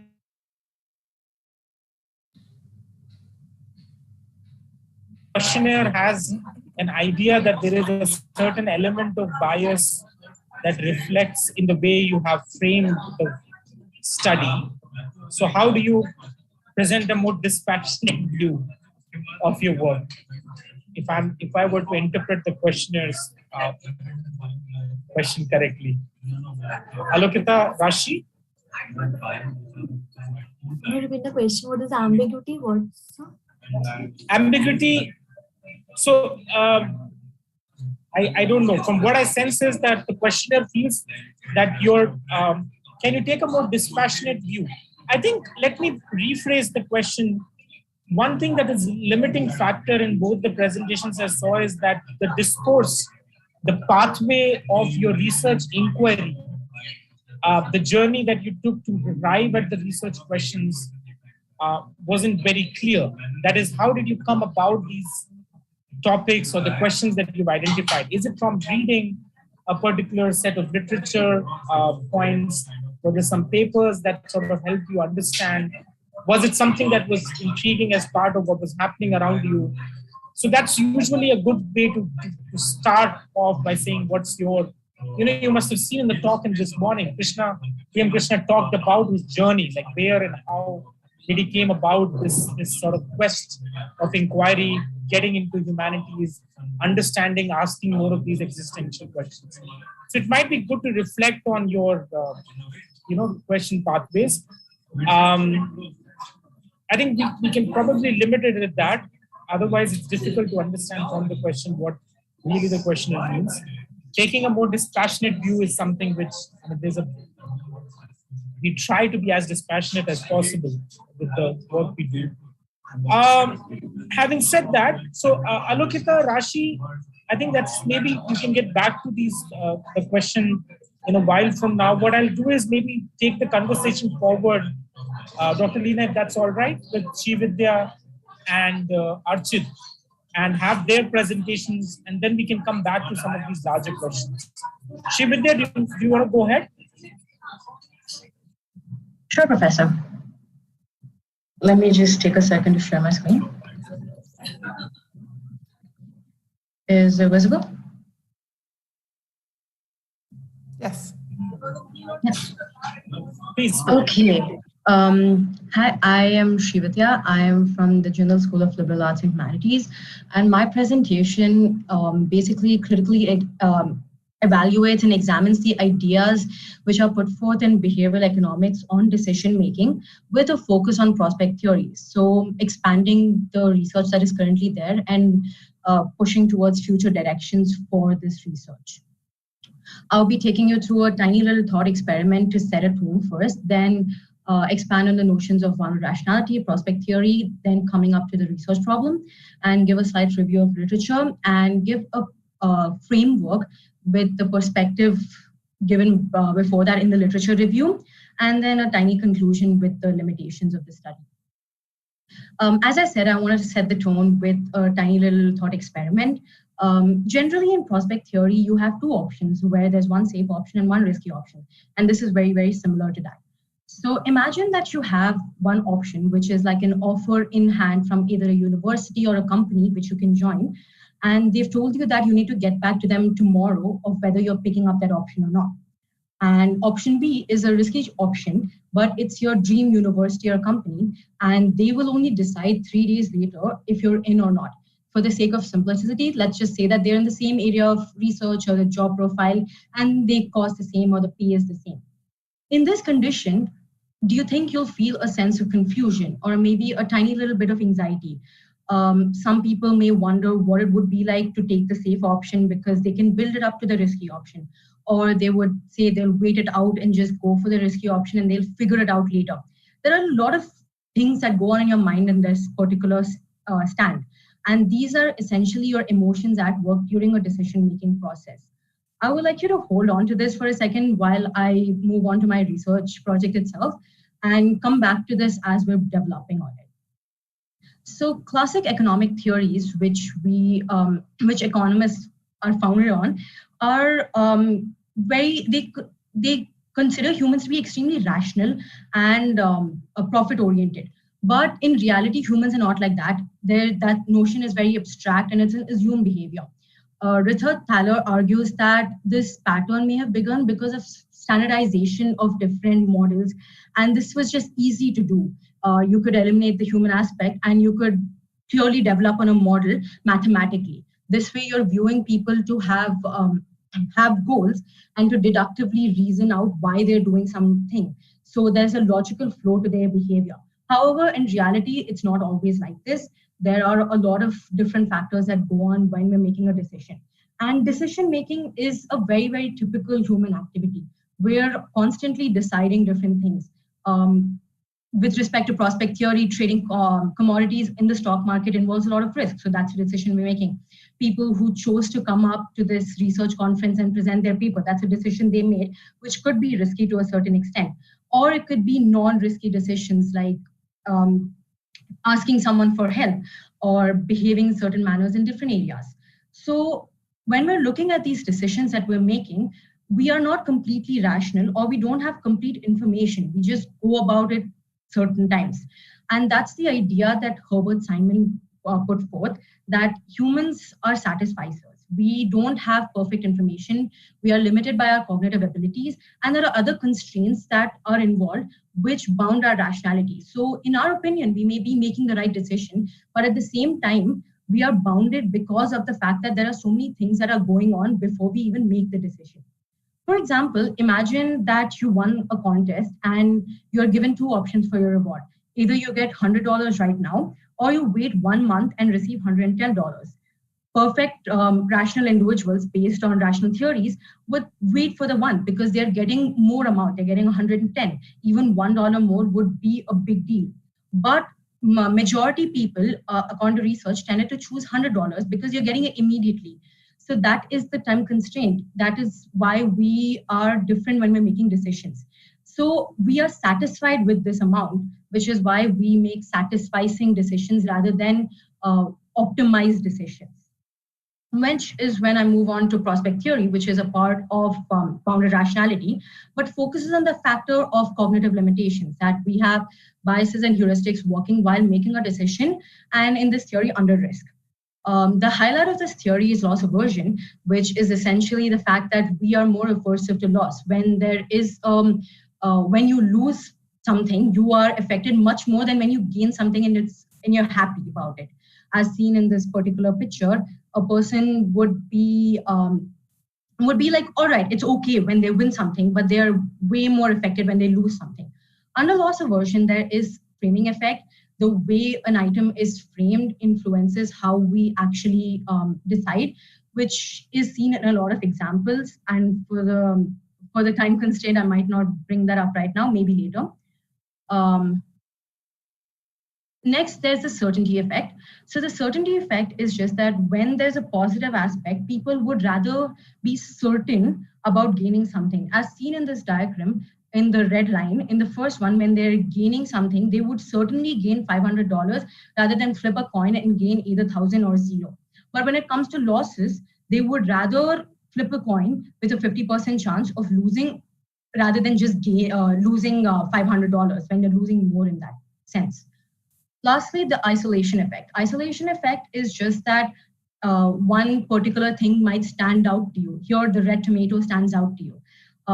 And in the example that I gave in the beginning, the thought experiment, when I said that for simplicity's sake, let's just say it's a similar area, that doesn't stick in your head. The part that sticks in your head is the aspect that you have only 3 days. You have 3 days for this for the risky choice, but you have only 1 day for the other choice.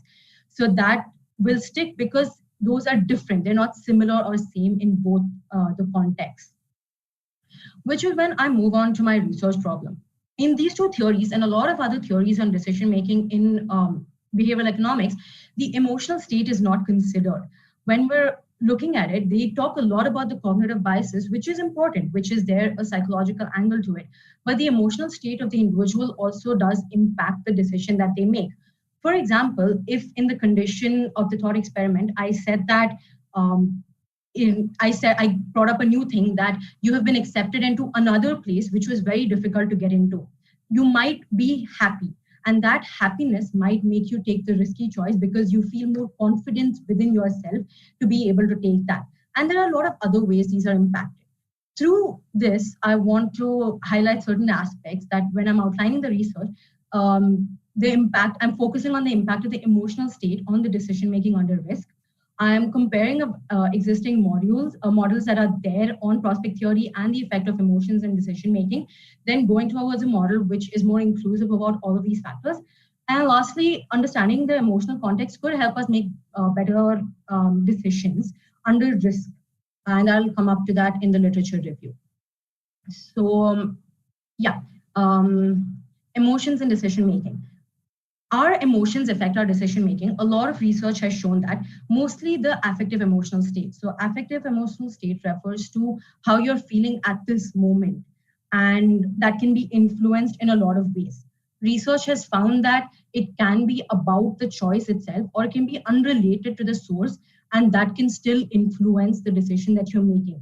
Usually when it comes to negative factors, for example, sad, disgust, anger, or fear, loss aversion reduces, so you end up taking more risky behaviors. A research has found that when you are sad, you tend to take high risk, high reward factors. But when you're feeling anxious, you go for low risk and low reward. Most of the literature on negative affective state does give clear responses that you would increase your risk behavior. Contradictory in positive affective state, we found both results in research.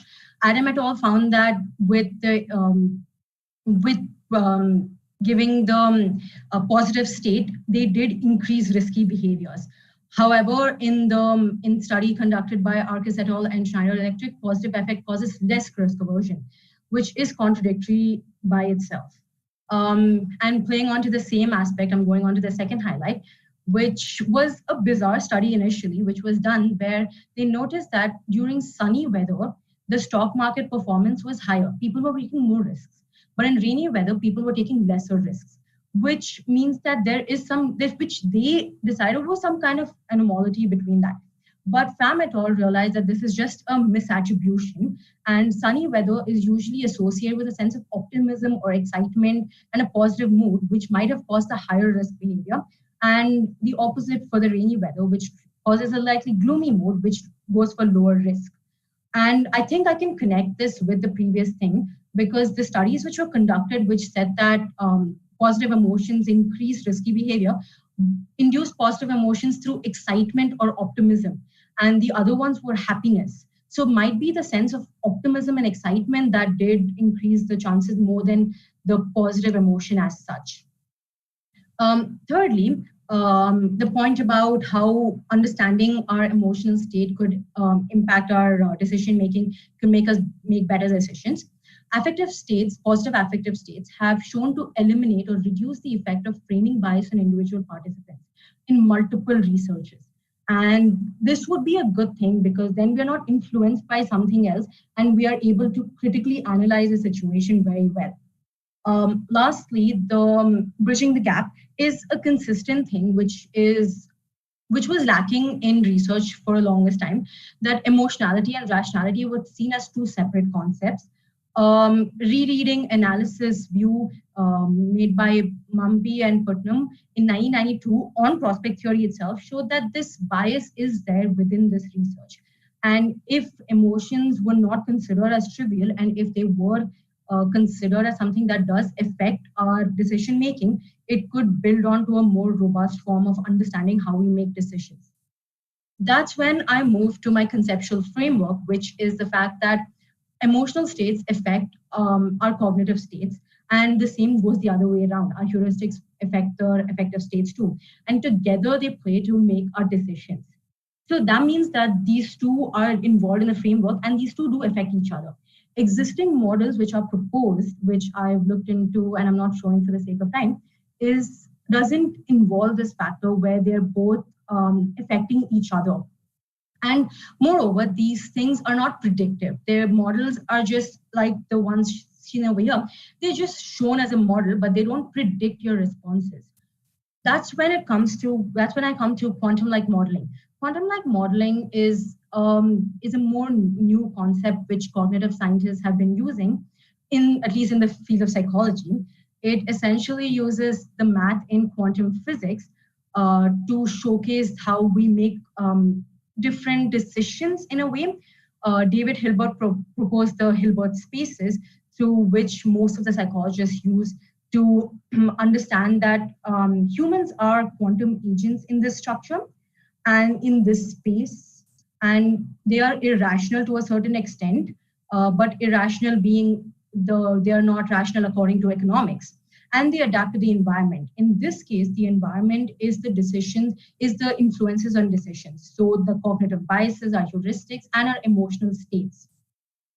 And this actually something that the keynote speaker spoke about really stood out to me, was that when you're looking at a research study, you're not looking at just the concept, that subject. Maybe you are in that area, but you do pick up things from other areas too. And this is essentially doing that. First with behavioral economics, where you're taking the psychology and economics. And here it's the physics in psychology. This is just a formula which they use for it, where both the factors influence each other while making a decision. And through this, a model can be made which can be more predictive. It has been made, it has been shown to be useful in terms of selective behavioral models, but not yet used in prospect theory, which is why I'm coming to my conclusion, where I am talking about the significance and the motivation. The significance of the model would provide a more robust situation where you're providing a framework and you're through the identification of the problem areas in prospect theory. And the motivation for this research is just to bring in a new concept, of psychological theories. And something that I've learned over the years is that the subject is not by itself. There are a lot of influences, and this, I think, properly shows that. Lastly, to conclude, I do want to talk a little bit about the limitations of the study. While selecting the research work for the literature review, it is quite subjective in its own opinion, and the concepts that they use over there, the way they model the risky behavior, is very different to each other. So maybe the context influences how they actually find the results. The influence on the brain during decision making is not seen in any of these, which could be an important factor, and that could explain the model much better. So because cognitive factors do impact emotions. So we could, the future direction could be expanding through the integration of these cognitive factors. And lastly, most of these researches which was conducted did not consider the measurement of the emotional reaction as soon as the study was conducted. They work more on self-reports. So if a cognitive state is taken, you could be more clear about what the emotional reaction actually is. Thank you very much. And this is just a list of references.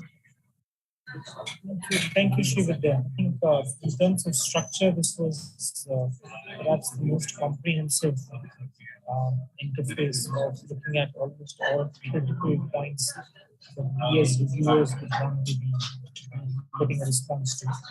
I will move on to asking our final presentation for this panel, Arjit, to please make this presentation. Arjit, the floor is yours. Thank you, sir.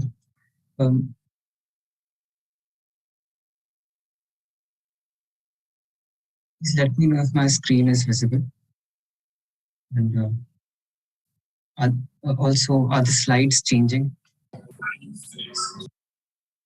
All right. So a very good afternoon to all those present in this meeting today.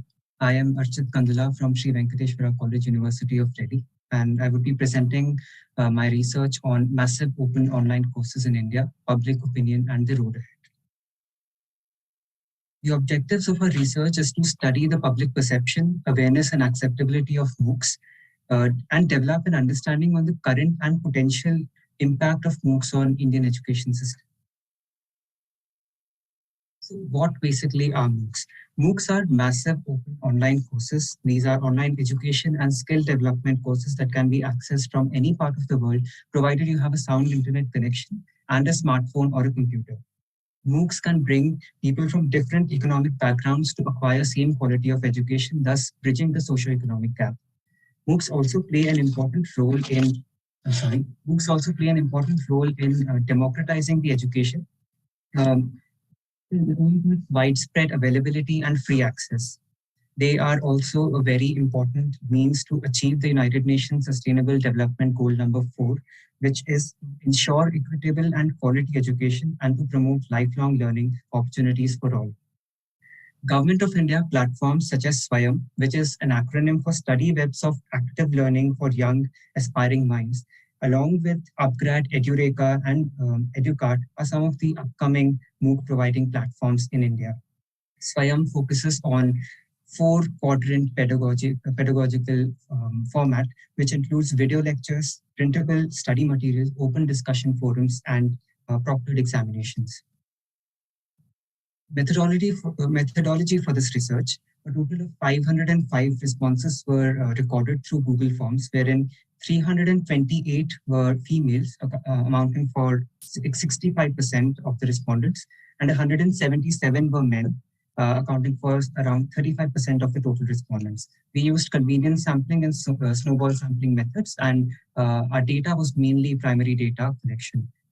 And we have represented our research through pictorial and graphical representation of statistical analysis. Results and discussion. As discussed earlier, 65% of our respondents were women.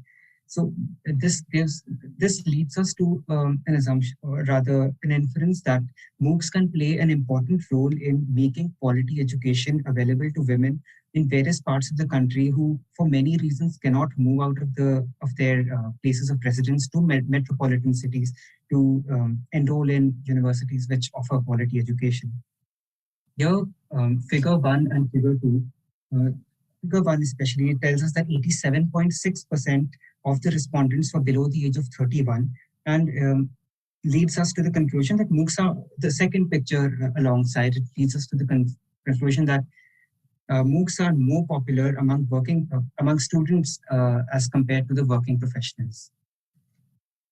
54% of our respondents were, 54% of our respondents were aware of MOOCs. They knew what the concept of MOOCs was, and 60% of them got to know about MOOCs from either social media or by word of mouth, 44% which is through their friends. Here, figure 4 represents that 171 respondents had prior knowledge of MOOCs offered by Government of India initiatives, which is basically Swayam portal. Among the private players, Upgrad, Edureka, and Educard were the most popular ones, as we can see in figure number 5. And most likely explanation for Upgrad's popularity was the massive promotion and advertising which the brand had done through various traditional and social media platforms. It is also clear that private MOOC providers are more popular in India as compared to Government of India's Swayam initiatives. Increasing government funding and on advertisements is needed to better the outreach of Swayam portal.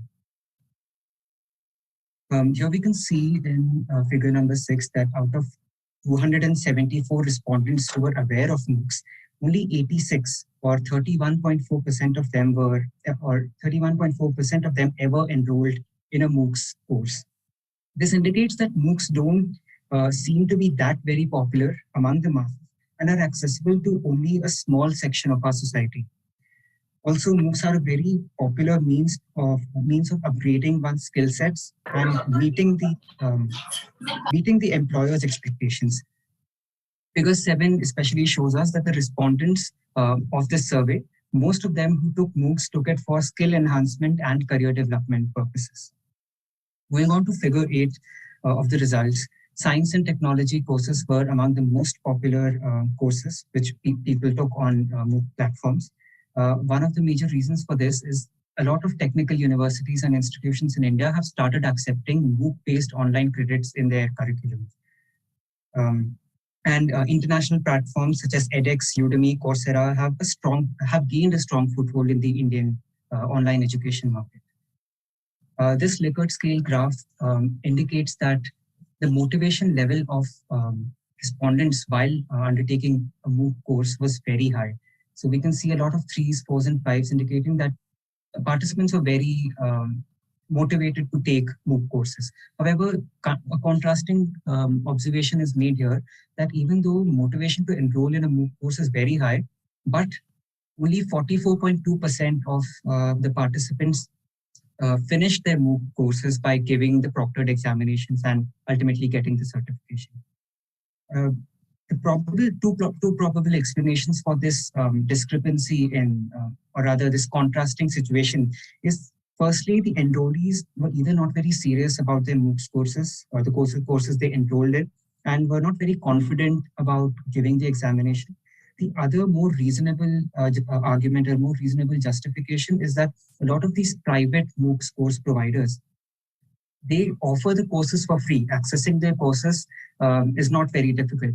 But when it comes to getting the final certificate, one has to pay a hefty fee, which a lot of enrollees cannot afford, basically. So this again is a major demerit associated with private MOOCs providers because it acts as a deterrent to completing the course. Moving on to the next next figure, we saw that most of the respondents rarely got to interact with the teachers who were imparting or rather who were part of the MOOCs course, who were teaching that course. The massive nature of the MOOCs itself makes it very difficult to have a one-on-one interaction between the students and the teacher, because there are courses which enroll more than 10,000 students in one particular course, and the teacher cannot give one-on-one attention to every participant. Figure 13 and 14 are very important because they show that how the perception of the participants on how relevant they felt the discussion forums and the study material provided to them was. The high level of satisfaction with discussion fora and the study materials show that MOOCs equip the students with sufficient resources to study and later appear for the proctored examination. But again, we saw, as in the previous results, that not a lot of them end up giving the examinations for obtaining the certificate. Cost is certainly, in our opinion, one of the major deterrents for it. Last but not the least, participants, while talking about their MOOCs experience, most of them had good experience, as we can see in figure 15, all 3s, 4s, and 5s. A whopping 94.2% of the respondents said that they would recommend MOOCs to others as well. Now, there is some additional observations made through our research. Firstly, that there is a need for new approaches to be employed in education due to the increased digitalization that we are experiencing these days. Even in the COVID-19 times, entire education system had to move into the online mode, right? So this is exactly what the concept of blended learning talks about. Integrating the online and offline learning can help limit the dropout rates as well. It is highly probable that blended learning will be the modus operandi for the future learning. There are certain recommendations. The sample size of our research, or rather the sample size could be larger and representative of a more diverse population for better insight. Our sample size is 505. We would highly encourage a sample size of more than 1,000 respondents for arriving at a conclusive result. Also, the aspect of gender has not been studied separately with regard to online education. And since in our survey, we had more female respondents than male respondents, we wanted to have a correlation between the two aspects of gender and taking up a MOOCs course. However, due to less representation and not having a gendered focus since the beginning, we could not study this aspect very clearly. This is certainly which further research can take up. Also, different modes of surveys could be employed for research and collecting data from different sample representatives. Conclusion. So eventual transition from traditional setting to an online MOOC-based learning is something that we all should keep an eye for, because this is going to happen. Blended pedagogy to improve the quality and scale of teaching within the existing university system is also something which is bound to happen with the gradual rolling out of National Education Policy 2020, because NEP 2020 talks about an academic bank of credits, which would allow the students enrolled in universities in India to take 40% of their credits through the online mode. In such a situation, the Government of India initiative, that is Swayam, will see a massive rise in its popularity and usage, because most of the public universities are going to recommend Swayam to their students for completing that 40% online course credit, which of course would be their choice. And then again, in present times, there is a relatively low popularity of government platform Swayam, and we came to a conclusion that there is a requirement of massive spending in terms of its advertisement and promotion to bring it at par with the private platforms. Otherwise, it would only be limited to the knowledge of a select few and not for the masses. More so when this platform is completely free and a student doesn't have to pay a single rupee for obtaining a certificate. So that's all for our presentation. Thank you so much. Thank you, Archit. This was fascinating. Thank you. I must applaud you and your entire team for undertaking a very because the mock, I think it's an area where it's an uncharted territory. A lot of the conversation has just started with COVID, accentuating the digitization and sort of online education, edutech explosion that has happened. So I must congratulate you, Sejish, Noor, Sumaya, and Anju, all of the co-authors as well. And from that, we have around half an hour of time now, which is for discussion on the two, and then circling back to the first two presenters. For Srividya, there's a question. I must just put that out there, Srividya, for you. And then I'll request Dr. Leena to come and share her observations, remarks as well. Or let me just get Dr. Leena first and then have this question raised, because in the meantime, maybe from Archit, if there's a question, I can then put that out as well.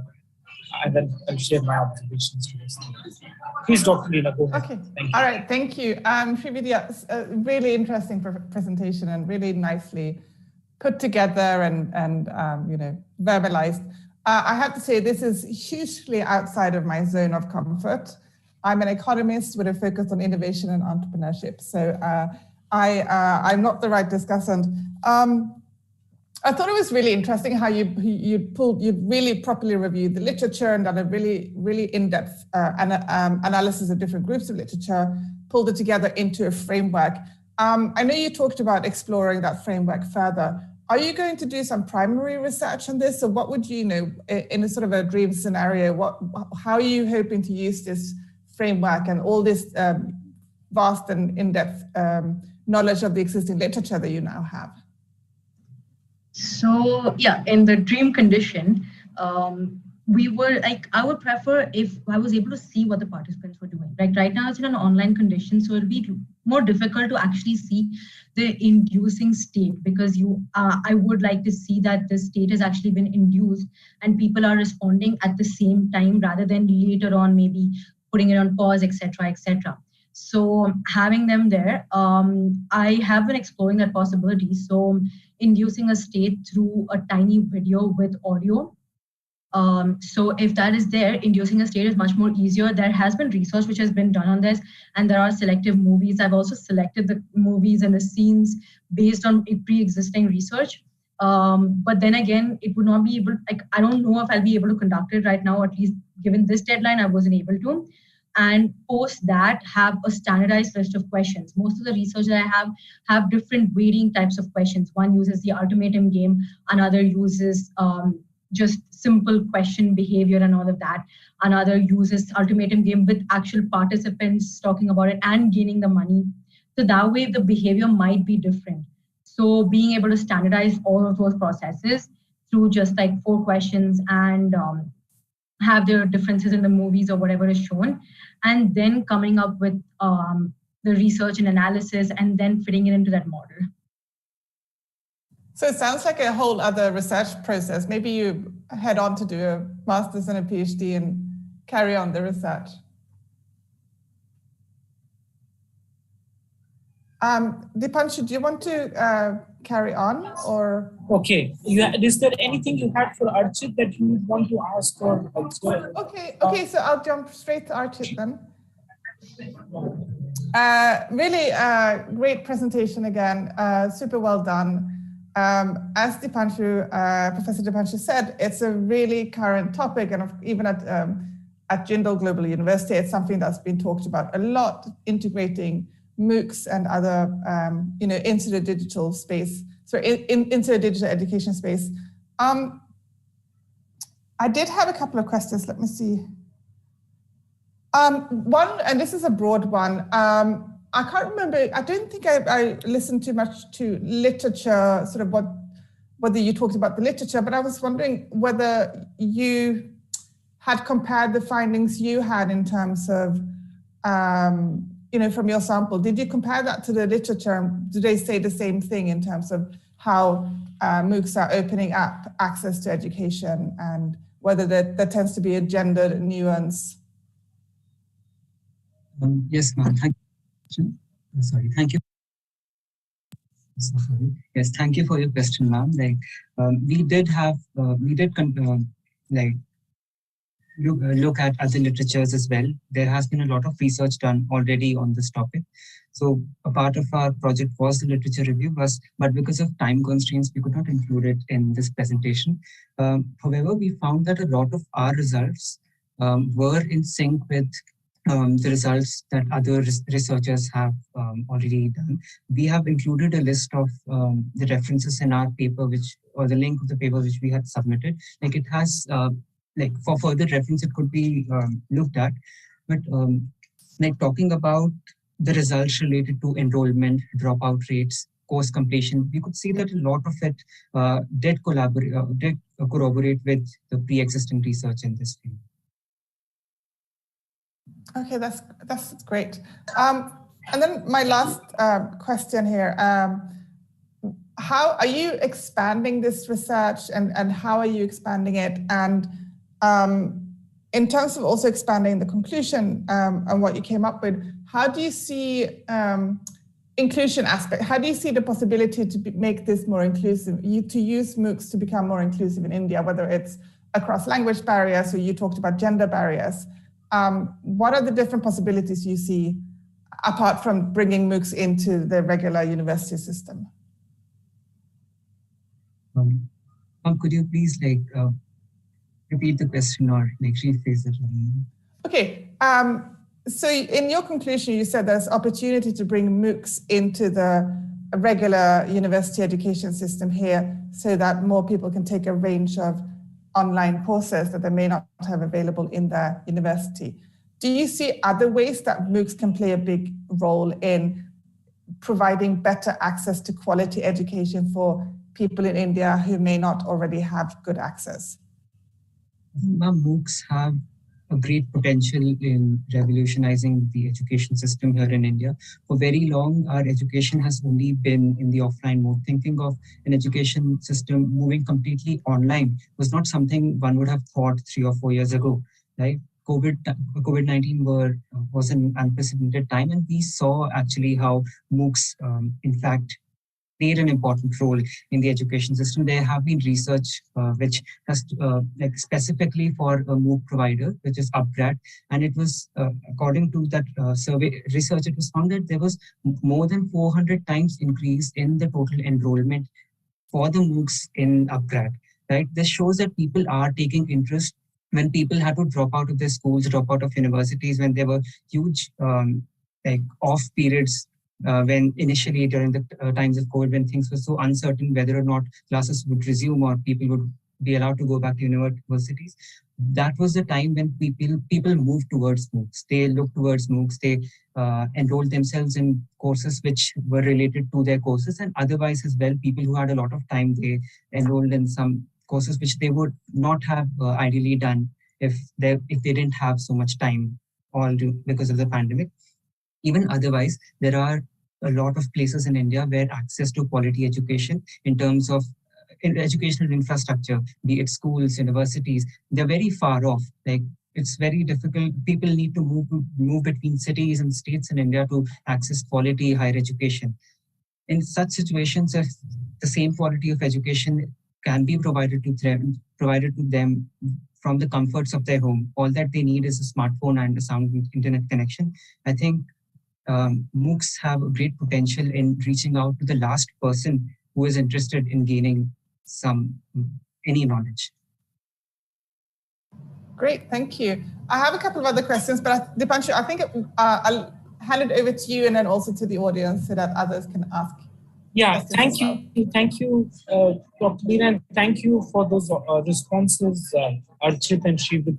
There are a couple of questions from the audience that I would just put out there for Srividya and Archit. Before just to do that, and I'll come back later to a few observations that I generally have across all 4 presenters. Each of the topics are very different. But I think just the way in which every researcher has approached this, there's a lot to, I think, say and reflect on. Archit, one of the things that is important for you, which is sort of the silent elephant in the room with the kind of work you're doing here, is the fact of looking at access, issues around access to MOOC and the state of digital infrastructure, and how you relate that as the potential for these courses and programs to rise and grow over a period of time. So as you know, students at Sri Venkateshwara College or Jindal or Ashoka, from the position of class and the position of privilege that we have, the transition towards online education was far more swift as to what you saw across different stratified areas of education, higher, lower, secondary education. In fact, the way at least some of us will be documenting some of the impact of this sudden shift towards online education and learning outcomes. Students have gone back almost 5 years in terms of the learning outcomes, especially schools. We'll have to see what ACR report comes out that Pratham's work presents in the next year. But the situation doesn't look like that. So what I think one of the things you might want to, as an anecdotal observation you might want to see is what are the assumptions under which the study is taking place. That is that there is a reasonably higher class audience of institutions which can invest in digital infrastructure. There are certain programs under which you see there is a greater potential for MOOC registration. So Upgrad clearly, as part of its market research, knows which courses are in greater demand. I mean, you have a course in graphic design, which you're doing online. Great, works very well. Philosophy, is it being accepted that the MOOC format, right, of the online education format? I think those debates are very much there. I think the important thing is, the important question is that you're asking some of these things to be put out there as questions looking at a study like this. So that's why I found it quite fascinating. Srividya, very quickly, I mean, it's a very, there's a lot we can discuss on your study because behavioral economics is an area that fascinates a lot of us, but it has some serious limitations when it comes to making the kind of theoretical, I think, jumps that you've made. Having said that, I must congratulate you for making the effort to have such a complex set of ideas put together. I am not convinced from your presentation on to what extent quantum modeling as a frame of thought and work in complexity studies finds application to what you're trying to do, or in terms of the concept framework that you're trying to bring between the analytics of emotional logic and reasoning. How does quantum modeling fit in there? There's a very good colleague and friend from the School of Government and Public Policy, Dr. Sudeep Patra, who you might I don't know if I've spoken to, but Sudeep's work, Shivangi's work in the same school, and maybe because you've used a little bit of prospect theory, which is implied a lot in game theory as well, Dr. Siddhi Yanpandi, you might want to talk to a few people imploring this possibility of using quantum modeling. But I would rather say that given you're a student of JSLH, we can have a lot longer conversation about this separately. There's a lot, I think, that needs to be unpacked from the theoretical jump speed in. There's a very comprehensive structural review of the literature, as Dr. Leena pointed out, I think especially your presentation. And I do get a sense of that in Archid's thing as well. So that's good, which means that you have a theoretical base. I felt that the first two presentations, the Alokita and Rashi, having some kind of a theoretical base or an academic history point was missing in there. So you want to go back a little bit to have some points of literature where you can refer to. There are two questions. One question for two questions for Srividya and one for Archid and his team. Srividya, you're asked, given that there are contradictory studies on the effect, how would the modeling of this idea even start? So basically expanding on the quantum modeling slide that you had, I think it just sort of for a minute, I was also sort of moved away. How does quantum modeling fit into this discourse? You may want to elaborate a little bit on that. The second point is on, can you elaborate on the isolation theory that was mentioned in the earlier slides that you talked about? These are the two questions from the audience.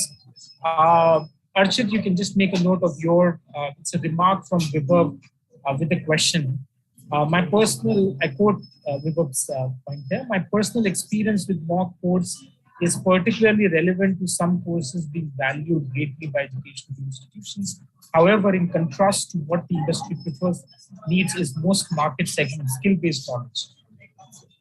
Could you expound in this gap and how it can be covered? Basically, the point that earlier you remember I was raising, that there are certain skill-based vocational training programs where mock is doing very well on scalability, right? But there is a gap when it comes to other forms of areas. That's on one. The other is on quality differentiation is very high across platforms. Look at Coursera, which is highly preferred. Then you have Upgrad and others. So how do you look at quality differentiation as a factor, thinking about the work? So maybe just let me invite quick comments from Archit and Srividya, and then if you have, if on the audience, if you guys have any questions, you can please put we can take the final round of questions and observations to close this one. Yes, Srividya, do you want to go ahead and then? Yeah, so first, to even respond to what you were saying earlier, I am in conversation with Dr. Sudeep Patra. Like, he's the one who gave me the introduction to quantum-like modeling. I didn't even know about it before I talked to him. So that's where it actually came up.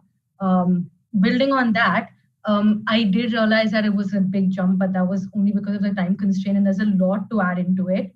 The space uses vectors, and it develops on the facts of, like, in the models where there's a lot of uncertainty.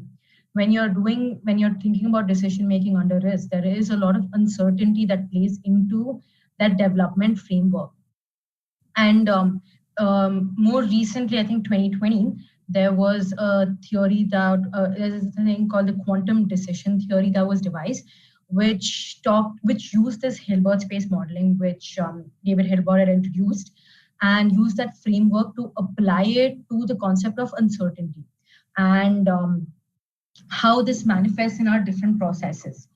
So when through a similar way of using that is what I think can be used, because the main idea is that there is interaction between the two concepts that are there, the cognitive biases and the emotional state. And because there is this interaction between the two, you can't just have a framework which does not have that interaction put into place. It's really ambiguous because it's very physics and very quantum mechanics oriented. Even I don't understand the math as much.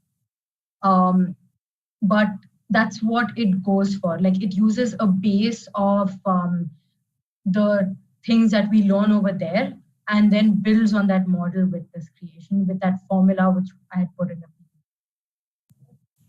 So very quickly, Srividya, on that. See, you don't have to think of these big ideas, because quantum modeling, it's a very, very narrowed down field. And if you've trained yourself as a physicist or a mathematician, I would definitely, and I'm saying that with all humility, not knowing much about quantum modeling.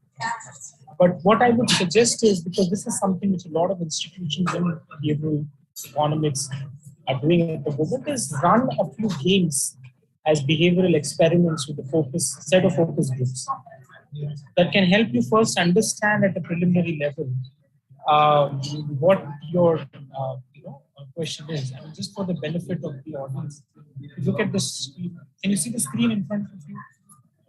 Right? Can you see the screen? See, this is your framework, right?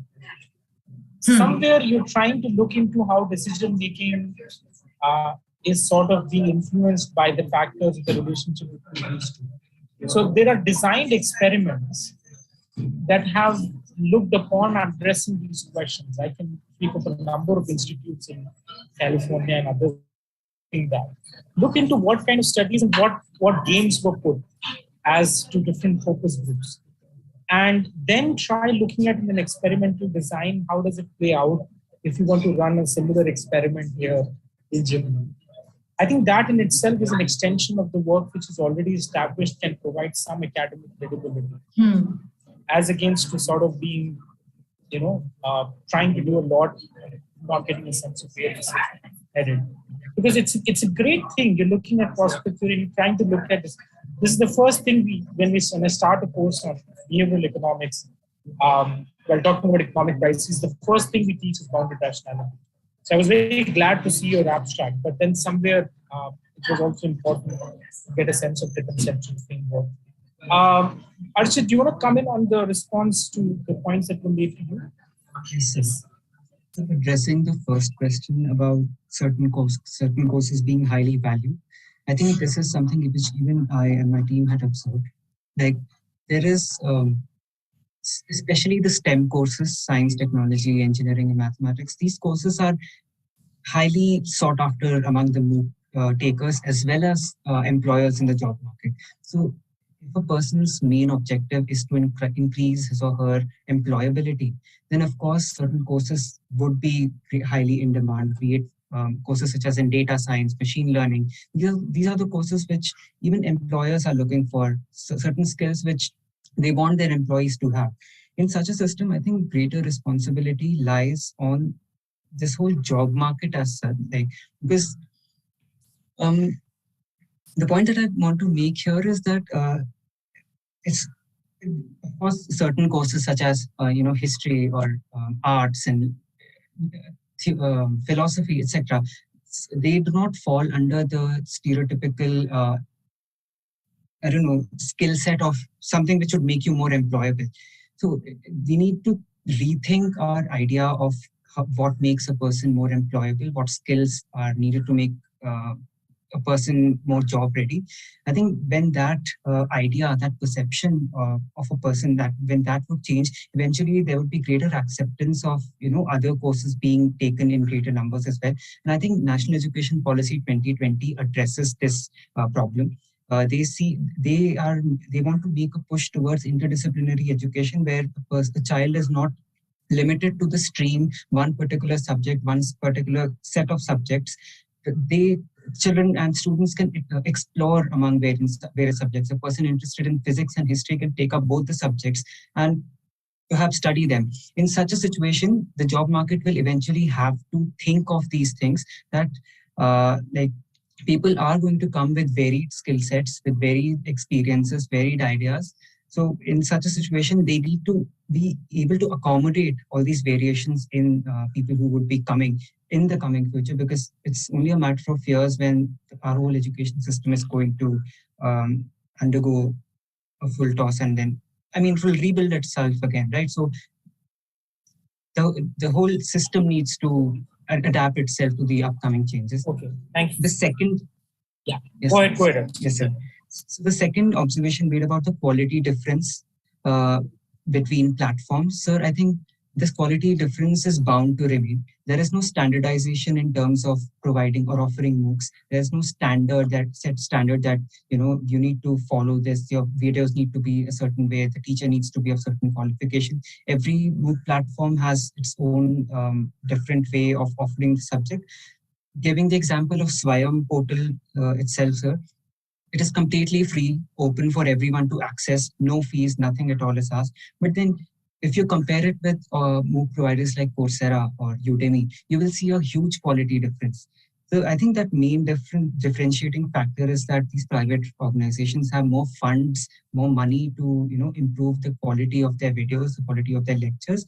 And I think that is what the student is ultimately paying for. Otherwise, course on, say, political thought on Swayam and on a platform like Coursera, I think majority of what they would teach would be similar, but the differentiating factor is the quality of the videos, the engagement, the discussion forums, and all those things. Right? And that is where the difference comes. If a person wants to have a better quality of learning experience, then I think paying for that experience is something they should look for.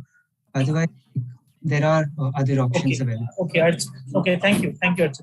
So I want to come back to just, we have roughly around 4 or 5 minutes left now. So Alokita and Rashi, do you want to come back and if you have any follow-ups, any observations that you wanted to make based on what was addressed as part of a previous set of questions, or anything that you want to add, please go ahead. Rashi, first you and then Alokita.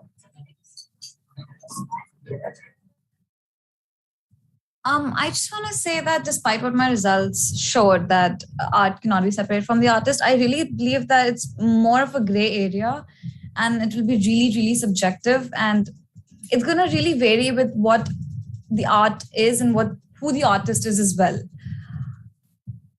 Yeah, that's about it. Okay, all right. Alokita, go ahead. I don't know if Alokita is here. She's there. She had a bad network. So, all right, guys. So I think with no questions being there are a couple of very quick things I would say just to before we close this session. It's been a fascinating dialogue. Of course, it's always great to see what and understand what students are doing as part of what areas of interest you have. While from the hats that we wear as part of the discipline we represent, each one of our abilities to comment in qualified terms on the proposals and propositions we've made is limited. But the idea, which is general in the sense of what we try to do, is give you a sense or feedback whether the structure or the pathway that you're taking merits as part of a journey that an academic researcher undertakes, as against to what you would consider as a sort of a research which you're sort of interested in doing, but doesn't sort of get as part of critical or academic scrutiny. So one of the suggestions I will make to all of you is that if you write something, so I mean, in principle, given, and I'm with JSLH, so I can say this, I try not to discuss any study till the time I have something in writing. And the reason for that is once you have the text in front of you, it explains a lot, right? And then the critical discussion sort of moves from one space to the other. So try to write as part of what you're developing and get what you would consider as a sort of a double-blind peer review of those who are working in each of your fields and disciplines. For Archit, for example, within General, I can suggest that Dr. Anamika Srivastav and Dr. Deepak Mon, who are two faculties in the Institute of Higher Education, you can definitely look at contacting them. Just share your work and say that you're looking out for feedback. And I hope that they'll be able to get back to you very soon. You might get a better sense on how you can structure your thinking, but share a note which is in writing as part of what you've done. Same goes for Srividya, Rashi, and others. Because what the process of writing does is when there are a lot of things that you've clouded in your head as part of what you believe and what you want to argue. And when you sort of start filtering your thought process while penning down your thoughts, a lot of things or questions are asked about what is coming out as a personal expression or what is coming as an academically well-informed position on a certain subject.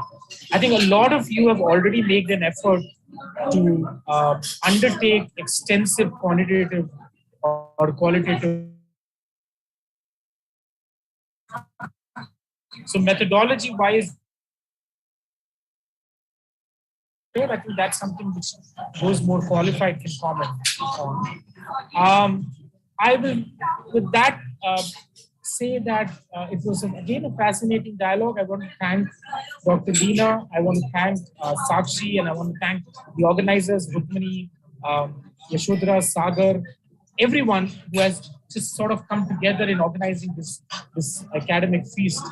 I must say that with 9 years of work at Jindal, this is the only conference which involves all faculty members within a school to organize and sort of be part of this feast. And I hope we can do this in person next time around. So it increases a lot of the work amongst faculty members in getting the logistics organized. But my sense is it would be great to have and see all of you in person next time we do this. Thank you, and please stay Take care. Thank you. Rina, anything you want to say? I just want to say congrats to everyone for doing great research, and I look forward to seeing where next you go with the research. It's all very varied and very interesting. So congrats on everyone for doing such good work. Thank you. Thank you. Thank you.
Okay, I think we're live. Good evening and welcome to the Undergraduate Research Conference hosted by the Jindal School of Liberal Arts and Humanities. We're very happy to be welcoming our speakers today, student speakers today. They have very interesting papers to present. The panel is entitled Nations in the World. This is mainly focused on political science / international relations research, theoretical, practical. We have three speakers. There's Ms. Tal Seth, who is from Shiv Nadar University. Her paper is entitled Narratives of Resentment and Humiliation, State Identities and Sino-India Border Conflict. I believe she'd like to focus a little bit on the Ladakh crisis of 2020 and see how that has impacted identity construction, especially in India. We also have Ms. Ananya Sood from Shiv Nadar University presenting her paper entitled Pakistan as a Political Idea, Identity Conflict and Role of Islam. And I think she's planning to track the political and historical journey of national identity construction for Pakistan and to see how modern Pakistan's national identity converges or the different ways it differs from Jinnah's original vision for an independent, free country for South Asian Muslims. And we have our own student, Mr. Pranay Sehgal from Jindal University, who will be presenting his paper entitled The Role of Artificial Intelligence in Great Power Competition, where he tracks how artificial intelligence is becoming an increasingly threatening tool in international relations, and to see how major players in geopolitics are going to be affected by artificial intelligence in the years to come. I will now have my co-host, Professor Avinash Godbole, introduce himself, and then we'll move on to our first speaker for this evening. Avinash, over to you. Hi, thank you, Sucharita. Hi, all of you. Great to have you on this panel and exciting lineup of papers, as I can see. So I'm Avinash and I teach international relations at JSLH, and I also specialize on China. So I'm looking forward to all these papers. The panel couldn't have come at a better time. We have Delhi is busy with several diplomatic visits in the last fortnight, and there's a lot of expectations from India at this point in the world order. I'm sure all of you are tracking it. So how do the international relations shape at this point, and where have we come, how we have come to the point where we have reached? That is, I think, the focus of the first two papers, and the last paper is looking at the future on the AI and the shape of things to come into the world order and security. So the way of we'll progress is as per the list, and each of you have about 10 to 12 minutes to finish. We will send a quick reminder in the chat, or somebody will raise a hand here at 10 minutes. So you must finish at 12, and then we will give quick comments, and if there are questions in the chat panel on the YouTube, we will add those as well. So Tal, I think we can begin with you if you're set for your presentation. Right, sir. We can begin. My presentation, I think someone will be presenting the PPT.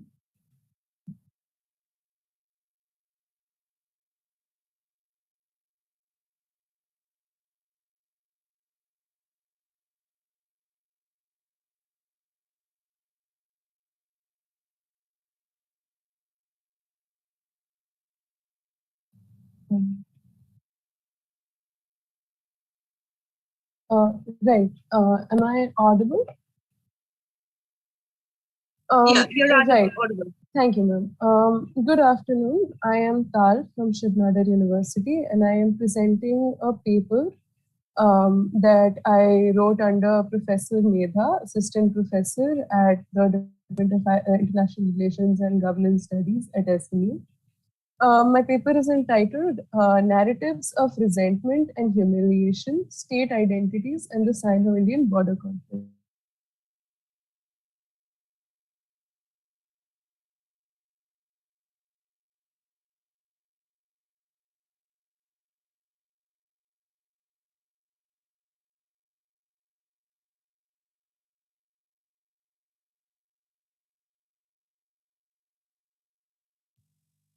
I think there seems to be an issue on Tal's end. Tal, if you're still here, we can't see your video, we can't hear you.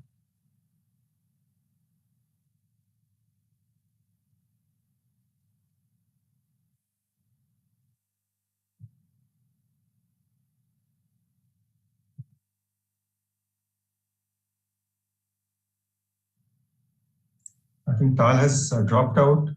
Let's give it 30 seconds perhaps to rejoin. Yeah, let's give it, yeah. Or if it's going to take longer, Ananya, if you're ready, if she's not in a minute, we can join with you. Start with your paper.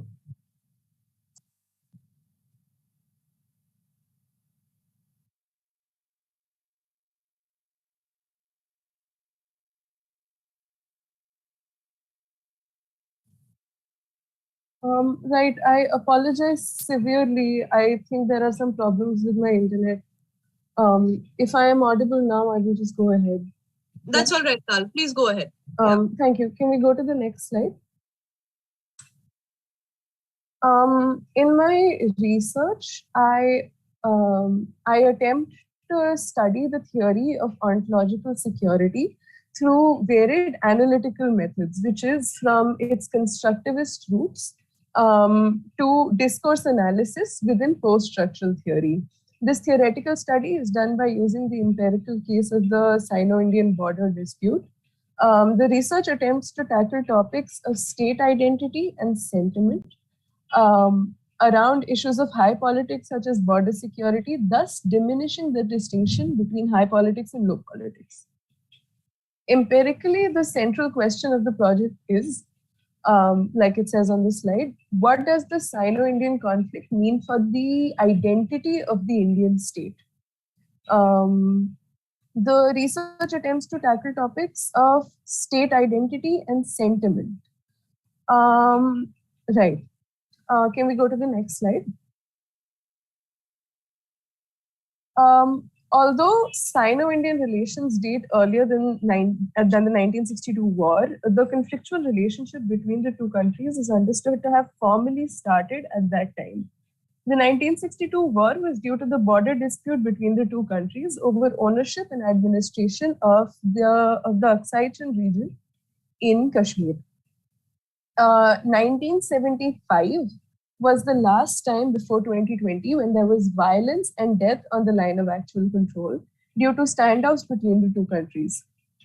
In Indian discourse, we understand that Chinese troops entered the Indian territory through Arunachal Pradesh in 1975, and 4 Indian soldiers lost their lives. Since 1988, Sino-Indian relations were seen as stable until 2020.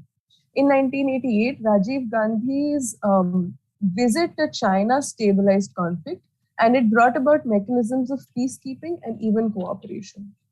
I have demarcated these 3 particular years and their events since they are evoked constantly in discourse about the Ladakh crisis. Can we go to the next slide? So the theoretical basis of this paper is ontological security theory.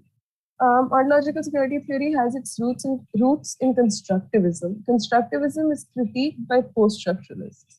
So this paper attempts to study ontological security theory through the interventions made by post-structuralists, particularly by discourse theorists. So what really is ontological security theory?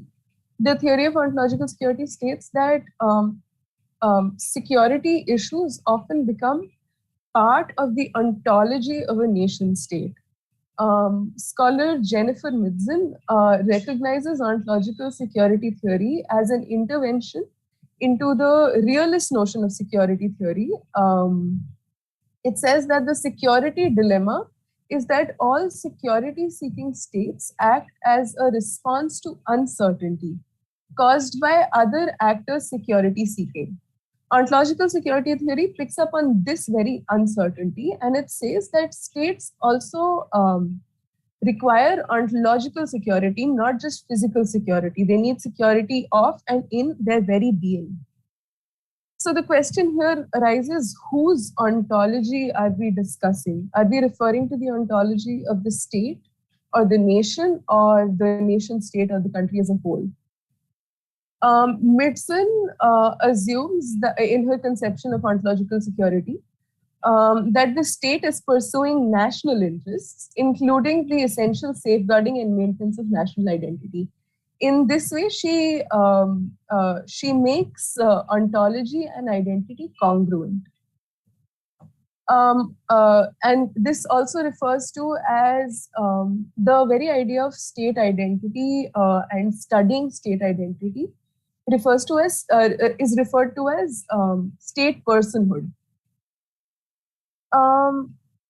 Now we also make connections between like I said, we are making connections between the ontology of a nation state and its identity. So keeping this in mind, I attempt to sort of navigate this theoretically. Right. OS theory literature claims that ontology of a state is the same as its identity, and the interests of the state lie in the preservation or maintenance of this ontology/identity.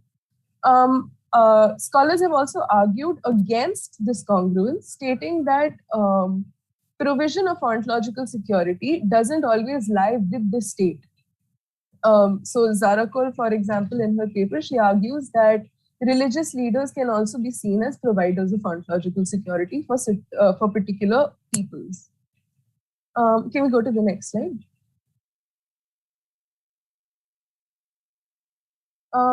Constructivist theory understands international phenomena such as structure and anarchy as norms that do not exist inherently within the international system, but which have instead been constituted by interactions.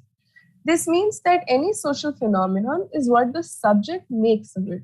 Intersubjectivity refers to the constitution of a phenomenon by different subjects belonging to different social groups, and identity is one such international phenomenon.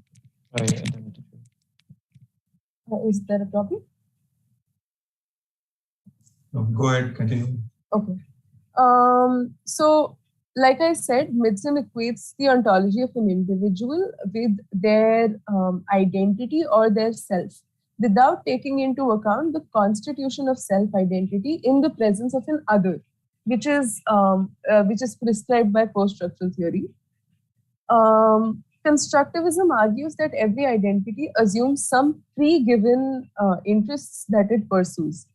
So it understands that the relationship between the two is not causal. It is causal. It is not just explanatory, but it associates foreign policy as caused by the identity and interests of a nation state.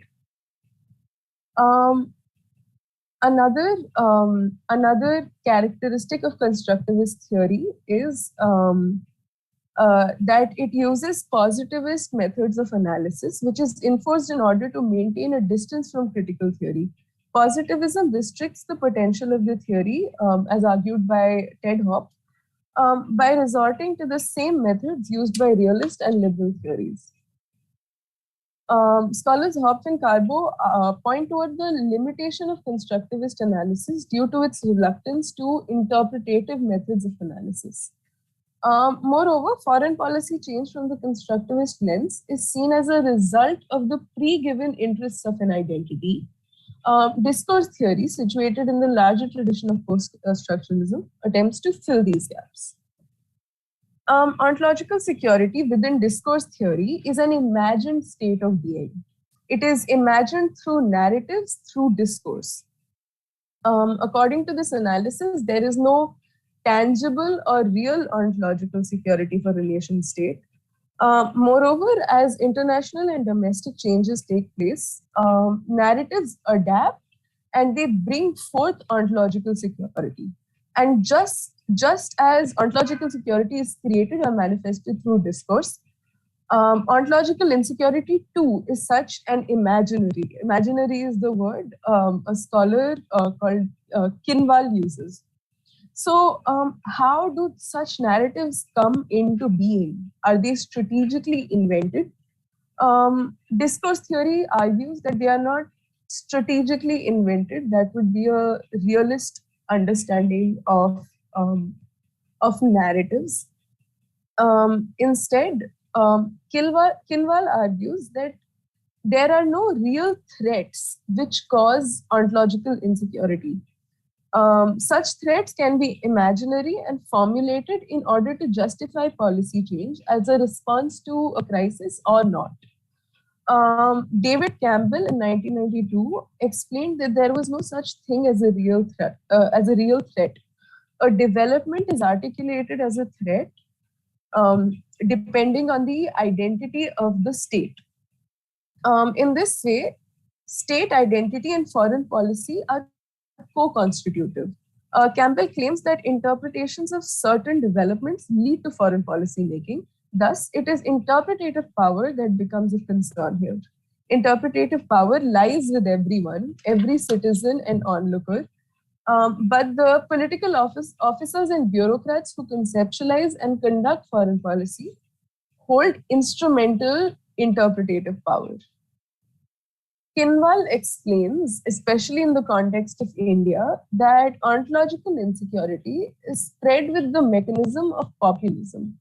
Populism entails the solidification of a collective identity, which is explained as the construction of a self against the construction of an other in order to create a collective identity. Kinwal uses the term emotional governance to elaborate how the constitution of such a collective identity takes place. Can we go to the next slide? The paper attempts to understand what the Sino-Indian crisis means for the identity of the Indian state, keeping in mind the tenets of ontological security theory. This theory states that issues like the Sino-Indian border conflict become part of the ontology of the nation state, and thus they never seem to end. To this end, the paper looks at some primary sources which represent the Indian state, which is, I am looking at leaders' utterances and official releases. As a theoretical venture, the paper moves away from ontological security theory's tradition of constructivist analysis by conducting a discourse analysis of the same. Discourse theory, as delimited by Lenny Hansen, argues that foreign policy and state identity go hand in hand.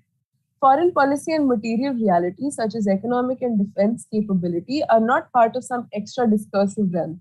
There is no extra discursive realm.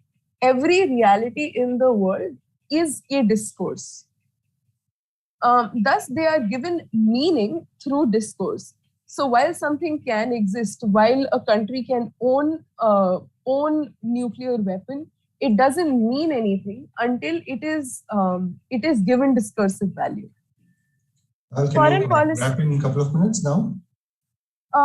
Right, sir. So I will just give me a minute. To limit the scope of the paper, it focuses on the Ladakh crisis of 2020 and understands how it adds to a larger discourse about the Sino-Indian conflict. Can we go to the next slide? S. Jaishankar constructs India as the national self and China as the international other, claiming that China's rise in global power politics is undeniable. But he raises India on the same platform, saying so is India's. In this way, he brings them together, makes them fair enemies, and puts forth that while India would prefer diplomatic settlement between the two, it will not back down from a fight. He does this to bring ontological security where insecurity was created. Insecurity is created when China is realized as a dangerous neighbor, and ontological security is restored when he says that India can fight back. Moreover, in these claims about foreign affairs, we see how India's state identity as that of a rising power that will change or challenge the world order is co-constitutive of its foreign policy. Now, border skirmishes are not a new thing. However, this one is constantly said to be different from the ones that we've had since 1975. A few reasons have been outlined. One is that this is the first time in 45 years, as Jaishankar keeps saying, that there have been casualties on the border. Another reason would be that this took place at a time when every country in the world was weaker than usual given the COVID-19 crisis. Another reason is that is the shock that it came with. Since this was the first time that it happened. Yes, ma'am? Really sorry to interject, Tal, but we've run out of time for... okay, so can I conclude? Can I just quickly, go to the conclusion? yeah, quickly draw your concluding remarks, and then we'll move on to the next speaker. Thanks. All right. So let's just go to the next slide then. All right. Certain ideas about India's power and status in the international system are reinforced in its foreign policy. As Jaishankar mentions, that India is wary of China's advances, but it considers itself a rising power and can stand up to China. Another point is that nationalism is evoked, and thus a border dispute, an international dispute like this one, still others communities within the nation itself. In this case, this is done not particularly in what is said, but how it is said, which is that this othering is done on linguistic grounds. This is in reference to, in the previous slide, I talked about how Rajnath Singh talks about how the soldiers were acting. So he does so in Hindi. This confirms that nationalism inherently constructs an identity by creating a self against the other. Theoretically, this project understands ontological security through the lens of discourse. Through this, we understand that ontological security is itself a discourse and can be manifested through texts like speeches, symbols, and foreign policy. Similarly, ontological security can also be manifested through discourse. Thank you. And if there are any questions, I would be glad to entertain. Thank you, Tal. I think we'll save all the questions for the last 10 to 12 minutes of our session due to constraints of time. But thank you very much, Tal. That was a very, very interesting narrative on security, ontological theory of security, and I'm sure there are questions for you at the end of the session. I think we'll move on to our next speaker. Ananya, if you're here, would you like to present next? Yes, sure. Okay, go ahead. If someone could present the PPT, that would be great.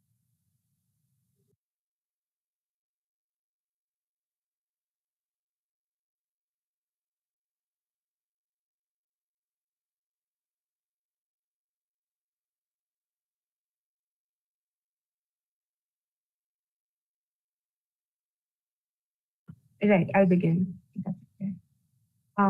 Good evening, everybody. My name is Ananya Sood, and I'm a third-year student at Shivnada University, majoring in International Relations and Governance Studies. Today, I'll be presenting a paper titled Pakistan as a Political Idea, Identity Conflict and the Role of Islam. And I wrote this paper under the guidance of Dr. Atul Mishra, who is an assistant professor at Shivnada University. Can you move on to the next slide, please? So in a nutshell, the paper sort of traces the post-Jinnah conceptions of Pakistan and assesses if they are consistent with Jinnah's imagination.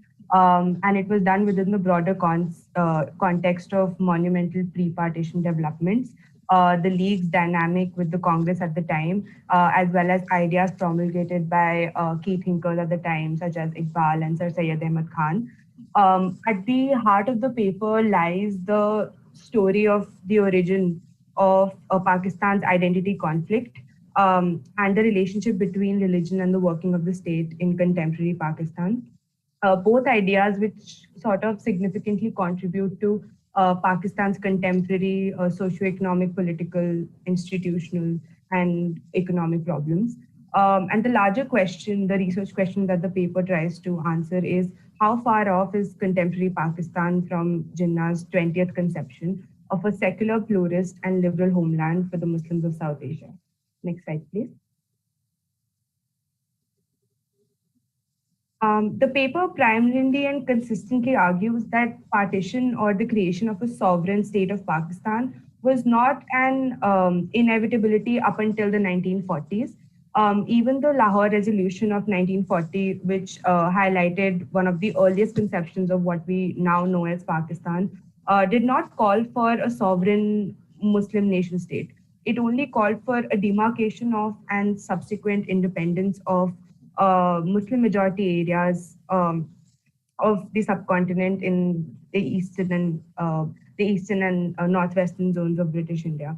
The justification for this demand was actually directly derived from Jinnah's argument that Hinduism and Islam were not only religions, but they were also distinct social orders in themselves. And this actually led Jinnah to make an assertion that Muslims of the subcontinent formed a separate nation, a claim that sort of rid the Muslim community of British India at the time, that it rid their status of a minority and gave them the right to demand the right of self-determination in that way. And it is only when that the civil strife on ground in the 1940s got way out of hand and started to overwhelm the top-tier leadership at that time. It is only then that the decision of partition finally crystallized. The paper argues that Jinnah, along with other key thinkers and leaders at the time, hoped for a desirable all-India accommodation for the Muslims of British India for the longest time. Their demands for equal and fair representation as well as protection of rights of minority were actually rooted in their fear of Hindu majoritarianism or quote-unquote the Hinduness of British India, at the helm of which at that time was the Congress. And I would like to sort of illustrate this point by bringing an argument that actually Aisha Jalal makes. She says that Pakistan was an unintended consequence of Jinnah's crafty calculation that the best way to safeguard the interests of Muslims in the united India with a strong center was to use Lahore Resolution as a quote-unquote bargaining counter. And thus Pakistan was born. Can you move to the next slide, please? Now, if we go back to Jinnah's historical speech of 1947, which was made right after the emergence of Pakistan as an independent state, we can actually find that his formulation of Pakistan was pretty well formulated and straightforward, right? It was a secular, liberal state of Pakistan, which was created out of territorial adjustments of existing Muslim provinces that would solely concentrate on ensuring the well-being and interests of the citizens, especially the masses and the poor. However, the paper strongly argues that it is essential to note that while the national goals that Jinnah set out at the time were secular in nature, for instance, eradication of poverty, eradication of bribery, and so on and so forth, he never went as far as using the word secular to describe the independent state of Pakistan. In fact, what he strived to achieve through the creation of Pakistan was a socio-political order which was rooted in the modernized version of Islam. Next slide, please. Now, the paper subsequently talks about post-Jinnah conceptions, three major post-Jinnah conceptions which sort of shape contemporary Pakistan today. Now, in the pre-independence era, religion was sort of ascribed this foundational characteristic when we talked about Muslim nationhood and the Pakistan movement. But it is important to note that no one really knew how Pakistan would eventually incorporate the teachings of Islam when it came to the workings of the state or the nation building process. The ambiguity was somewhere between Pakistan's identity as an intended homeland for the Muslims and a state informed by Islamic law. And a direct consequence of this lack of clarity was the rampant rise of uncertainty among the top leadership of Pakistan post-independence, which obviously gave birth to several notions and conceptions of Pakistan. The first one that the paper looks at is the Objectives Resolution, which was passed under Liaquat Ali Khan. And as Jinnah's successor and also the first Prime Minister, Liaquat Ali Khan was endured the task of formulating the Constitution of Pakistan. And he set out a set of principles known as the Objectives Resolution in 1949. The two most noteworthy points about the Objectives Resolution is that first, the resolution sort of proclaimed divine sovereignty over the people of Pakistan, and in doing so, It affirmed the authority that would be exercised in the country in accordance with the teachings of Islam. Secondly, the constitution also talked about, quote unquote, enabling Muslims in order to align their lives along the teachings of teachings set out by the Quran.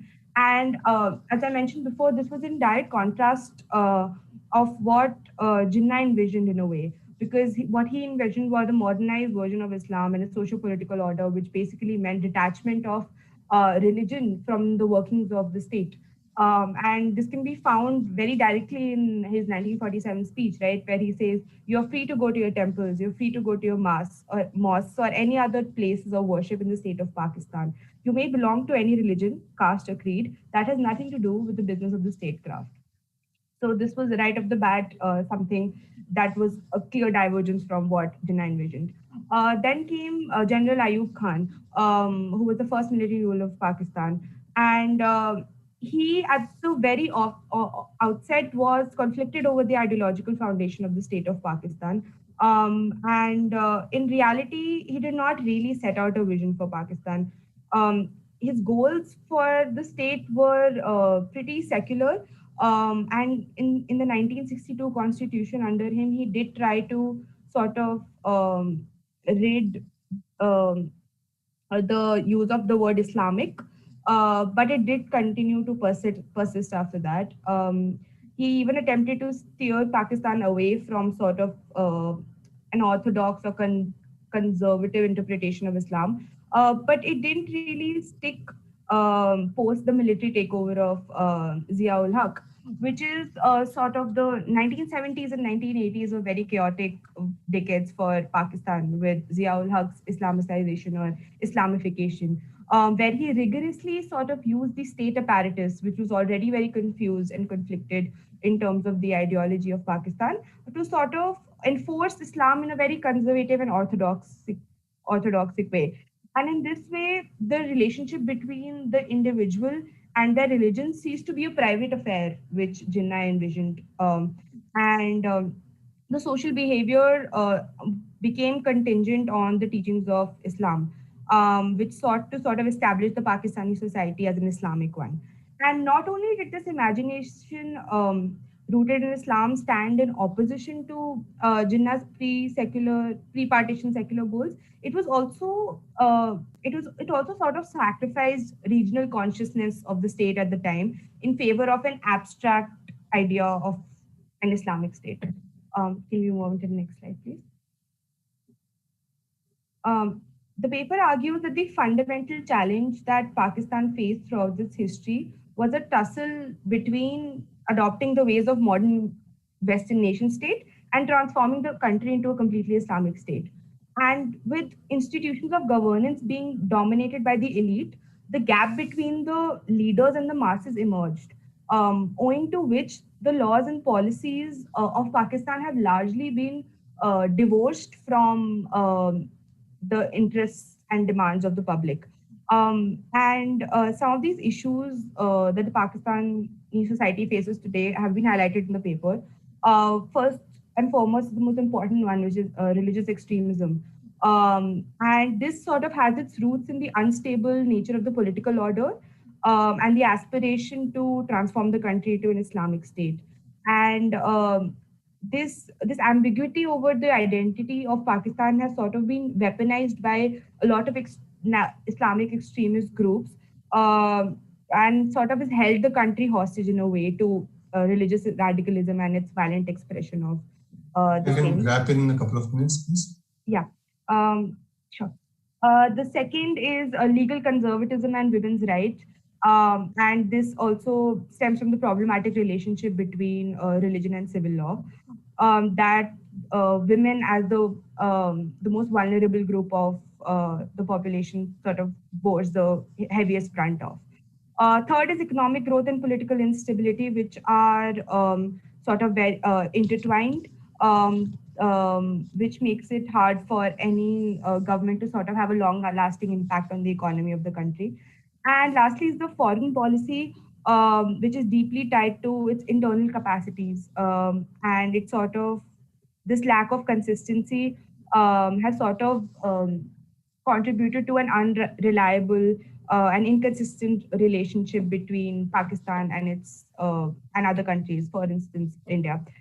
Overall, this paper concludes that a plethora of factors have contributed to Pakistan's national identity crisis and turmoil. Initially, Pakistan was perceived as an extraordinary state, which was a homeland for Muslims of British India and an ideological pioneer of the Islamic world. However, over the decades, it got caught up in the duality of Pakistan, which is a territorial entity, and Pakistan as a nation, which was a beacon of hope for oppressed Muslims everywhere. However, Jinnah's successors constantly abandoned his imagination, infused it with all kinds of ambiguity, and rewrote history so many times that the real history of Pakistan sort of gets lost and gets caught up in that. Pakistan's identity conflict would continue to leave an imprint on its internal and external dynamics unless an organized effort is made to integrate the secular conception of Jinnah, the secular conception of nationalism, which was set out by Jinnah, combining it with the country's Muslim identity. That's what the paper concludes and argues. I have a list of sources that I refer to in the next slide if somebody wants to have a look. But thank you so much. I'll be open to questions. Thank you very much, Ananya. That was a very interesting talk on Pakistan and some very pertinent questions on the tussle between religious identities and civic identities that a lot of nation states are facing. So very interesting. Thanks for that. We will take questions for Ananya again at the end of this session. I will now invite Pranay to present his paper. Go ahead, Pranay, if you're ready. Yeah, thank you, Professor. So I'm Pranay. I'm a third-year student of Liberal Arts and Humanities with a Pol Science major. To start off, I'd like to acknowledge the contributions of my faculty mentors, Professor Avinash and Professor Sucharita, who have immensely helped me in shaping and guiding the course of this research paper. Jatin, can you present? Oh yeah, thank you. So in this presentation, I shall discuss how AI figures in the great power competition between US and China through an analysis of their national strategies on AI and what it means for the future balance of power. And through this presentation, I wish to bring forward and engage with critical perspectives surrounding this theme. So to start off, the dynamics of US-China relations have evolved with China's shocking rise to power in the past few decades. And China and US have been increasingly vying for geopolitical dominance in several critical areas, ranging from technology, trade, telecommunications, and military. In the past half-decade, artificial intelligence has evolved as an emerging theater of competition between these great powers, with both nations allocating increasing research, development funding to make advances in the field. Now, although artificial intelligence still exists in its nascent stage,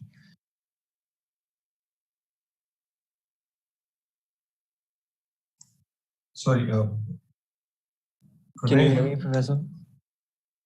Can you hear me? There's some typing sound in the background when you're speaking. I don't know why, but yeah. Professor, yeah. So in the past half-decade, artificial intelligence has evolved as another emerging theater of competition between great powers, with both nations allocating increasing research and development funding to making advances in the field. So now, although artificial intelligence is currently at its nascent stage, it holds out the potential to radically transform the military industry.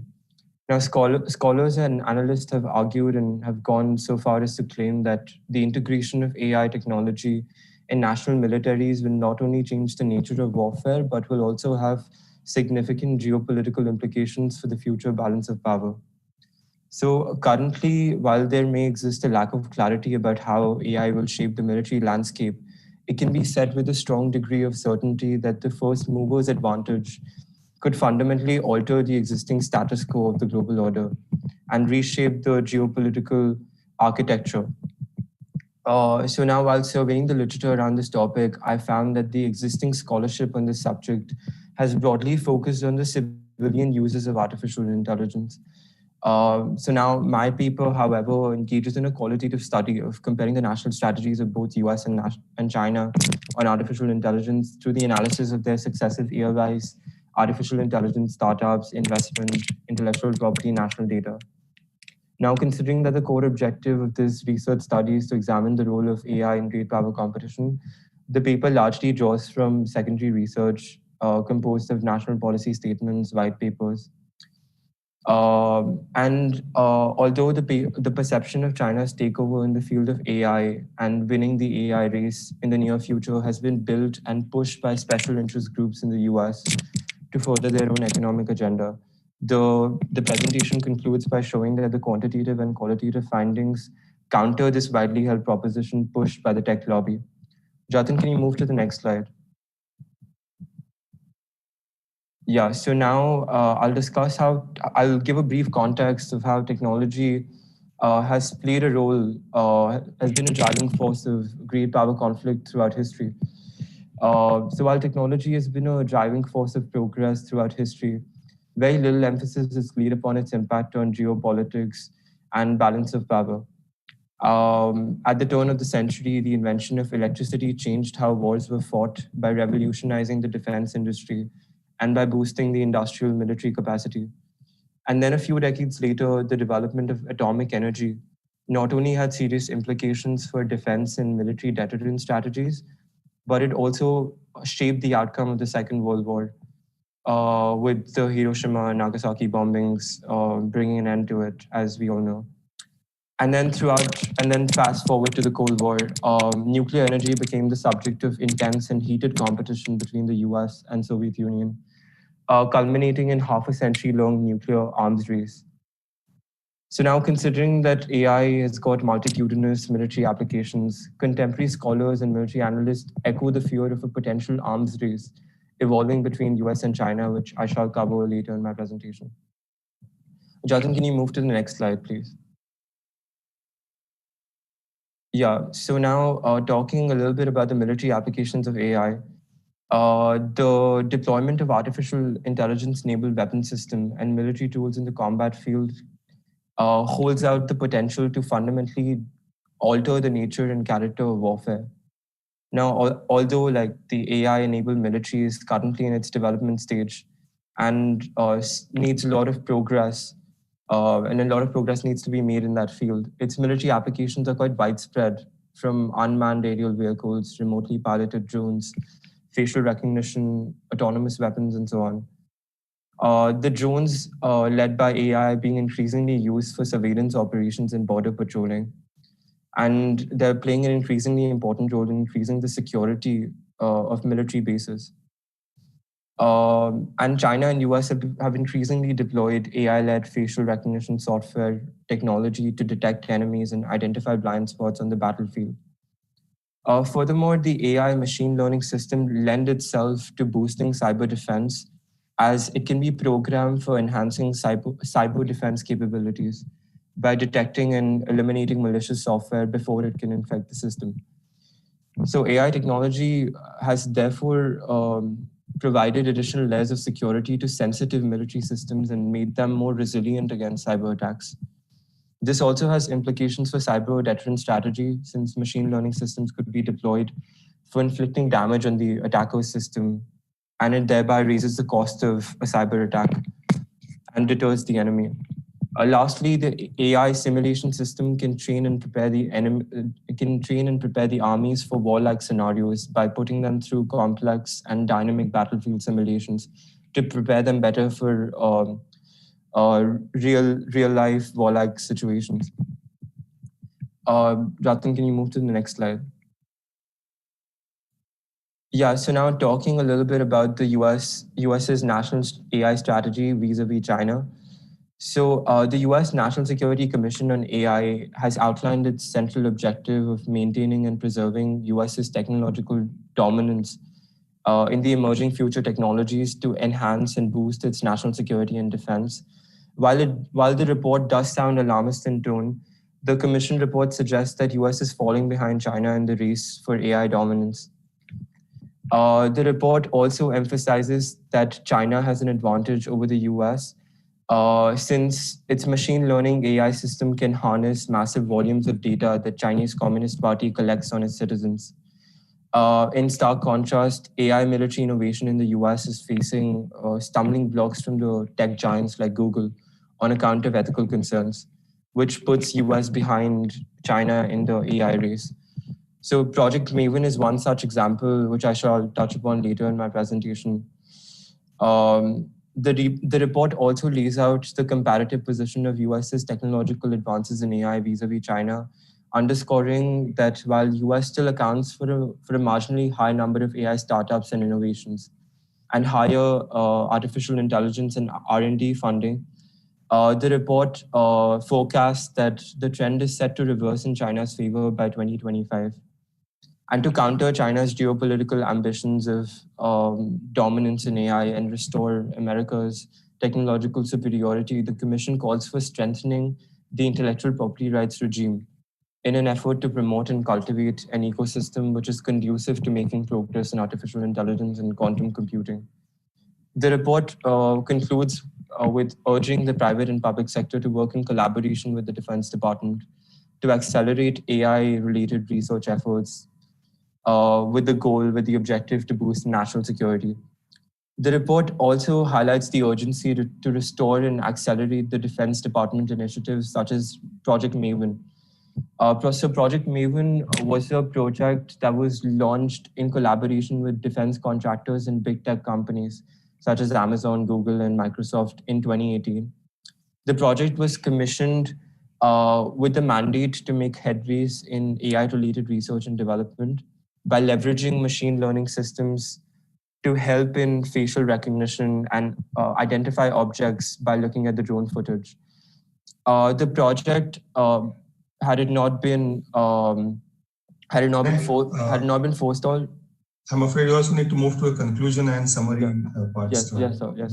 Yeah, so the project would have aided and abetted US's counterinsurgency and counterterrorism campaigns by enhancing the targeting of insurgents and terrorists.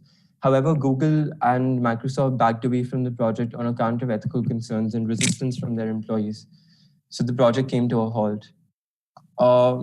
Moreover, the alarmist undertones about China's takeover in the field of AI in the near future appears to be the running theme of the report. Now, while on the face of it, the recommendations of the report seem to be warranted in sustaining America's technological edge and dominance, however, the Commission's alarmist projections end up grossly overestimating the AI threat from China. There's a gross misrepresentation of national data on Chinese AI startups, investments, and intellectual property rights regime that is featured in the report, which also alludes to the fact that AI threat from China has been overplayed by special interest groups. Moreover, the inclusion of tech billionaires and members of the tech lobby, such as Peter Thiel, in the National Security Commission on AI, in preparation of this report, raises serious questions about the integrity and accuracy of the report's assessments. While it appears to be quite evident that the AI threat from China has been grossly overestimated by the tech lobby to drive more concessions and successful bargains with the US government, it appears to mask an economic agenda that the tech lobby has. Jatin, can you move on to the next slide, please?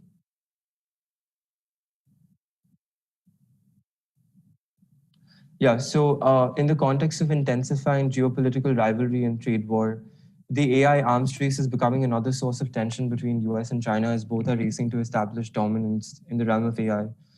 The Communist Party, in retaliation to America's national strategy on AI, they launched their own national policy on AI, the Made in China 2025 campaign, with the principal objective to secure self-sufficiency in high-tech manufacturing, especially the semiconductor chips. In an effort to accelerate and boost its high-tech manufacturing, China has acquired US-based startups valued at more than $46 billion. However, the American counterparts have alleged that China has committed thousands of US intellectual property thefts, which has provoked a negative reaction from Washington, who was already suspicious of China's Made in 25 campaign. And America has moreover denounced the national policy of China as a threat to international trade and stability. Now, in the context of growing trade rivalry between US and China, Trump adopted a very hardline approach and escalated tensions by responding with sanctions and embargo on 44 must close now. All right, sir. Jatin, can you move to the next slide, please? Yeah, so considering, so now I'll walk you through the impact of AI arms race on the future balance of power, a hypothetical scenario. Now, considering the implications of AI on military affairs that has been established by my presentation, the possession of superior military capabilities driven by AI technology can fundamentally reorient the global politics and shift the balance of power. Even IR realists like Morgenthau would make a strong case in favor of dominance in AI and would endorse and support both countries' attempts to establish dominance in the field, considering Morgenthau's theory that in an anarchical world order, hegemony is the only key to survival and security.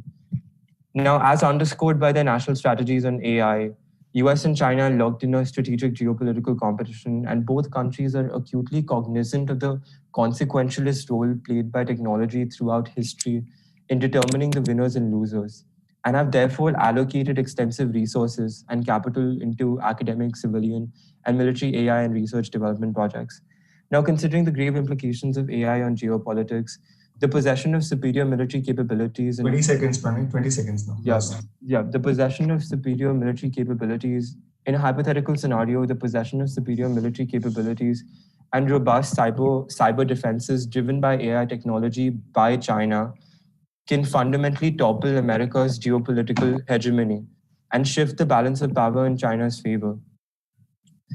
This could allow Beijing to effectively strengthen its disinformation campaigns, weaken Taiwanese defenses, stifle democracy in Hong Kong, and establish de facto control over island states in the South China Sea. So dominance in AI could enable China to emerge as a geopolitical hegemon, and it could allow them to shape the norms and rules of the global order according to its own indigenous principles.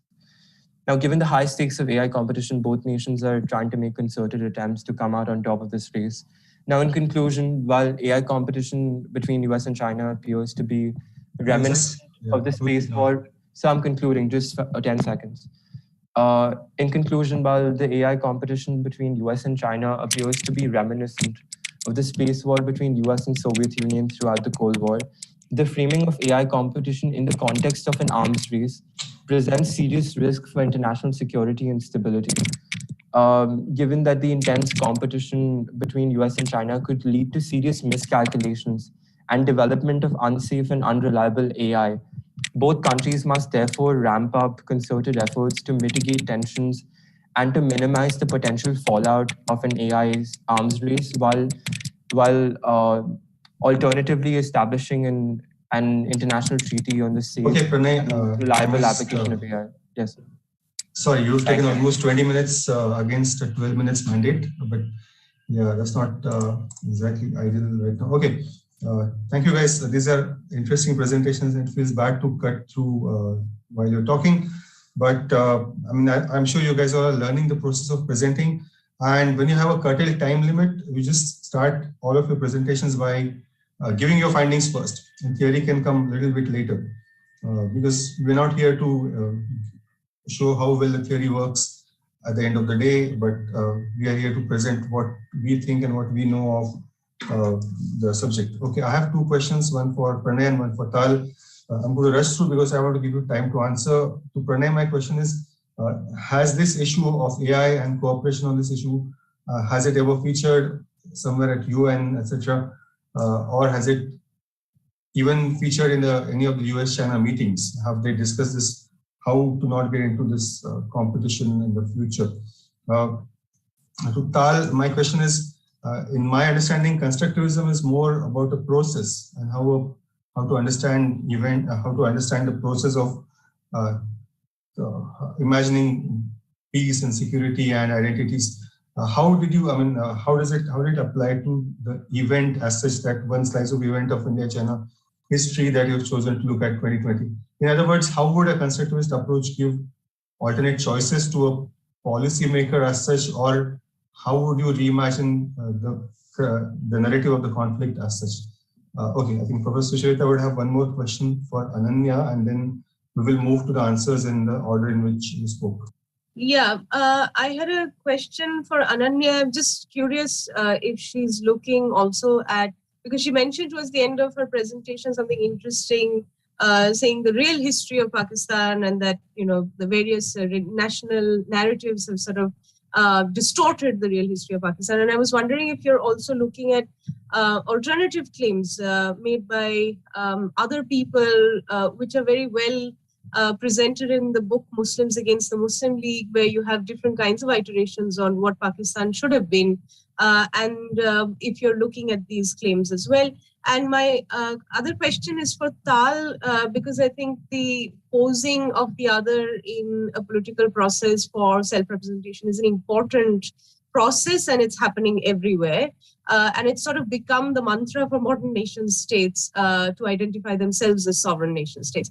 You mentioned something about emotional governance, especially in relation to populist political states, where political parties which are populist are becoming increasingly well known. I was wondering if you had further comments on emotional governance, and do you think emotional governance is a failure of a state or failure of state structures?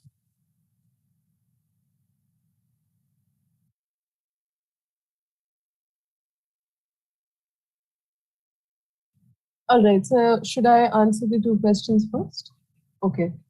So, sir, in regards with your question, I am not sure whether it would impact policy making, but just in general, I mean, it would, because the way we understand a certain event impacts how we deal with it, right? So in constructivist understanding,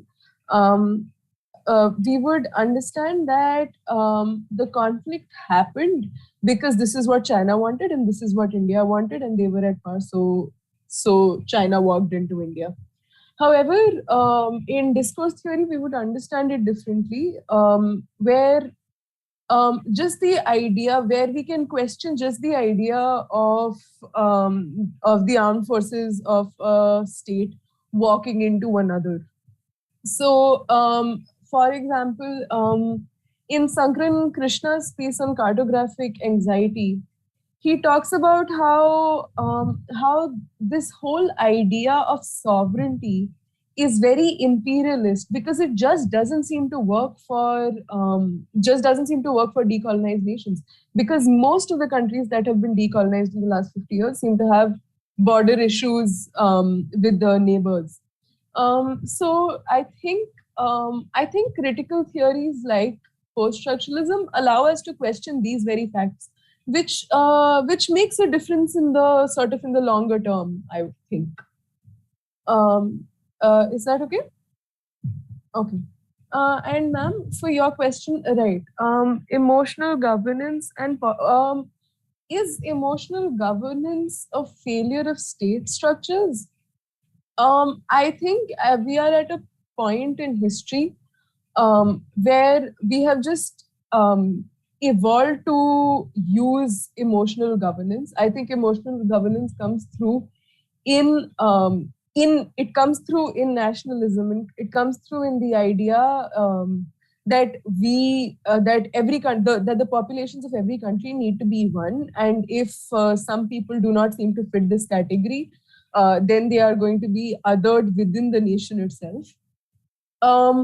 I don't know if it is a failure of state structures. In my understanding, it is what is convenient for the state to do. Again, going back to Krishna's understanding, the structure of the world, it is created or it exists in, or we understand it in such a way that this really becomes the easiest thing for state leaders to do in order to function accordingly.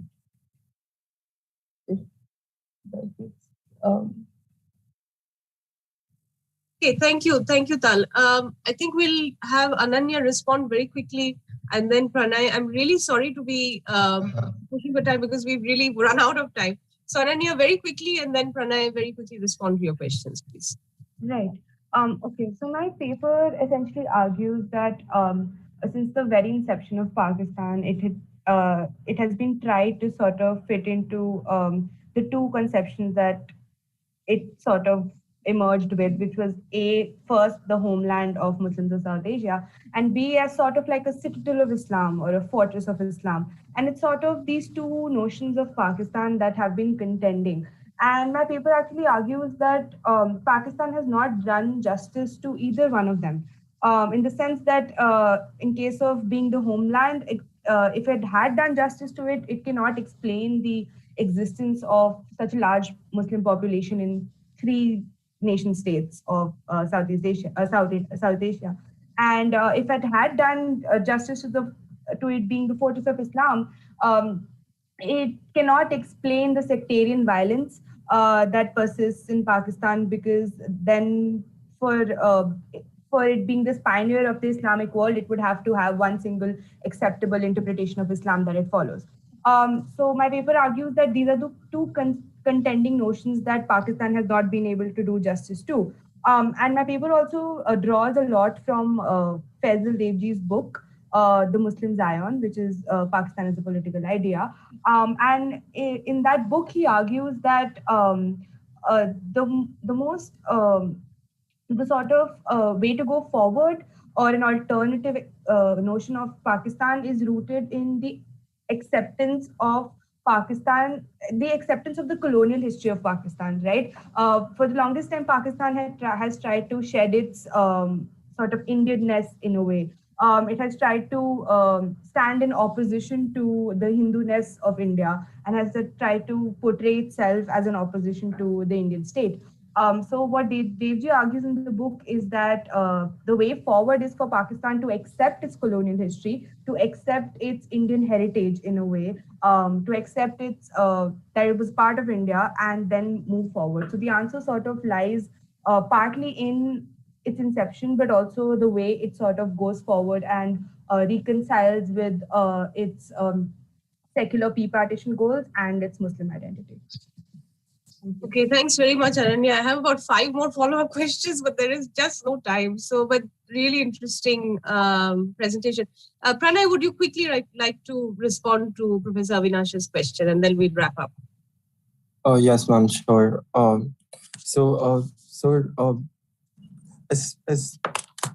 Wait, can you hear me, Professor? Yeah, go ahead. Yeah.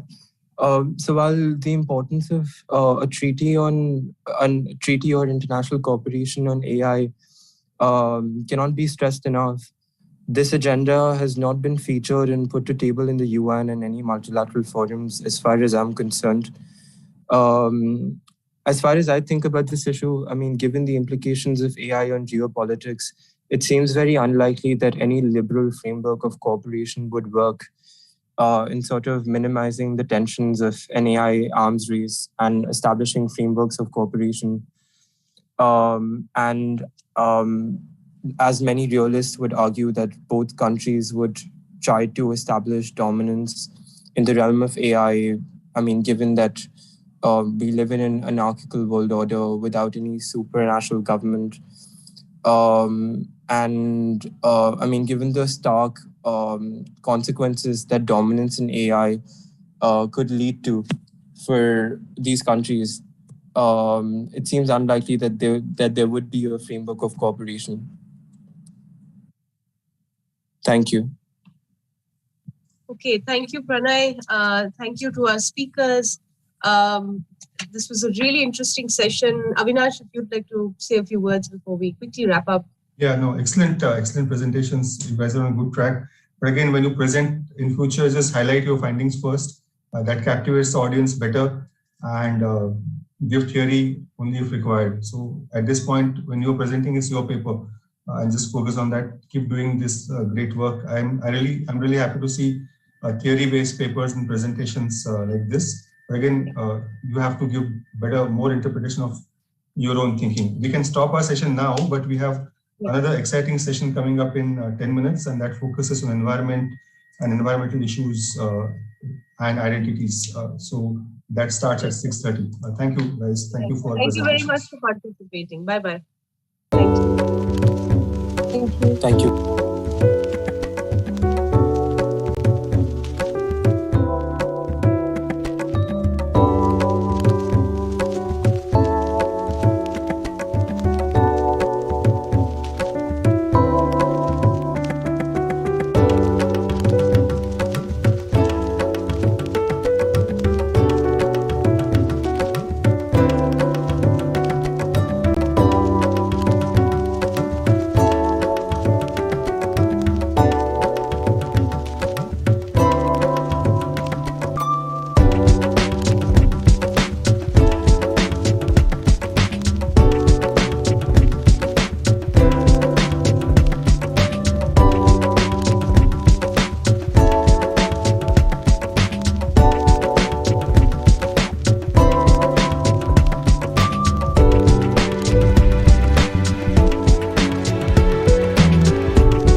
Hello, good evening. A very warm welcome to the 5th Undergraduate Research Conference of the Jindal School of Liberal Arts and Humanities at OP Jindal Global University. I am Professor Mimi Roy. I teach in the School of Liberal Arts and Humanities. I'm a professor of environmental studies. And my co-moderator for this panel is also Professor Gobind Singh, who teaches in the School of Jindal School of Environment and Sustainability. So today we started the conference this morning, and this is the fifth year that we have been running this conference. It started in 2016, and in between we lost 2020 and 2021 to the pandemic, and we are happy that we are back again with this online edition of the research conference, and hopefully next year we will be hosting it physically and inviting students to our campus, which we have done in the past. So the Undergraduate Research Conference was started in 2016, and it is a flagship event of the Jindal School of Liberal Arts and Humanities, where we give undergraduate students all over India a platform to showcase their research, to discuss their research, and we have had a very good response. Students or from undergraduate students from all over India, and we also had students from abroad who have participated in this conference. So today this is the last panel for the day, and this is the 6th panel for the day, and it's titled "People and the Environment." So we are going to see some interesting and see and listen to some interesting discussions about the environment and how people, the human beings, are intricately connected to the environment. So with that, I will pass on to Professor Gobind Singh to introduce the speakers, and we move on with the panel. So good evening to all of you.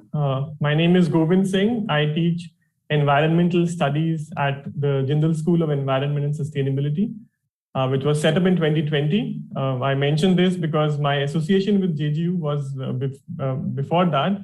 And that's thanks to this conference, because I have in the past been able to send students to this conference, my own undergraduate students, even when I was not teaching in JGU, which I believe speaks volume about this initiative to have an undergraduate platform, an undergraduate space for students, for college students to present. I think it means a lot.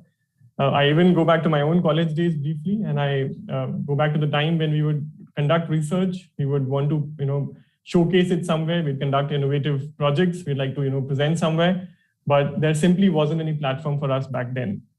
So I think I'd like to congratulate the JSLH for putting this platform forward, for creating this platform.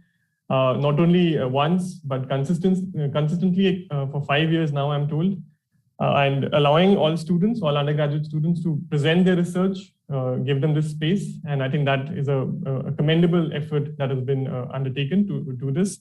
So with that, I think I'd like to begin. I welcome all the students, I would say student researchers who are here. We begin. I think we have 3 total participants in today's session, which is the 6th panel, as already has been clarified, on people and the environment. And their environment, to be more specific, we have 3 speakers. We have Smruti, we have Ipsita, and we have Ajay with us. So we'll go in that order. As students, all of you get 10 to 12 minutes, right? So as student researchers, again, I'd like to clarify. So make good use of that time. That's your time. You don't often get this opportunity to let me become the Shah Rukh Khan of Chak De India and say that this is your time.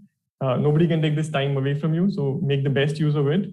A brief reminder, rather, I would say I can share with all of you, based on my understanding in the past of looking at or observing the past few presentations since morning, is that while you are required to present the literature, the theoretical work that you first undertook, but don't spend too much time in the review process itself, so much so that when time comes to present your own findings, right, time is up. So that shouldn't happen, right? So please be very careful about that. Do spend some time on the literature, on the review process that you've done, but try to focus more on the results and your contribution, what you have been able to do in this research. So I think with that, we'd like to begin. I hope all students and student researchers are ready. We'd like to begin with Smruti Anand from Azim Premji University, whose research topic is social identity and the scheduled tribes and other traditional forest dwelling communities, Recognition and Forest Rights Act 2006. So Smruti, I think you can go ahead, 10 to 12 minutes. So let's begin in about 30 seconds. You can take the time to present, to upload the presentation meanwhile. Yes, over to Smriti. Thank you. I'm just sharing.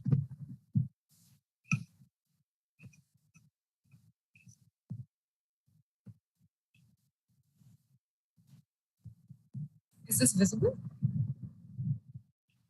Yes, Shruti, we can see your screen. So yeah, I'll start. Hi, my name is Smriti and I'm from Azim Premji University. So my topic is looking at the link between social identity and the Forest Rights Act. So I wanted to do this with an environmental justice framework. And I actually struggled quite a bit to sort of define what environmental justice itself is. And so I think identity is what distinguishes environmental justice movements from environmental conservation movements. So I think the four main characteristics of any environmental justice movement would be having distributive justice, recognitional justice, procedural and restorative justice. Roughly, this basically is distributive justice is distribution of environmental goods like forest and bads like pollution across different groups. Equal recognition of all stakeholders and their diverse experiences, recognitional justice. And procedural justice is equal participation in decision and policy making, or equal opportunities to do so. And restorative justice would be the extent to which negative environmental and social impacts can be rectified. So I think the FRA is one of the best environmental justice laws we have in India. And so this was a law that was introduced in 2006 to address the historical injustice that forest dwelling communities have been facing since even before the colonial time. So the main key about this law is that it recognizes the rights that people have over forests. It doesn't give you rights, it recognizes the rights that you already have. So the list that I've given here is not exhaustive. These are just some of the rights I wanted to give to add to the environmental justice framework. So one is that they can cultivate and reside in the land that they've claimed and have ownership over non-timber forest produce, which I'll say NTFP right now, and minor forest produce, which is basically distributive justice. The Gram Sabha plays a very central role in recognizing rights, as well as things like giving no objection certificates for any developmental projects before they can happen. This is procedural justice. And then they have rights to conserve and use all the resources that fall under the land that they've claimed, which is recognition justice. And the very fact that this law is made to address historical injustices is restorative justice. So while this sounds really good on paper, my main broad question would be, I guess, to see how much justice does this law really deliver. So at a general level, there has been quite a lot of opposition to the FRA, especially from wildlife groups, because they see people living in the forest as a threat to the forest. A very prominent sociologist, Abhay Zaza, has termed this as Brahminical environmentalism, because he sees that this whole idea of purity and purity and pollution and keeping the forest as a pure, pristine space which must be kept away from humans is a very caste idea of purity and pollution. So that, and implementation-wise, the FRA hasn't really been doing well. This is data from 2016, and then only 3% of the minimum potential of community forest resources since the beginning, since 2006 has been recognized. And within the law itself, which is a major part of what my study is doing, is that there is this evidentiary barrier. So this law is meant for both scheduled tribes as well as other traditional forest dwellers. The other traditional forest dwellers, or OTFDs, mainly people who are non-tribal. So the STs just have to provide their status certificates to avail forest rights, whereas the OTFDs have to give proof of residence for 75 years or 3 generations or more to avail rights. So this, by just a disclaimer, this is in no means trying to take away the kind of connection that tribals have with the forest and the importance between tribals and forests. But there is this sort of environmental blindness, as Mukul Sharma, a professor, has said, that when you're looking at environment and forests, it's default assumed that you're talking about tribals and not about the non-tribal people who are also there, and they're sort of put to the margins. So my the hypothesis that I have about the problems with this evidentiary barrier is one, that there is some recognitional injustice. So there are very arbitrary lines between who can be considered a scheduled tribe and who can be considered an OTFD. For example, I did my fieldwork in Jharkhand. So there the STs were of the mostly of Urao and Karwar groups, and the SCs that I interacted with, they're from the group called Bhuyas, but exactly one state away, which is in Orissa, the Bhuyas are considered scheduled tribes. So literally across the border, whom you are a ST or ST is different. And there's also a distributive injustice aspect to it, where the rejection rates are much, much higher for the OTFDs. So this was my motivation for doing this thing. There's another layer of complication between various case studies which show the complicated relationship between STs and OTFTs, but I'm not getting into that right now. So these are some literature gaps that I could see. There are not a lot of studies which look at the differential impact of recognitional injustice on the OTFTs, and lack of studies which see the heterogeneity within the OTFTs itself. Like you have Brahmin OTFTs, you have SC OTFTs, you have OBC OTFTs. Obviously, they face things differently. There's a dearth of studies that study the dynamics between STs and OTFTs, and a lack of geographical diversity. So this informs my research question, which is how does social identity determine access to environmental justice under the FRA? So there are two aspects to it, at a legal level and at a community level. Legal level is simply to see if the other traditional forest dwellers, scheduled forest dwelling scheduled tribes, scheduled caste OTFDs, do they actually face recognitional injustice, or is this not a thing at all? And the second thing is to see these implementing agencies like the Gram Sabha, Forest Rights Community, etc., if they treat these communities differently and their relationship to the FRA. At a community level, my questions are mostly, do these different communities depend on the forest differently? Do they perceive the law FRA as a differently? And does securing rights impact them differently? And does not securing rights impact them differently? So the methodology is obviously one, a very close reading of the Forest Rights Act itself and the rules and guidelines. And a lot of these reports by these amazing organizations, CFRLA, Kalpvriksh, Manthan, Vikalp Sangam. And then also I did in-depth interviews and focus group discussions with people in Kavalgram, in Chhatarpur block, in Palamur district in Jharkhand. So I did interviews and FGDs with Forest Department officials, Forest Rights Committee head, the scheduled tribe forest dwellers over there, mainly Karwar and Urao people, other traditional forest dwellers. I mainly focused on the SC for OTFDs, which were the Bhuyas, and also Rajputs and upper castes in the peripheries of these village areas, of these forested places, and the key campaigners of the FRA who've been working on this for ages. And based on my interviews, I'm going to be doing a thematic analysis. So this is still a work in progress. So I haven't showed you all my key findings yet, but these are the main themes that came out when I was analyzing my interviews. I'll just be talking about a few of them, which I thought was important. So one is, again, in the interest of time, I'll just be talking about my interviews mainly with the scheduled tribe and scheduled caste forest dwellers. So one is obviously they're heavily dependent on the forest, both of them, the SCs and the STs. One is like an economic independence. So dependence, they almost all their incomes come from selling non-timber forest producers. And I have attached some pictures here like Bidi Patta, Gijin Kalasa, Chakod, Kajli and things like that, Mahua. So almost most of their income comes from that, which they sell in the markets nearby. And during the pandemic, most of the people could survive only because they were able to eat the tubers and they could access the herbs and things from the forest, the jadi booty from the forest. So there's a lot of economic dependence over there. And there's also a lot of cultural dependence, which can't just be quantified also. So I've attached a picture of this tree called the Karam Ped. So a lot of their festivals are also around things in the forest. And again, this is again for both SCs and STs over there. So this is a Karam Ped, and they have this festival in September called Karam Jitiya, where they worship this ped and everything. And this is interesting because this tree as such does not give them anything like fruits or leaves, which is really important. It's just that the tree is considered important. So, and even in birth and death rituals, there's a lot of things involved in it. And so a theme that constantly kept coming up is that we've been living here for generations, and the knowledge of how to live here has been passed on generations, and we want to pass it on to our children. And the idea of like, I want my children to have a place, a home, something they can call a home, which has some historical and some cultural significance, which is the forest for them. And when we were talking, a lot of these slogans kept coming about when we were asking them what it means to even have rights. And one person said, "Jungle zameen hamara hai, humse takraoge to chur chur ho jaoge," which roughly translates to the land and the forest is ours, and if you challenge us, you will be destroyed. And another SC person said something on the lines of, "Jaan dena hai to de denge, lekin zameen nahi chhodenge." So if I have to give up my life, I will give up my life, but I won't give up my land. So this shows the amount of connection that is there, both SCs and STs towards the forest. And at a more psychological level also, even if they don't have rights, they still depend on the forest. They're still going and they're still using the NTFPs. They're still eating the roots, everything. And just getting rights would give them that peace of mind that, yeah, okay, I'm recognized and I'm seen and this is my house sort of thing. So that's one thing that came up a lot.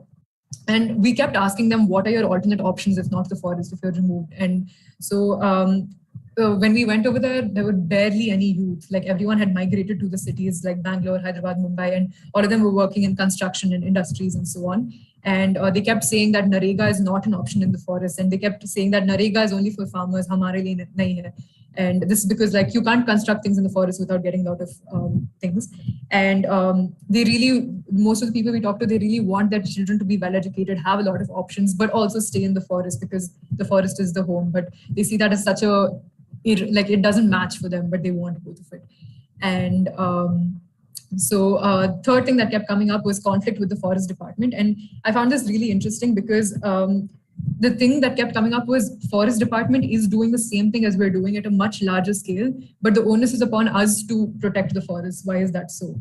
And so they kept saying that, so apparently back, I think in the 2000s or late 90s or something, the Dalmia group came to that part of Jharkhand and they had deforested a huge part of the sal trees and things like that, and Sakhua, I think, because they needed the wood for coal burning or something. So they kept saying that the forest department is the one who sanctioned all of this and half our jungle is gone, but they don't let us get rights to just live our life over here and to just take off, not even cut trees, but to use the bushes, to use the herbs and things like that.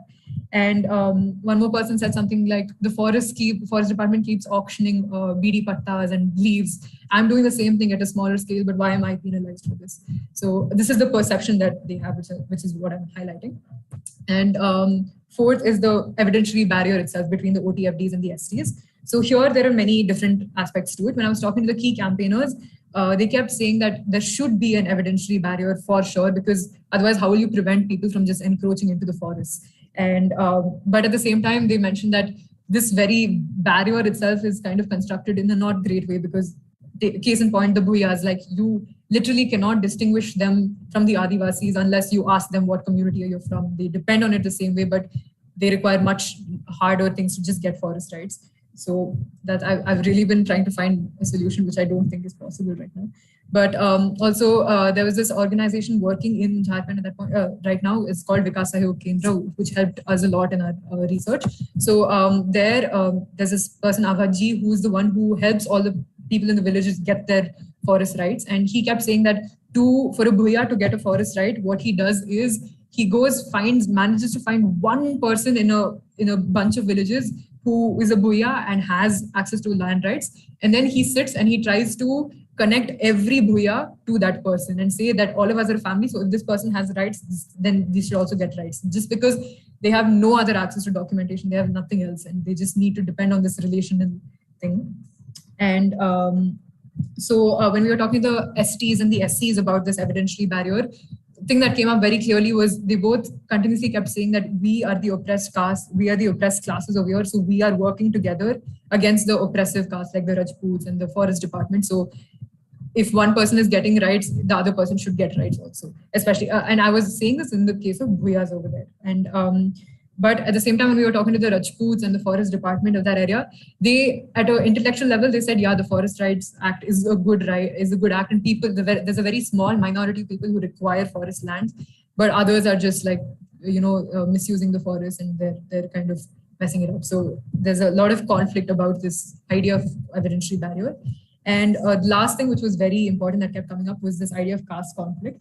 So the Rajputs in that area, this is again from what the forest dwellers told us, constantly keep putting cases on these people, on the SCs and the STs when they use the forest, and and they keep, when they apply for forest rights also, they keep delaying and they keep removing the forms. And we were asking them, why do you think this is? And they said that it's only because we owning land is some sort of slight to the caste system, and some sort of, they're going to lose their status and respect. And also the second thing of, they're going to lose cheap labor. If we have our own lands, who will come and work on their land? So as a barrier of this thing. So yeah, this is all I have for right now. And I have my references.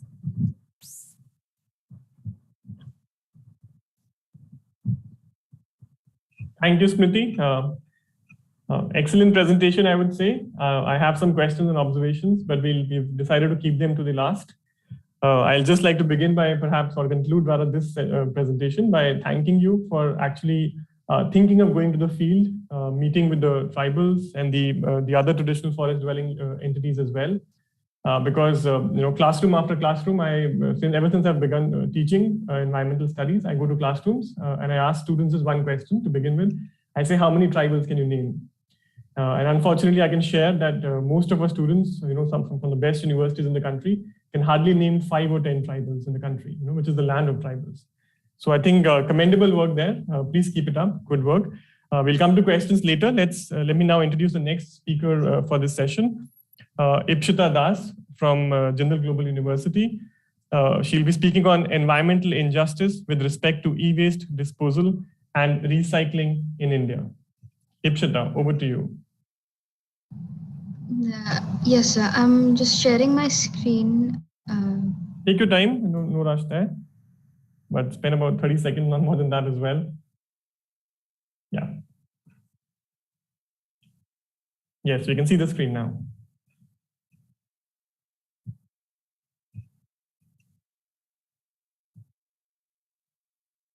You're on mute right now, I think.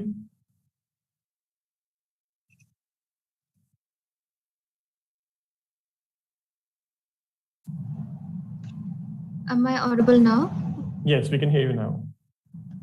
Okay, so I'm Ipshita Das. I'm from Jindal Global University, and I'll be presenting on environmental injustice with regard to e-waste disposal and recycling in India. This is basically a gist of what I'll be covering today in the presentation. I'll begin by defining the terms in my topic. I'll start with what electronic waste actually is. E-waste is basically whatever electronic waste and electronic equipments. It's usually termed as waste from electrical and electronic equipment, or WEEE. And mostly it comprises of dead electronic materials. Electrical and electronic equipment is considered to be one of the most hazardous forms of waste. It's more hazardous than other common forms of waste because it usually contains radioactive substances, heavy metals, and halogenated compounds. And because there's an ever-increasing reliance in electronic products, the waste generated is also continuously growing over time. Why is this actually a concern? It becomes a concern. E-waste recycling becomes a concern because in countries like India, the underdeveloped or developing countries, similar to India, millions of poor people, or the marginalized communities, they live near these waste disposal sites, and they try to make a living out of these disposed materials. I most commonly like to refer to it as waste trade, although it's not an official term. E-waste, it contains small amounts of very valuable materials, which include silver, copper, and even gold in some instances.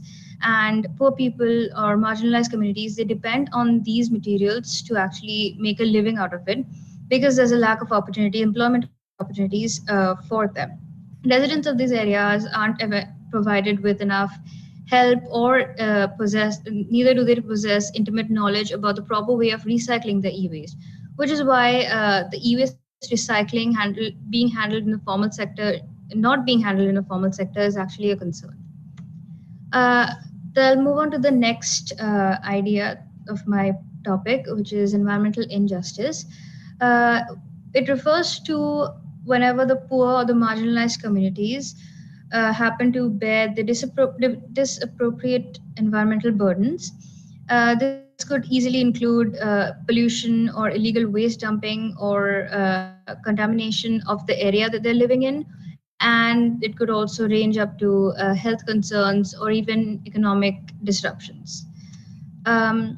Moving on to my research question, the idea of the entire research is to find out why the informal sector is dominated, the informal sector dominates the e-waste sector, despite the fact that there are health burdens or even economic burdens, but I'll be focusing on the health burden. E-waste volumes in India, I'll describe the current scenario. Previously, more than 70% of the industry was dominated by China because they used to import the waste. But ever since the ban, the ramifications are faced by the other countries such as Thailand, Malaysia, India, or even Romania. Because of the ban, India has become the 5th largest e-waste producing country in the world. If we're just talking about mobile phones, for instance, India produces more than 1.8 billion tons of e-waste per year, and that's strictly limited to mobile phone users. In addition to that, India also imports 9.62% of their electronic equipments per year, because of the China ban. This is a graph which shows the three cities in India which consume most amount of electronic waste, which generate most amount of electronic waste. E-waste recycling in India, I'll be describing the current scenario again. Mostly as established before, the e-waste recycling in India is dominated by the informal sector.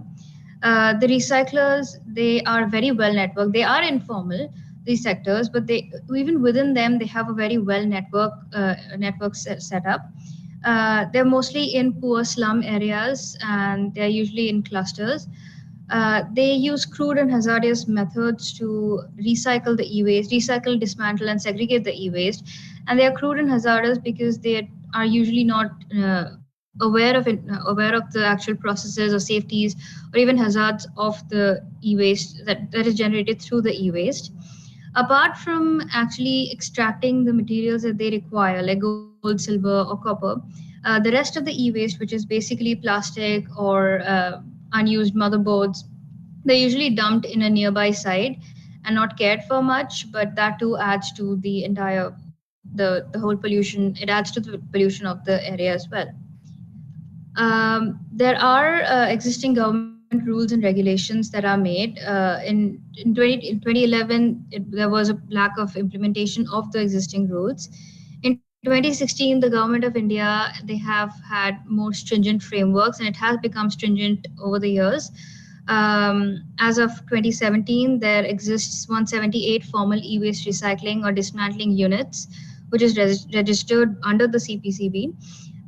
The 2018 amendments of the e-waste rules reduced the collection targets under the EPR to 10% of the weight of quantity of the waste generated, indicated in the EPR plan during 2017 to 2018, with a 10% increase every year until 2023 and 70% after 2023. Currently, we're in 2022, so whatever developments would happen in the e-waste sector would, up till 2023, it's still yet to be seen. Now, more than 90% of it is channeled through the informal sector because there's a cost advantage within the informal sector as well. When we compare that to bigger companies such as Philips or Samsung, they would have to probably invest in the rental facilities or have another different chain of networks to actually have the e-waste recycling done. But with the informal sector, because they do not have to pay all these overhead charges or hidden costs, they do have a cost advantage. So for them, the informal sector, it's very easier compared to the formal sector. The informal sector also has an extensive network, as mentioned before, which also helps them to sort of get their sources as well as extract from those sources. Apart from that, there's also a lack of awareness within the consumers. We consume products and we just keep, even if they are even if they have been destroyed or damaged, we just set them aside instead of actually putting them in proper recycling centers. The formal sector mainly targets bulk consumers. They do operate under serious undercapacity as well. And the organizations, the formal organizations, they set up manufacturers to collect their e-waste, but more often than not, these manufacturers also are belonging to an illegal channel of waste or ultimately end up in the informal sector as well. So that also adds to the problem of the present scenario as well. If moving forward, the only way forward to that would be a hybrid setup or an integration of the formal and the informal sector, minus the falsifying records and the formal sector trying to pass it off under the illegal chain of commands as well. The other option would be to collect the collection and aggregation in the informal and recycling it in the formal sector, because again, the informal sector has a very well-networked community among them. So they could do the collection and aggregation, and the recycling could be done in the formal sector. Additionally, the government incentives would also help improve the competitiveness of the formal recycling. Currently, there aren't enough incentives to help the formal sector to invest in the recycling. And if there's no profit, then the formal sector, which obviously has overhead charges and other costs, would not actually invest in the recycling at all. Concluding, I mean, when we're concluding and further discussions would include with the rapid development, because there's enough development and urbanization of the cities, we can see progress. There are various NGOs involved in the e-waste recycling as well. However, again, government incentives and government attention is very limited in this particular sector, especially when it comes to the idea of informal and e-waste dismantling. When we take all of that under consideration, it is easy to see how much of an employment opportunity the entire informal e-waste sector has generated for the low-income groups. They also have a proximity towards these areas. They particularly prefer to or actually are forced to live in the areas where when the waste dumps actually are. This has a certain economic advantages. However, it does affect the health as well. They also happen to be untrained and uneducated in the proper ways to dispose of the wastes, which puts them at a health risk. Again, most of the time, it's either children or the older people who are more prone to the exposure of the e-waste, which contains things like lead poisoning and other toxic contaminants, which are byproducts of the e-waste, and it affects children more than it affects adults. So, I mean, this mostly is it's a theoretical way forward, but there currently doesn't exist a framework where we can actually expect something concrete to come out of a formal sector. So in the near future, I'm assuming it will still remain in the informal sector. Even if the formal sector is involved, there still is going to be some amount of illegality associated with it. But it's still something to be seen in the future. With that, I'll be concluding my presentation. Thank you so much for listening. Thank you, Ipshita. Once again, excellent presentation. Again, you highlighted an important issue that is being faced by the world today. But again, congratulations to you, because not many people are, not many students and researchers are picking up these issues, right? Especially the larger issue of waste, which is the sector that you've dwelled on, is something that we've not seen much good research happening. So again, like I said, good work. Please keep it up. We'll come to questions later. Right. Next, let's hear from our third speaker for this panel, who is Ajay Gokul from Shiv Nadar University. His topic is Gendered Symbolisms of Sovereignty, a study of the politics of masking/unmasking amidst the COVID-19 pandemic. So over to Ajay. Thank you. Hello, everyone. Just give me a minute.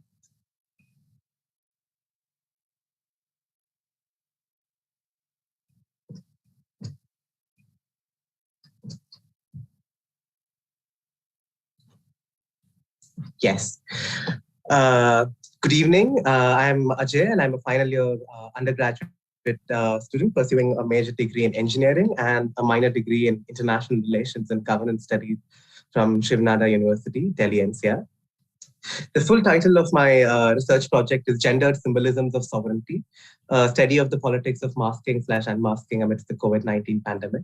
So I had actually set forth to explore the linkages between symbolisms of sovereignty and the gendered nature of them, by particularly contextualizing through the specific symbolism of mask. It's a broad primary research question. Once the answer is in the affirmative, there are natural follow-ups I address as well. Just to give you an overview of my research, and this is how my presentation will go as well.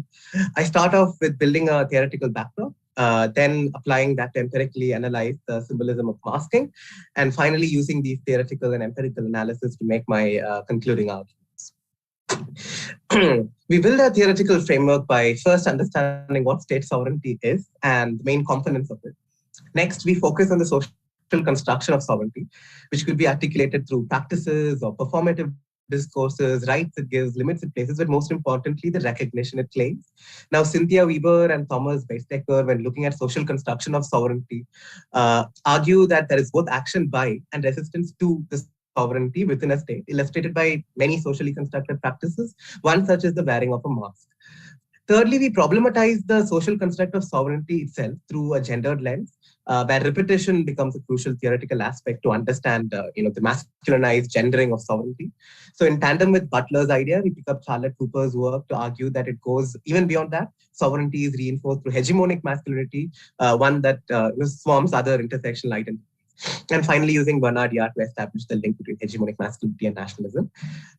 Having theorized the gendered nature of sovereignty, my aim is to actually go beyond this and into the less explored aspect of how this masculinized sovereignty is then represented and recasted through its many symbolisms. So finally, we theorize how symbolisms aid in the repetition and reproduction of this masculinized state sovereignty, heavily drawing on Cohen's work, the flexibility of symbolism, allowing the masculinized state sovereignty to employ it to aid in the gendered reproduction of it. However, Cohen also presents a counter-argument discussing the so-called oppositional character of symbolism, a tendency of symbolisms to work against the state sovereignty which employed it. So now starts the very interesting part where we'll empirically analyze this mask symbol which has emerged amidst the ongoing pandemic, and we'll look at it along two tangents, how it is employed in assertion of and against sovereignty, and in both cases through historic and contemporary timeframes. Now let us start the first case study, Men and Masking the Politics of Masculine Perception. This is a newspaper advertisement clip from over 100 years ago. Deliberately made male-centric because they were seen as weaklings in the efforts to contain the 1918 Spanish flu during the interwar period.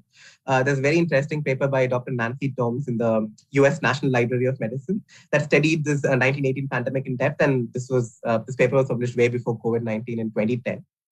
And her research showed that men needed more convincing than women to wear masks back then. And the biggest reason was men associated masks with femininity. So basically, public health officials rebranded personal hygiene as a display of red-blooded patriotism, to incentivize men to wear masks, like this ad.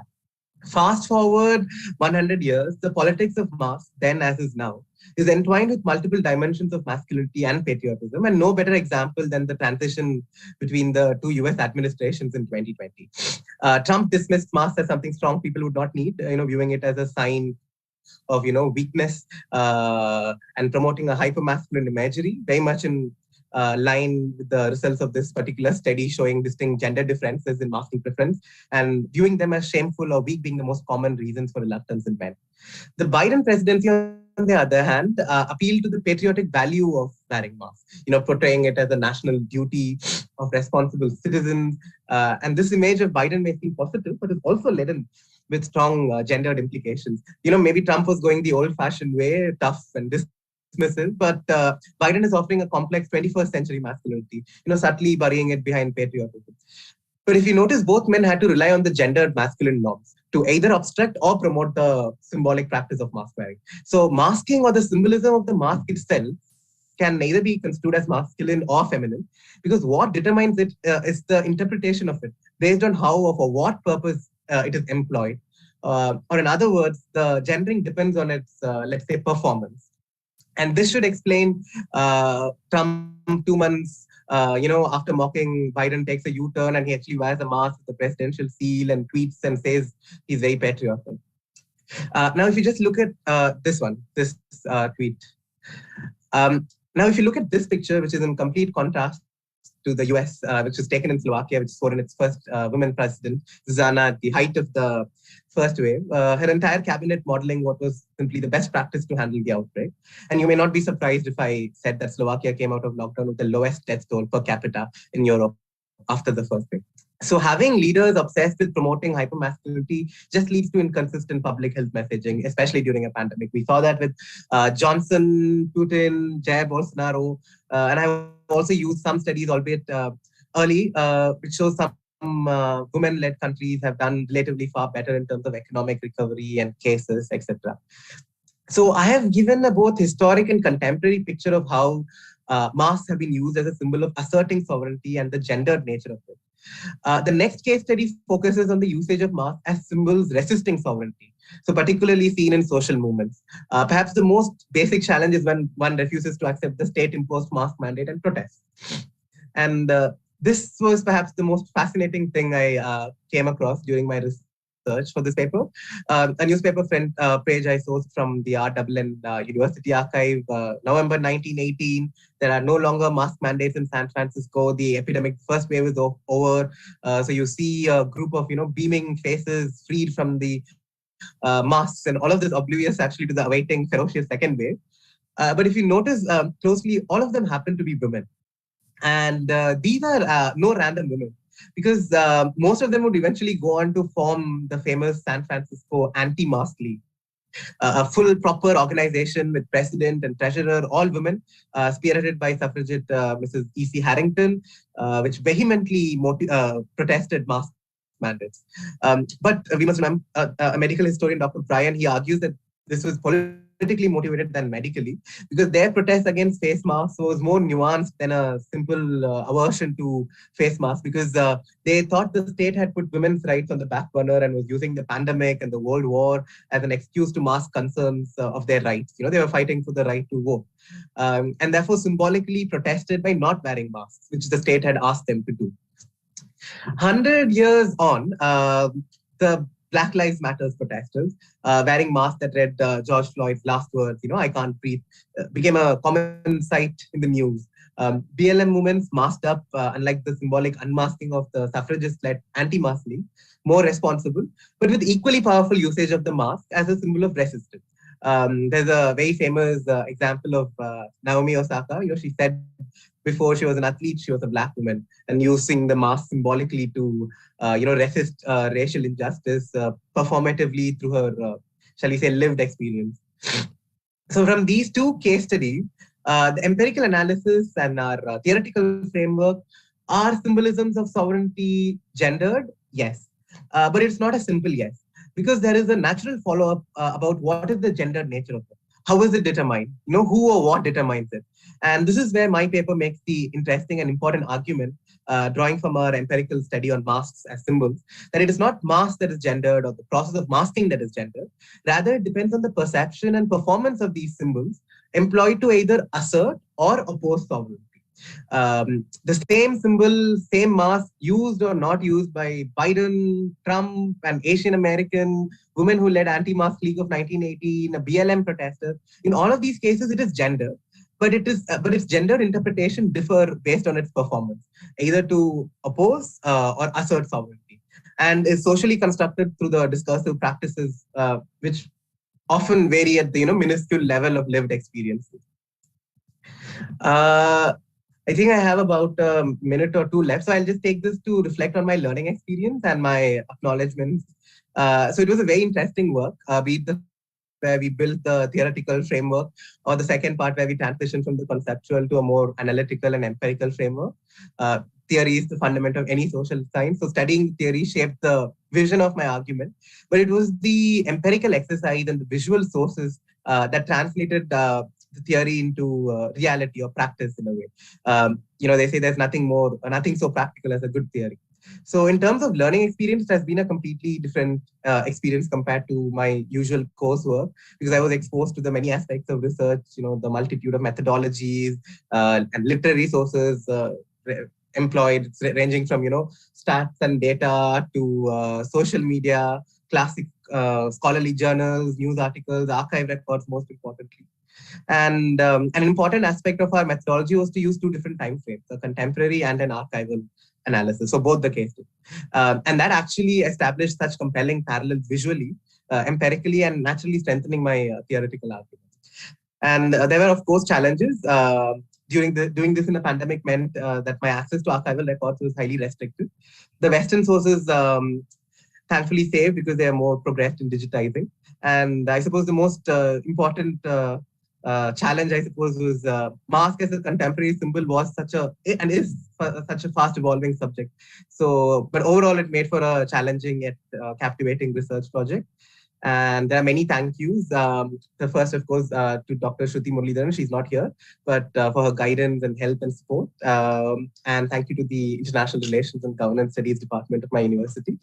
Thank you for your patient hearing, and I would be open to questions. Thank you, Ajay. Again, excellent presentation. Many layers to your research work. I think many more can be added as well. So interesting. I think we'll come to observations later. I think now I'll invite Professor Roy to make her observation on the three presentations and then initiate the question and answer session. Thank you, Professor Govind. Three presenters were excellent. All the presentations were very interesting. Whether you're talking about forest rights, we're talking about e-waste or the concept of masking, unmasking, and their connection to to gender, the discourse of gender here. All these are contemporary things, as well as you linked it to things that have been in our society for a long time. So talks about a longer discourse here, and really interesting in the sense that it's all connected to the environment that we are living in, and also to the people. The theme of this panel here. We know that we are in the age of the Anthropocene, and everything that humans have been using all our resources, but they're also misusing all the resources. So it's whether humans are humans are the are the cause for all this that we see, but they're also the target. So that there's definitely a disconnect there, but thank you again for all these interesting presentations. We will now open the floor to questions. So I do have some questions for you that are coming from the people, from students, faculty who are watching your presentation. So I'll start with the first question, which is for Ajay. The first question is, could you elaborate your research question in the Indian context? It would be interesting to know your views on the same. Sure. So I was actually trying to look for so because in this whole methodology that I was using was have one contemporary framework and then go back to a archival framework. So this is where I actually stumbled upon when I was looking at India. I was definitely looking at the contemporary framework, and I wanted to put in an argument, which is very much similar to the argument that I had put forward for say Jair Bolsonaro or Putin, because the narratives that were expressed was in a way mixed. I wouldn't say it was exactly the European arguments wouldn't match with the Indian arguments that I was about to make, but I think I'll definitely be looking at if I can look at archival resources and make these arguments in an Indian context. Yeah. Yeah, also talking about context, Ajay, there's another question here. Have you considered the way this dichotomy would differ when taking into consideration other minorities, Black versus white versus Asian? Have you thought about that? Definitely there were, the first argument that I used, the hegemonic masculinity that was in play was swamping the intersectional identities. But definitely that's a black box. So once you're actually getting into it, an Asian American experience in US during COVID-19 pandemic is different from a Black American's experience. So that's something that we can definitely look into. One example was Asian American wearing a mask also was looked down upon because they were thought as carriers of the virus, and they not wearing a mask was obviously also looked down upon. So we have these both aspects where we need to get out of this black box. That's definitely something that I look forward in the future.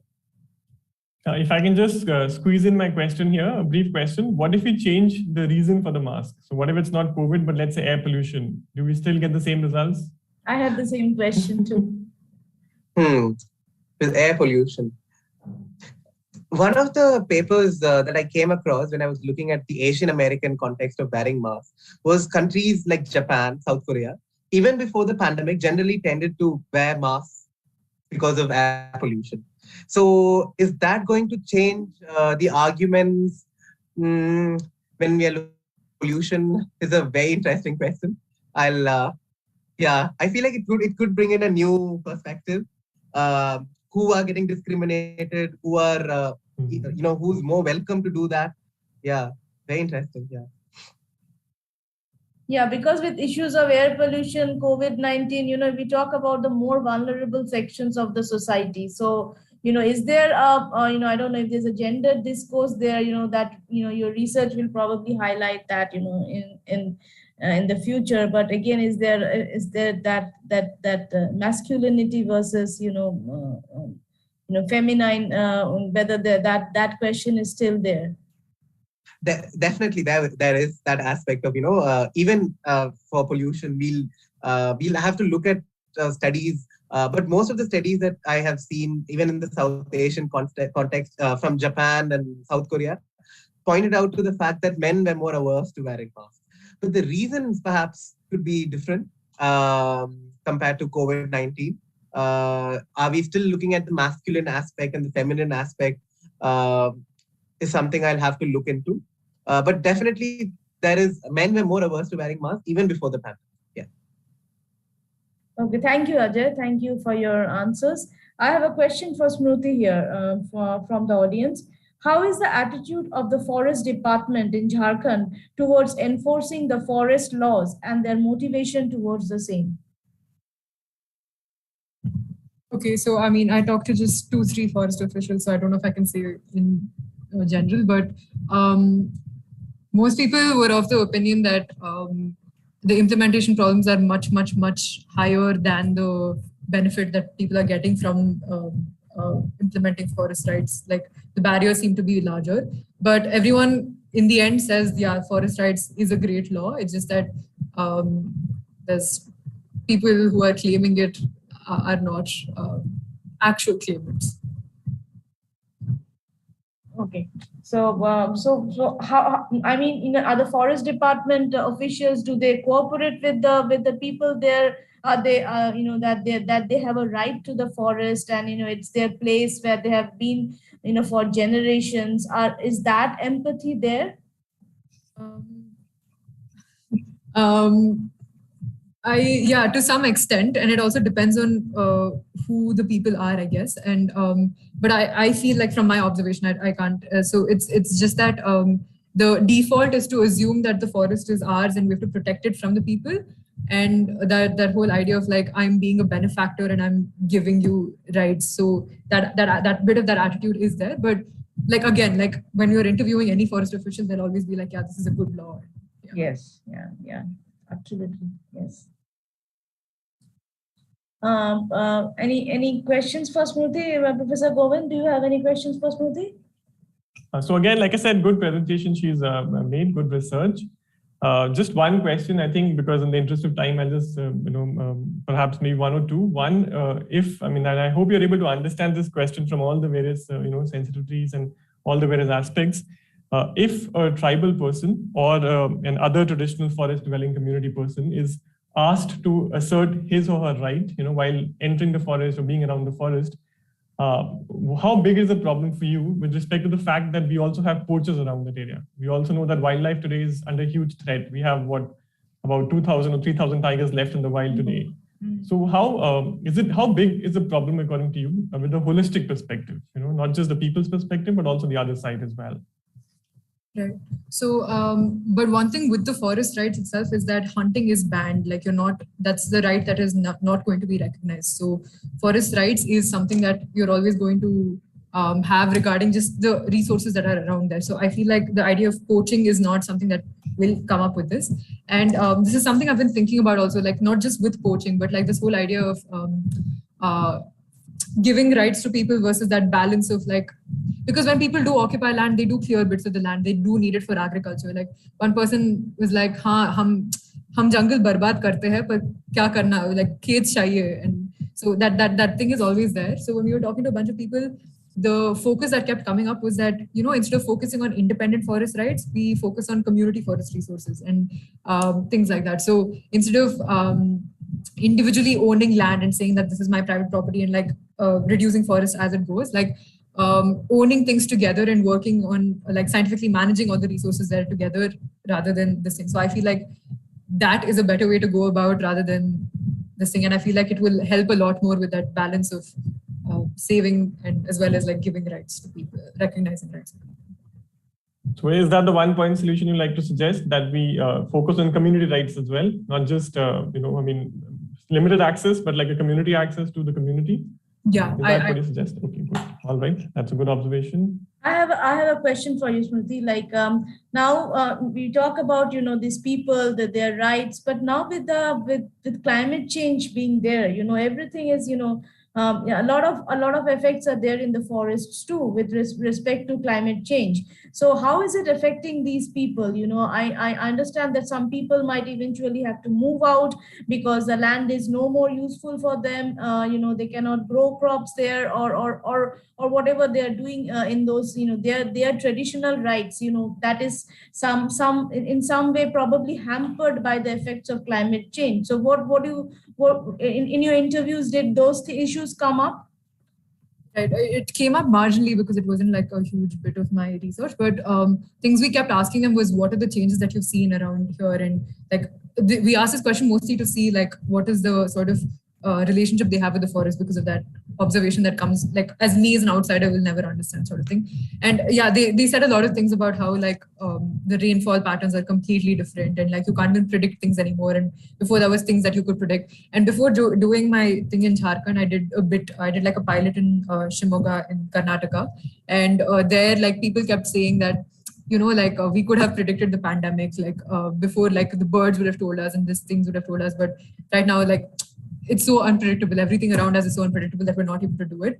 But with aspect to land and like working on the land and agriculture, that didn't come up much at all in my interview. So I can't say. Yes, because obviously they are not connected to agriculture or farming here. So yeah, that probably won't come up in your interviews. Okay. Thank you, Smriti. Ipshita, I have there's a question for you from the audience. What are the politics of recycling in the Anthropocene? What are your views on this? Professor, because of the current scenario, because most of the e-waste is generated is dismantled and handled by the informal sector. So it's hard to figure out how much percentage. I mean, we do have an estimate that 95% of the informal sector is involved in the e-waste, but it's hard to figure out how much of it is actually involved in the e-waste in the first place. And we've noticed trends that there are some rules that are there, and there are some deadlines that the government wants to meet and everything, but there isn't any solid rules or regulations or even policies put forward by the government which is implemented properly and can actually bring out get rid of maintain proper disposal and dismantling. Or even there's no attempt made to integrate the informal sector into the formal sector to actually make a hybrid model. There are theories about it, but there's no practical implications of the particular theories. The government is trying to come up with a lot of self-help groups and trying to formalize that sector. You said, recycling from 10% in 2022 to 70% in 2023. That's the target. So what is the government doing to achieve this? I'm sure they have policies, the e-waste rule, the e-waste law that we have from 2016, which was amended in 2018. So how is the government trying to achieve this goal?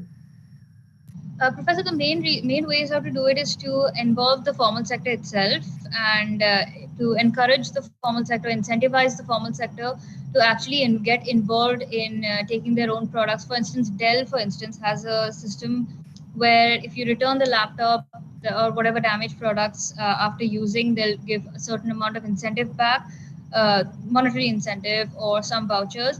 However, this is easier in the informal sector because we have kabadiwalas and people coming to the doorstep to take the damaged products, the damaged e-waste from the house itself.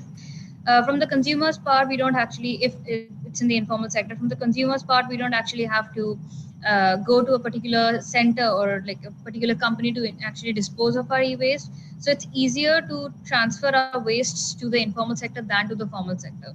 But the encouragement is mostly in the formal sector and not the informal one. So yes, there are rules, but they do not make their way down to the informal sector at all. Not much. So are you saying it's a mindset that is stopping us from doing this? It's the mindset of the consumers as well as that of the producers. They do have an extended producer responsibility.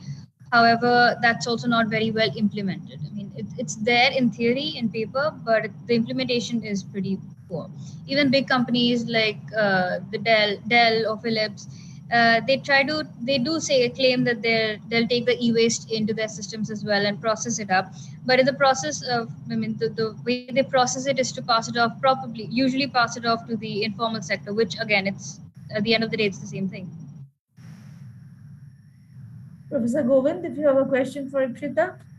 Again, in the interest of time, just two quick questions. One, Ipshita, you mentioned that there are a lot of health concerns that are coming out from the informal sector. So do we have any authoritative published research work studies that highlight what these are and to what extent these are, number one? And second, you also mentioned that to transform from the informal sector to the formal sector, certain incentives are required from the government's side. So could you shed some light on what these incentives do you think you are, which could help make this transition? Professor, when I was doing my research for the health concerns, mostly they were because of the higher content of lead and chromium in the system. In the e-waste, that was a very high concern, mostly because of the carcinogenic nature of lead and chromium. In addition to that, because of the improper way of dismantling the waste, because the informal sector isn't exactly educated enough in that sector, the toxic fumes that are coming out of there are also a concern. Living in the proximity of the area where the waste is dumped is a health concern. There are statistical records. However, I will have to look the exact numbers up. There are statistical records which do directly correlate the e-waste and the health of the people. There are established records which state that it affects children and the older adults mostly. Even though it's the middle generation which is mostly involved in the e-waste dismantling. As for your second question, Professor, the incentives mostly would be monetary incentives for the informal sector to actually be interested enough to invest in interested enough to invest in a hybrid model. Even from the bigger company perspectives, there's of course fear of penalty, which could be used as an incentive. But for a positive incentive, again, monetarily, if we can show, if there are statistical records that can show that there is some amount of business or there's some profit in investing in recycling of the e-waste in the formal sector, that could also be an incentive for the formal sector to get involved in dismantling e-waste. All right, good answer. Over to Professor Roy. Yeah, I think we are nearly at the end of this panel. We don't have any. I don't see any more questions from the audience. So we will, wrap this session. Thank you, everyone, for this, for your time, for your presentations, for answering the questions. Thank you very much.